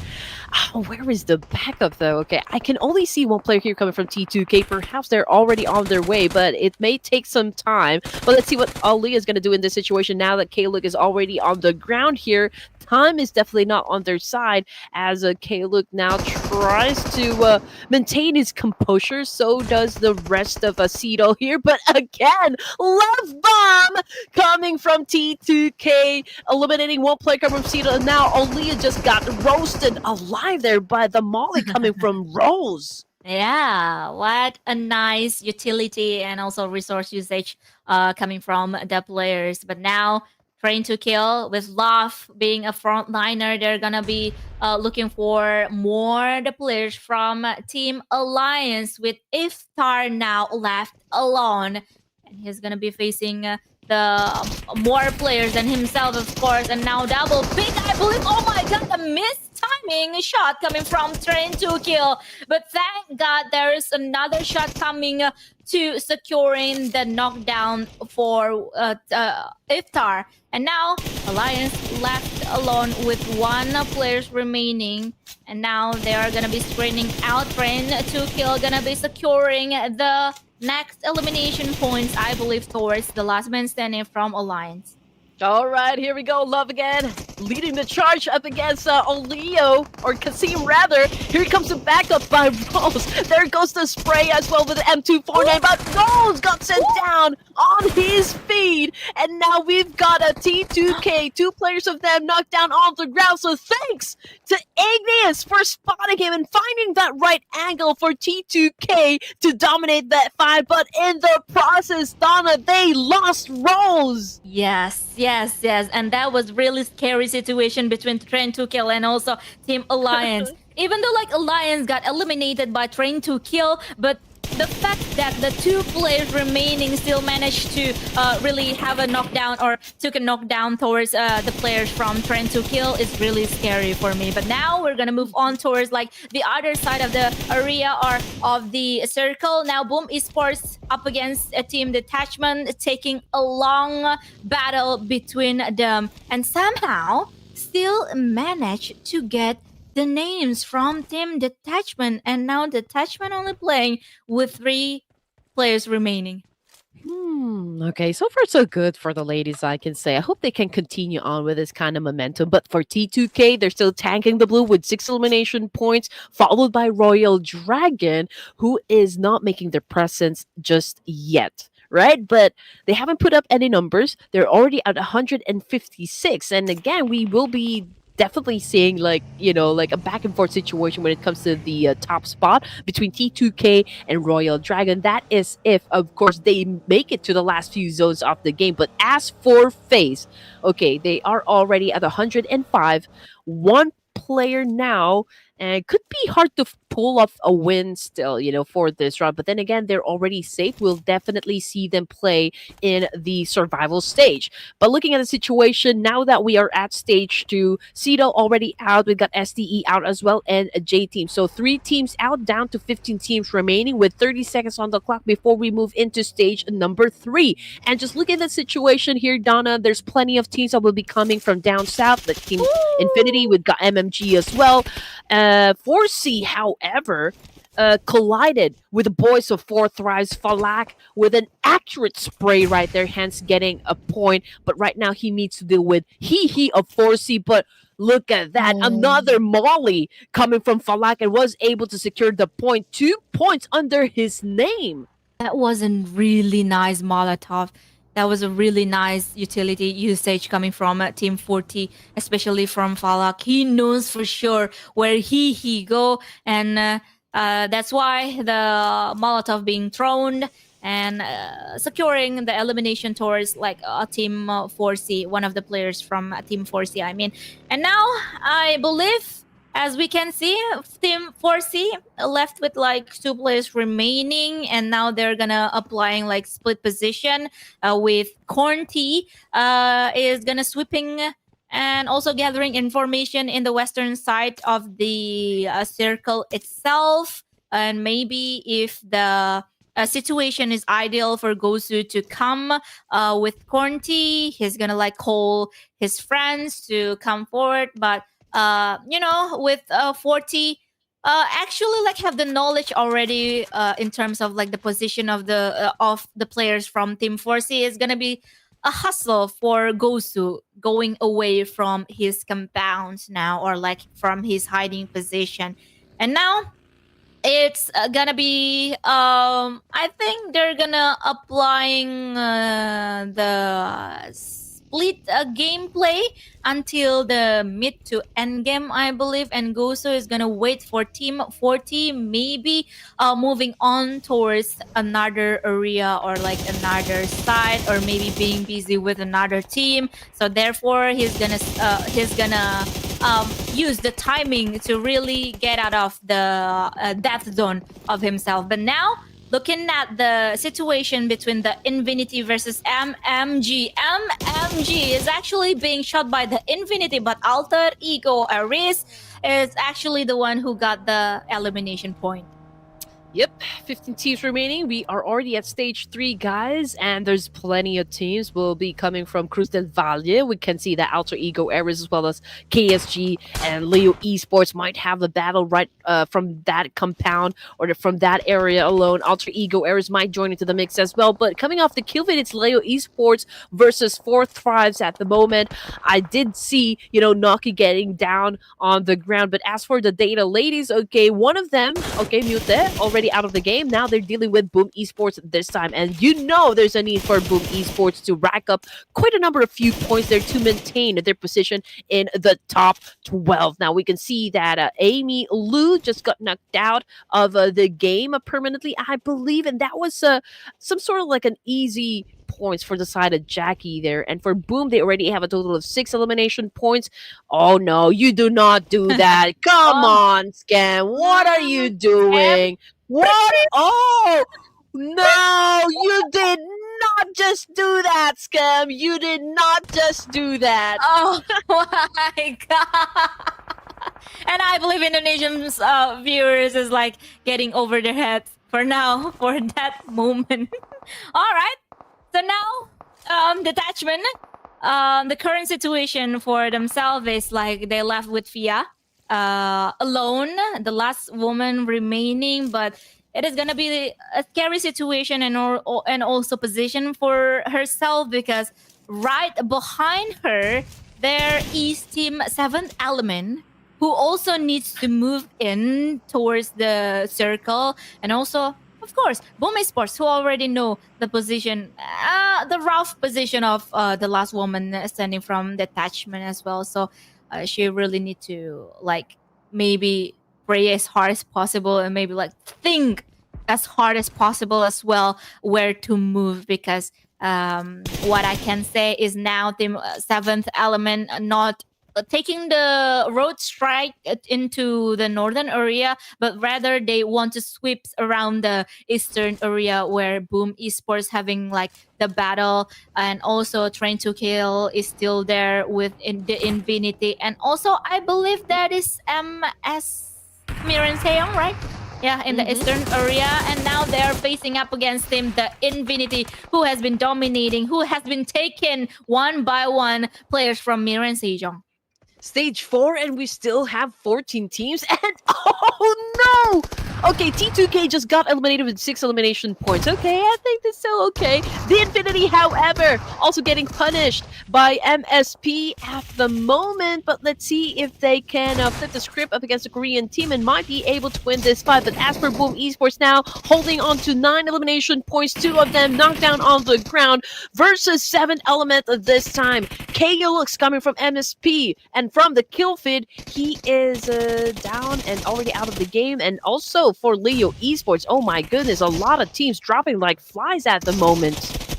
Oh my god, Cam, last man standing, facing up against the players from Team 7th Element. Now low HP, and now he has to reload the weapon for now and continue his journey. Boom! But boy, oh boy, 7th Element with double peak managed to get Scam, the last man standing from Boom Esports, out of the game, and detachment is still there.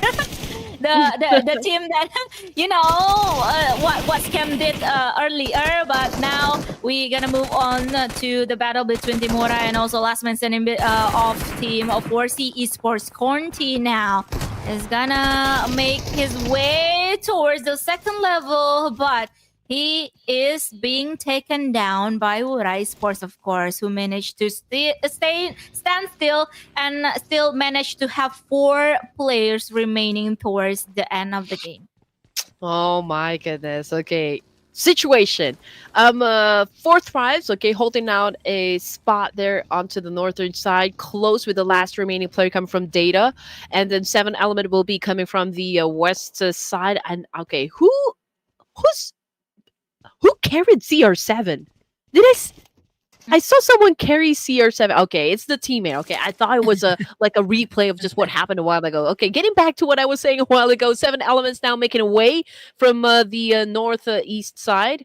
And I don't think any team will be greeting them just yet. And same thing goes, I guess, for the side of Fourth Rise. But then again, there's a compound up north that might be a prime spot, for teams like Fourth Thrives and Seventh Element. And I do hope MIUMIU brought his A game to be able to defend that compound alone. As for HORAA Esports, they're taking their time, from the west side. I don't think they'll step into the safe zone just yet. But as for Royal Dragon, who is currently at the top spot, right? And FAZE Clan, KSG as well, Alter Ego Eras, they're inside Cruz del Valle.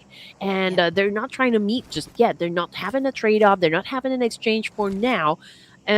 So I guess we will be experiencing some truce at any point in stage 5. Yep. And we're gonna wait when the moment is gonna come. And now, last woman standing via from detachment being knocked down and also eliminated, of course, by 4 Tribes Esports. We still have 3 players remaining, and now they can secure, safe to say, the northern side of the circle. And they still need to really have a high awareness towards MIUMIU as the last man standing from MMG. But we're gonna witness another fight in the other area between Timura and also KSG. What a nice grenade being thrown by Timura now.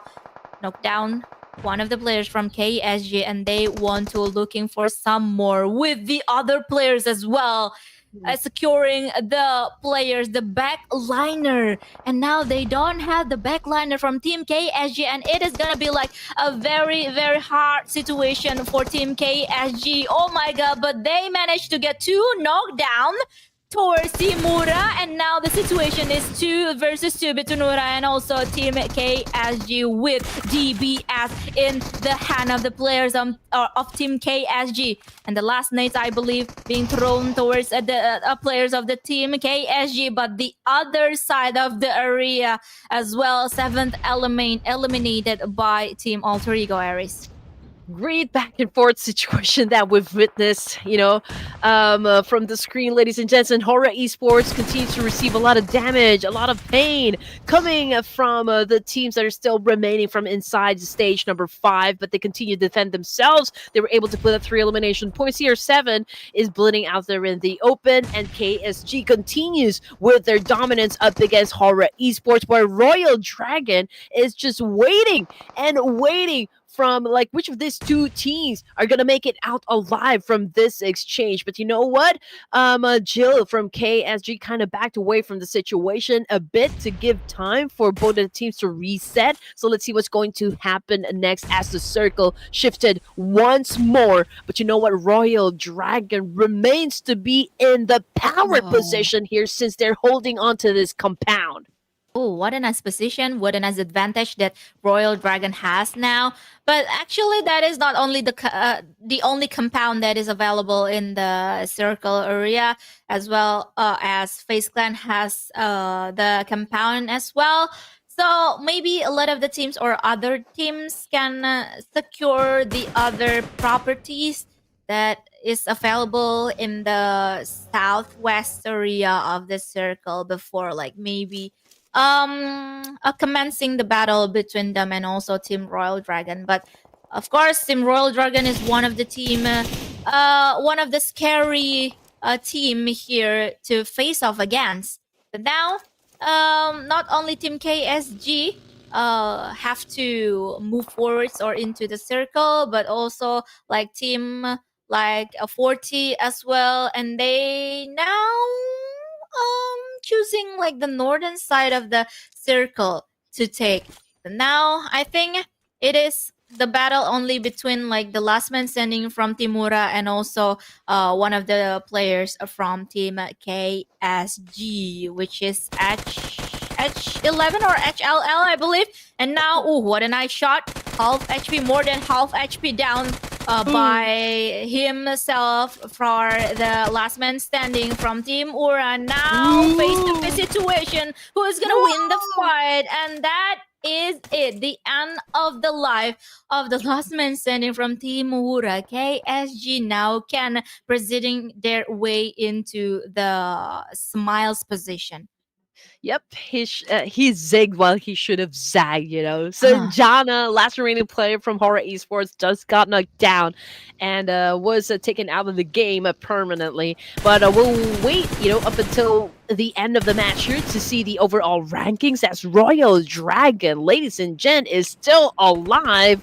Wrap it up, Nepal at this point. KSG smile, of course. Let's see if he can still smile if he gets knocked down in this situation, because he's the only player remaining for the side of KSG. And right behind him is also the final player from FAZE, even Alter Ego Eris. Okay, scratch that. Alter Ego Eris still playing with a full squad here. You know, they're on a split. You know, they're trying to dictate the tempo of the game by controlling the circle. They've already managed to control at least the east part of the map, and Patikawa is just trying to gauge the situation if the trade has been over, right, between Royal Dragon, perhaps KSG and FaZe Clan as well. But Alter Ego Eris a little bit passive at this point, but definitely they're getting all the information they need, because as you all know, knowledge is power, and right now we're just waiting for them as to when they are going to strike.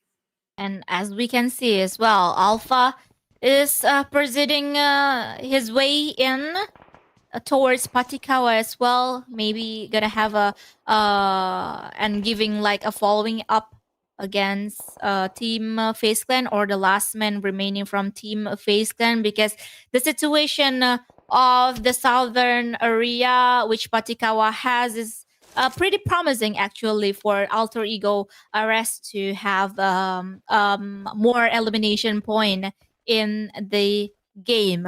But now we can see that the circle doesn't really favoring Alter Ego Eris's position, and now they have to move on. And the condition now for Alter Ego is like they have many possibilities, whether they want to execute towards like the southern area or they want to execute towards like the eastern area. But now they seems like want to retake the compound that FaZe Clan has now. But Alpha being knocked down, but the trade has been going on really well for Alter Ego, and FaZe Clan out of the game.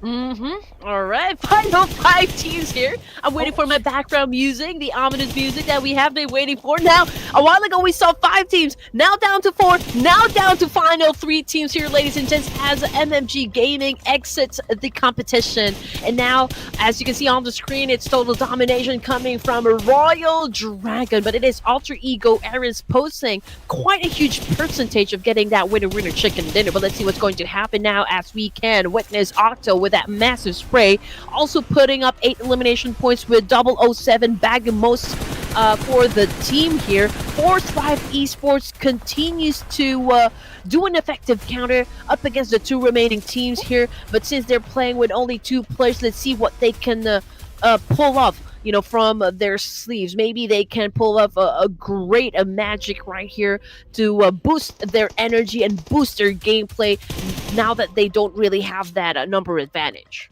Yeah, but looking at the resources that Alter Ego has now, it is quite okay for them to proceeding towards like the end of the game. They still have quite a grenade and also smokes and whatnot, but Alpha being taken down by the players from opposing team. But now shot by shot being sent to Alpha now, low HP, and he's gonna be left like bleeding out, and that was like quite mission impossible to revive Alpha. And now Alter Ego down with 3 players remaining, and that's mean the position or like the situation here in the last game is 3 between 3 for Alter Ego and also Royal Dragon, and also 2 players remaining for Team 4T. But Alter Ego arrest, they 2 of their players actually like securing the edge of the circle for now,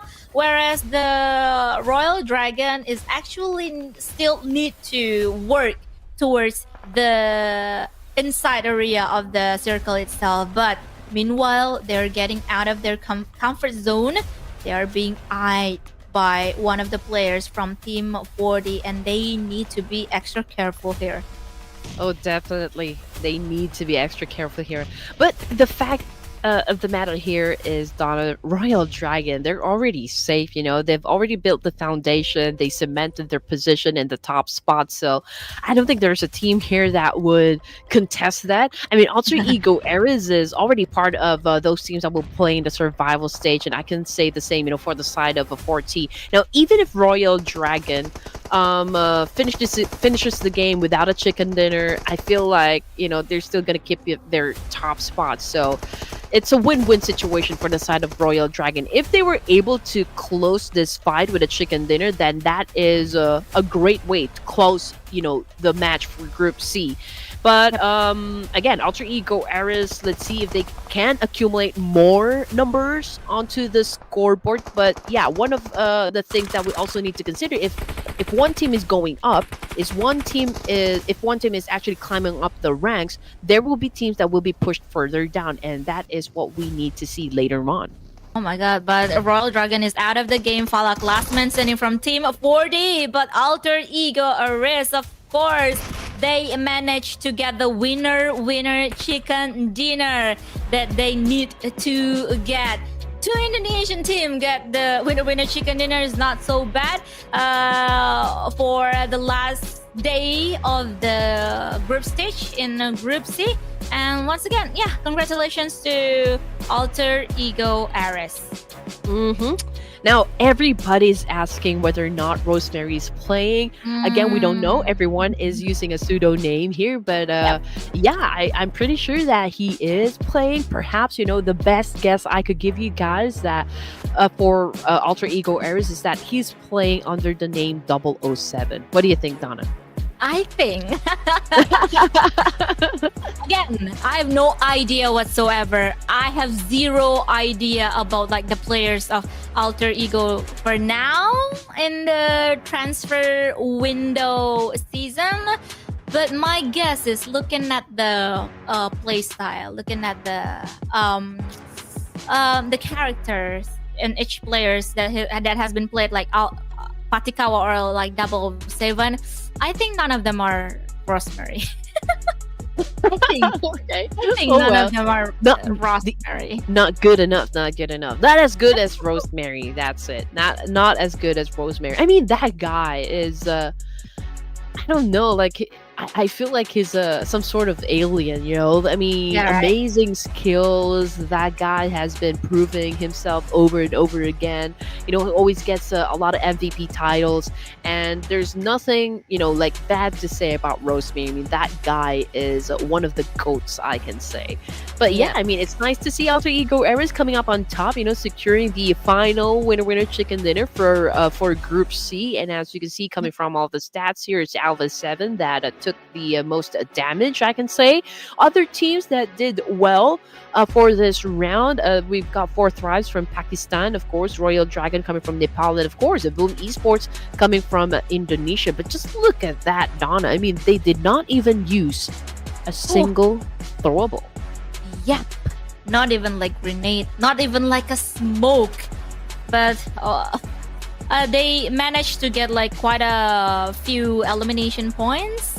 And the battle that has been brought for us from Boom Esports has been really entertaining as well, and incredible as well. The gameplay coming from Boom Esports. And the thing is, what I like about today is not only Alter Ego and also Boom Esports managed to get the winner chicken dinner for each team. Now that I can rap Indonesia, right?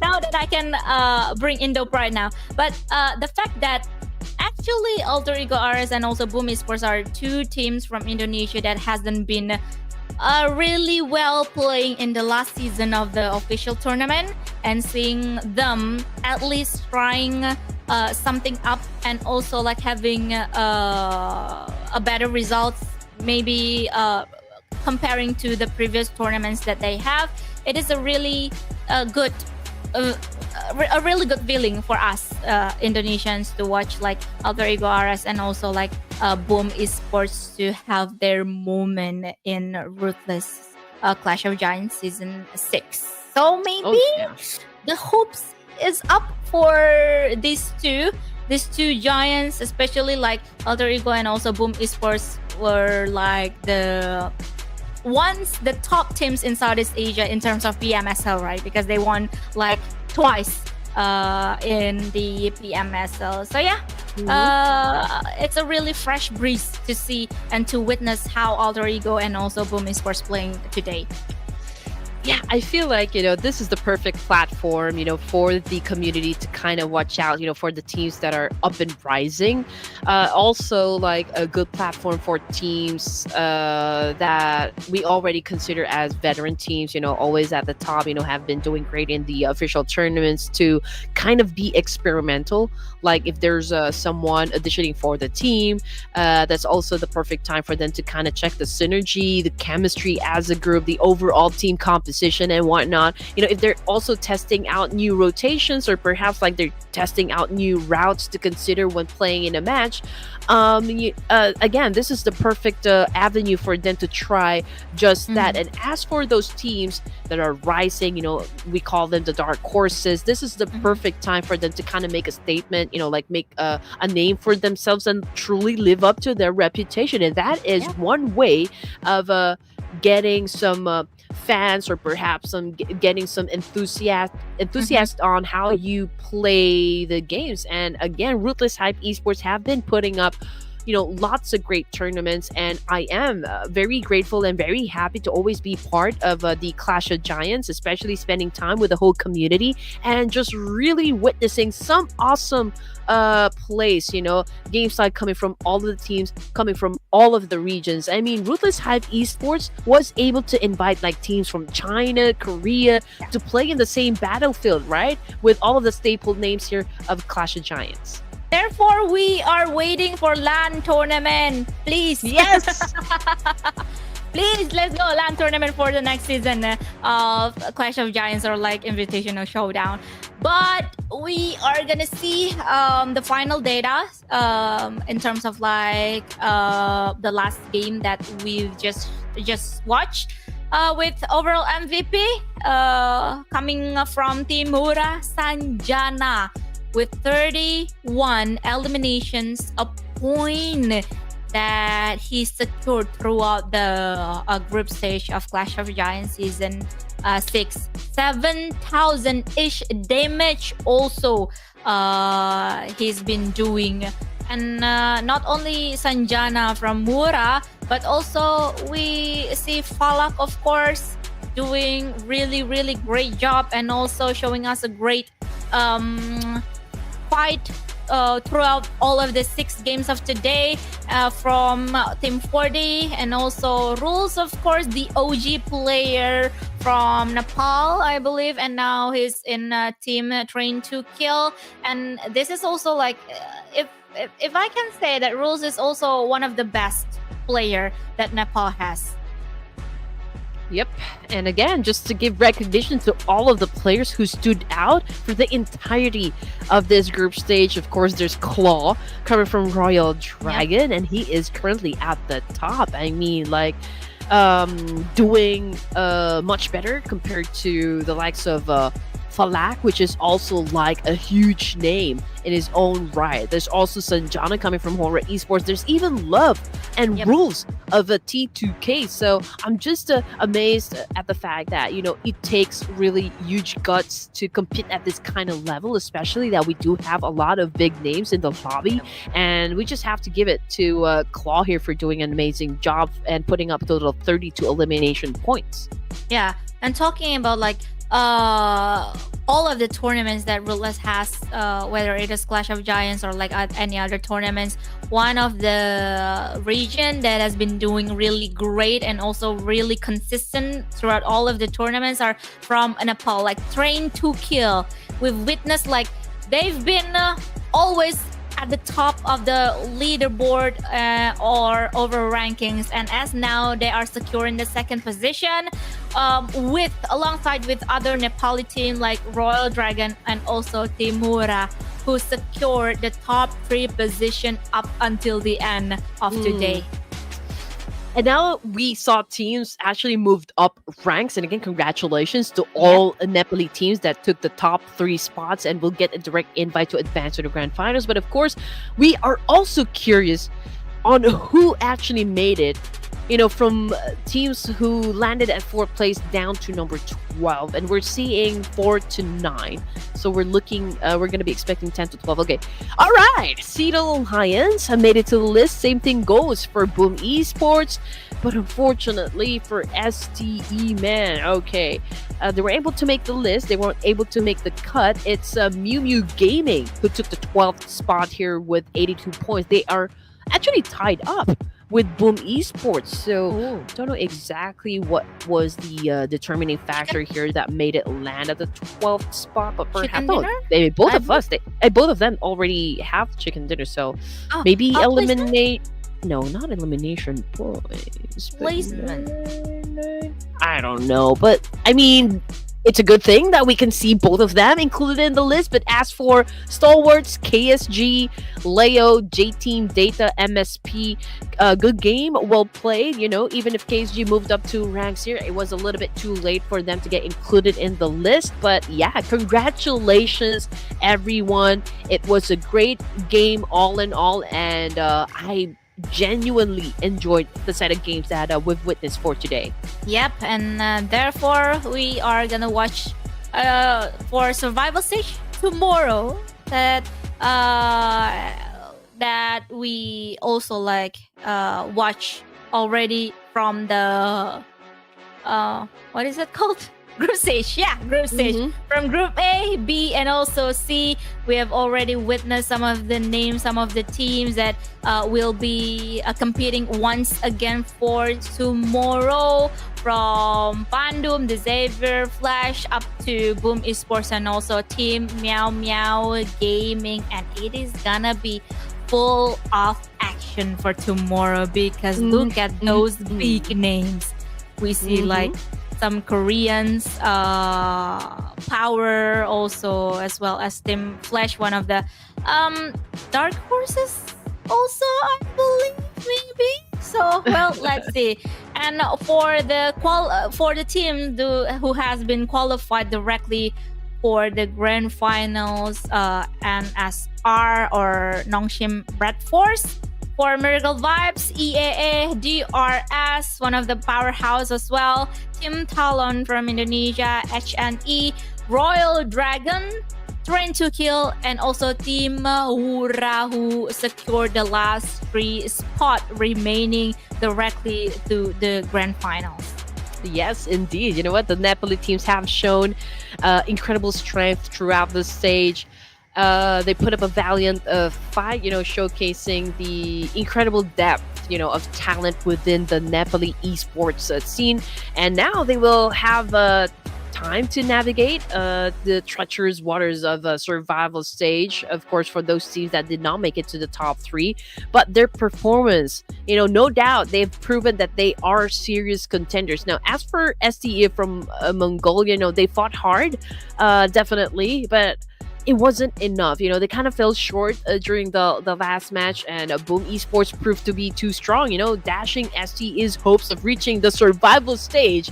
It's heartbreaking. It's a heartbreaking end to their journey, but they can hold their heads high. Knowing that they gave it their all. But as for the teams that we just mentioned just a while ago, teams that will be performing in the survival stage, and those teams who made it to the grand finals, congratulations. Congratulations once again, and we're gonna watch some amazing action from you guys in the grand finals. But before any of that, once again, we're gonna watch survival stage for tomorrow. Tomorrow is gonna be like the very first day of survival stage, so make sure you guys tune in again for tomorrow, and I believe in the same place and also in the same time wherever you guys. So yeah, once again, tuning in again tomorrow, and thank you so much for all of you guys who's been here from the very beginning of the group stage towards to the very last day of the group stage, especially today. And thank you so much for hearing me yapping throughout the day. That's our job, right? To tell the story of what been happening from inside the games. But yeah, thank you so much, guys, for being here, supporting not just the teams, not just the players, but the casters as well. So don't forget again to subscribe to Ruthless Hype Esports YouTube page. Just hit that subscribe button and be on your way. And while you guys are at it as well, please don't forget to show us some love as well. Do visit our platforms as well. Red Queen Annie, Donna Visca, we always cast PUBG. We love the game, and would love to share with you guys what else we do outside of PUBG. I know that you just came home from Japan, if I'm not mistaken, right? Yeah. Yes, I am. If you want to see more of her travels, and again, I do recaps. I also travel as well. So if you want to, exchange culture, it'd be fun to do that, just that. But anyway, thank you so much for tuning in to the Clash of Giants Season 6. Again, we're done with the group stages. Tomorrow, it will be the survival stage. My name is Red Queen, together with Donna Visca, and we want to say good night to everyone and see you again tomorrow. Bye-bye.